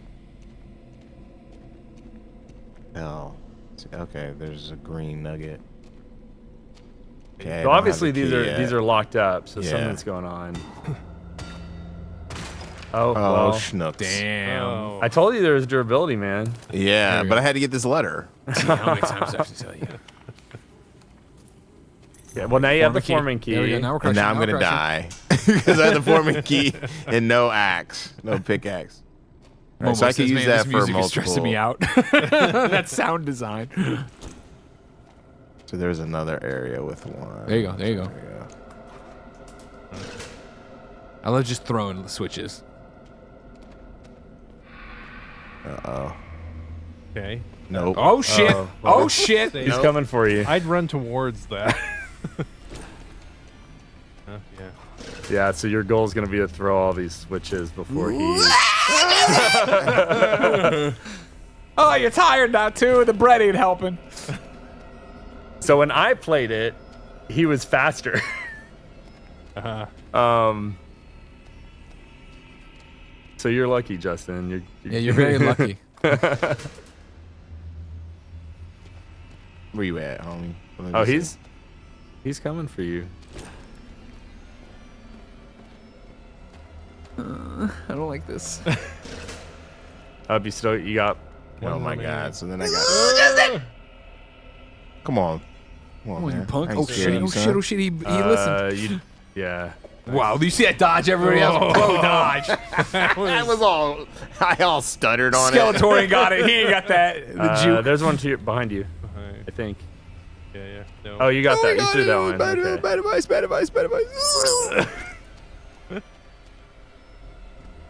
You got this, Justin. In there. Did you get that one in there? No, but There you then go. I'm like super shoved. There you go. Okay. Now,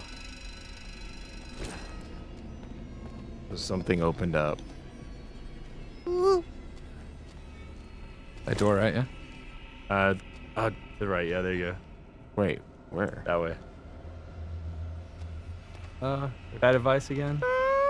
It's the glare. There is a glare. You know what I mean? There we go. Oh, you wanna close it behind you, man. Oh God, Justin, close the door, Justin. There we go. Woo! Maybe I Thank shouldn't you, have told him thank that. No, you did great. You did great. Oh, I don't like that. I'm like how my heart feels. Is this what it's like to VR, work you out? say. I don't like it. Should I get Andy to replace you on the segment, Greg? No. This is this would be great. Yeah, definitely great in VR for sure. I miss anything. That's one word for it. All right, let me see what my hunger look like. Let me get another crusty sandwich. Give me that rotten bread. Yeah, let me Eat it. Yeah. There we go. Eat that crusty bread. Tom 123 does ask, "Is this coming to consoles?" Absolutely. What? I mean, It's like funky meat. hanging we out. absolutely have plans to bring it to consoles. Good.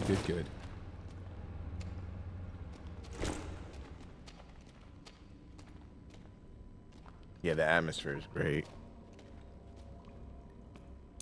Gotta scan the whole area, you know. Ooh, just a dark, just a dark tunnel. Ew. Oh no! Don't get. Oh no! You're walking in it. You didn't look up. Oh, Oh, don't. should I have Oh looked God, up? he's gonna look up. I mean, you just gotta take in the sights. A lot happening. What is that shit? Yeah, it looks kind of. It's biomass. I don't want to know. Oh my God! It's like. Got veins. Wait, am I stuck now? No. You can keep going. There's a knife and fork. You just gotta go. Eat your way out. Go to where you were going. Oh, that's the other way. There you go. There we you go. Okay. Eat your way out.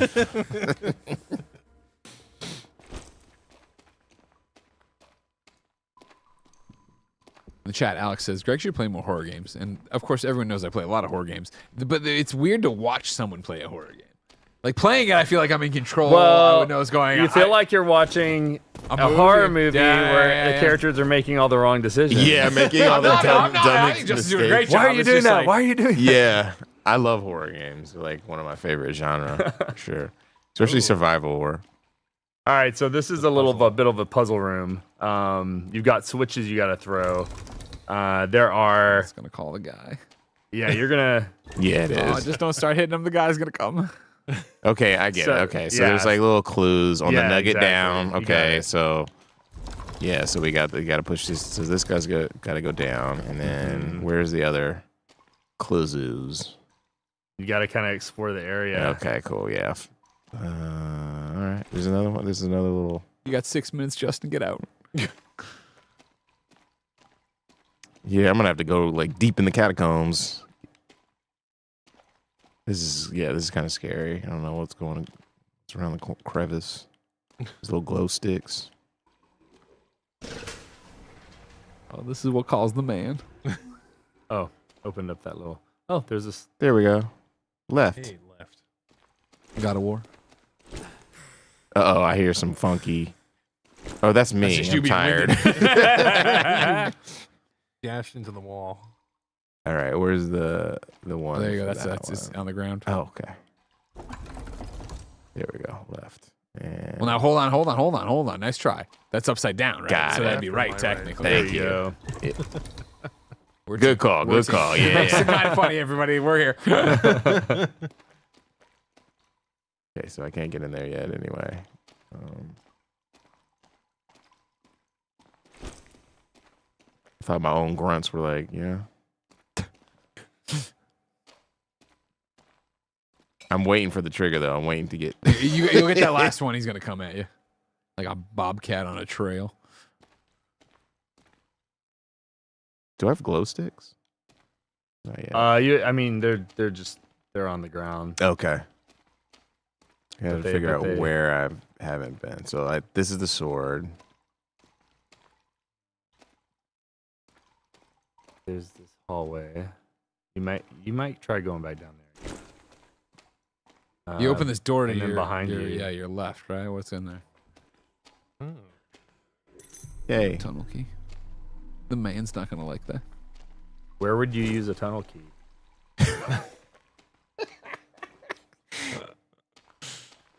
Well, things Bridge. Like me in third grade math, Justin. I don't know.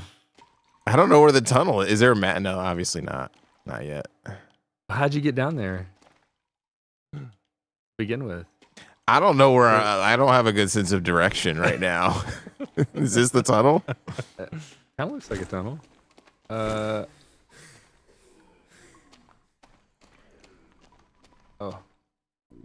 look behind you. Oh God. I hate when he says that. I wheel up. Oh, so you remember that? Yeah. Oh, but don't put that in your brain. Wheel up. I got it. Wheels up. We got 4 good brains here.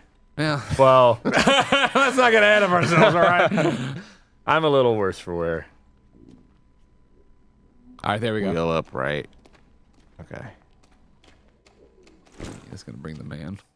The man. I don't like the man. Greg, what do you think the man's name is? Skeletor. This is before he got his purple outfit. You don't have to deal with him for a bit. Thank God. Okay, you did that one. That's the wheel. Yeah, wheel up. You already got it. Okay, you Nailed got it. You got that one's set. one. There All you go. right.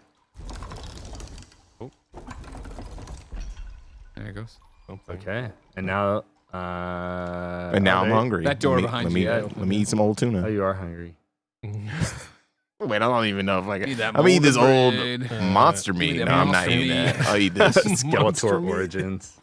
I would watch that. Not enough people telling that story. So did it open something? Yeah. It opened that. Pretty much right behind you, right where the sword. This one? No. Where the sword the was sword in that one, okay. half fence. There it is. There you go. Straight ahead. Look for the man. He might be there. Hey. Oh, now you can save. I like how you okay. You stop every time, but you don't save. I do. I Just go know. faster, Justin. Song, man. The song. Uh-oh. Man. Justin, you got 1 minute left. So if you see this man, run to his arms. Nope. Run into his arms. Let him embrace you. Embrace me. I don't think I could do a damn thing. At Turn this around, point. turn around, go the other way. You can. I'm deaded. I'm deaded. Oh, Ah, you wait. threw it. Gamer. Pro gamer. Ah. Oh, I wouldn't have stopped. Oh just 'cause wait, you're in your it's still inventory doesn't it's still pause. going. Yeah. They're Okay. they're still coming for you. Oh, fuck. These guys are mad greasy. I don't. So yeah. We need to Oh have my we need to have a lights out moment. Yeah. Juke. No, too many. Well played, Justin. Well played. That was good. Can you do better in Total Chaos, everybody? Check it out right now on Steam. You can pick up the demo when you wishlist it. That was about a quarter of the demo. No way, really? Yeah. Oh, wow. I thought we were building like the perfect endpoint. I didn't realize there was more. Yeah, You get killed. Yeah. It's a nice demo. It is a great So, demo. Yeah. Thank you so much for coming by and showing Yeah, it. thanks for having us. Thanks for having Anytime. us. And thank you, ladies, gentlemen, and NBs for watching with us all day long. Remember, if you missed any of this gigantic stream, of course, you can watch the archive on youtube.com/kindoffunnygames. And of course, you can go check out that 90-minute presentation we did, the Spring Game Showcase, 60 plus games all rattled off for your amusement. Justin, as always, thank you so much for doing this with us. Thank you so much for doing this with us. It's always a pleasure. amazing. Thank you guys. Chat, thank you. Of course, you have to run now downtown. Yeah, we gotta go downtown The Mixed Cross immediately. Kind of Funny Spring Game Showcase live event is happening down there. I have of course, like weird stuff in my truck that has to be set up. Bam.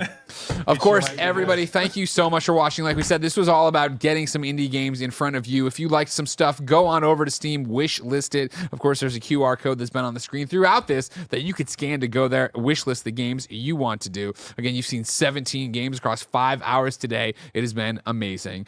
Shout out to our partners, Steam, Epic, and GOG for putting up the pages containing everything we're showing. Like I said, you can follow the QR code. Of course, thank you to our partners, Epic Game Store, Rajan, Apple. Did I get it right that time? Rajan. Atari, Raw Fury, Good Old Games, Maximum, Top Hat, Neon Doctrine, HeroCraft PC, Xbox, Fully Illustrated, and the Latin American Games Showcase. Of course, thank you to all the developers who came throughout the day, who contributed to the showcase early. And remember, this is far from done. You could go if you're in San Francisco tonight, if you've RSVP'd to the press media, go see a whole bunch of different cool stuff down at GDC. Of course, no matter where you found us, please like, subscribe, share, and of course, subscribe to not only Kind of Funny socials and YouTube channels, but of course to the Mix, Justin. Yes, for sure. So much stuff going on. You guys do so much great stuff supporting indie game development. Media Indie Exchange, at Media Indie Exchange, and at Indie Exchange. Wait, I'm not even going to say. I'll say on Blue Sky, it's Media Indie Exchange. I love it. Well, fantastic. Thank you so much, Greg. Thank you. Yeah. It's always so much fun to do this with you. Of course, we're going to go party the night away now and see some amazing games. So until next time, when we kick off our programming day tomorrow at 10 a.m. with Kind of Funny Games Daily, it's been our pleasure to serve you.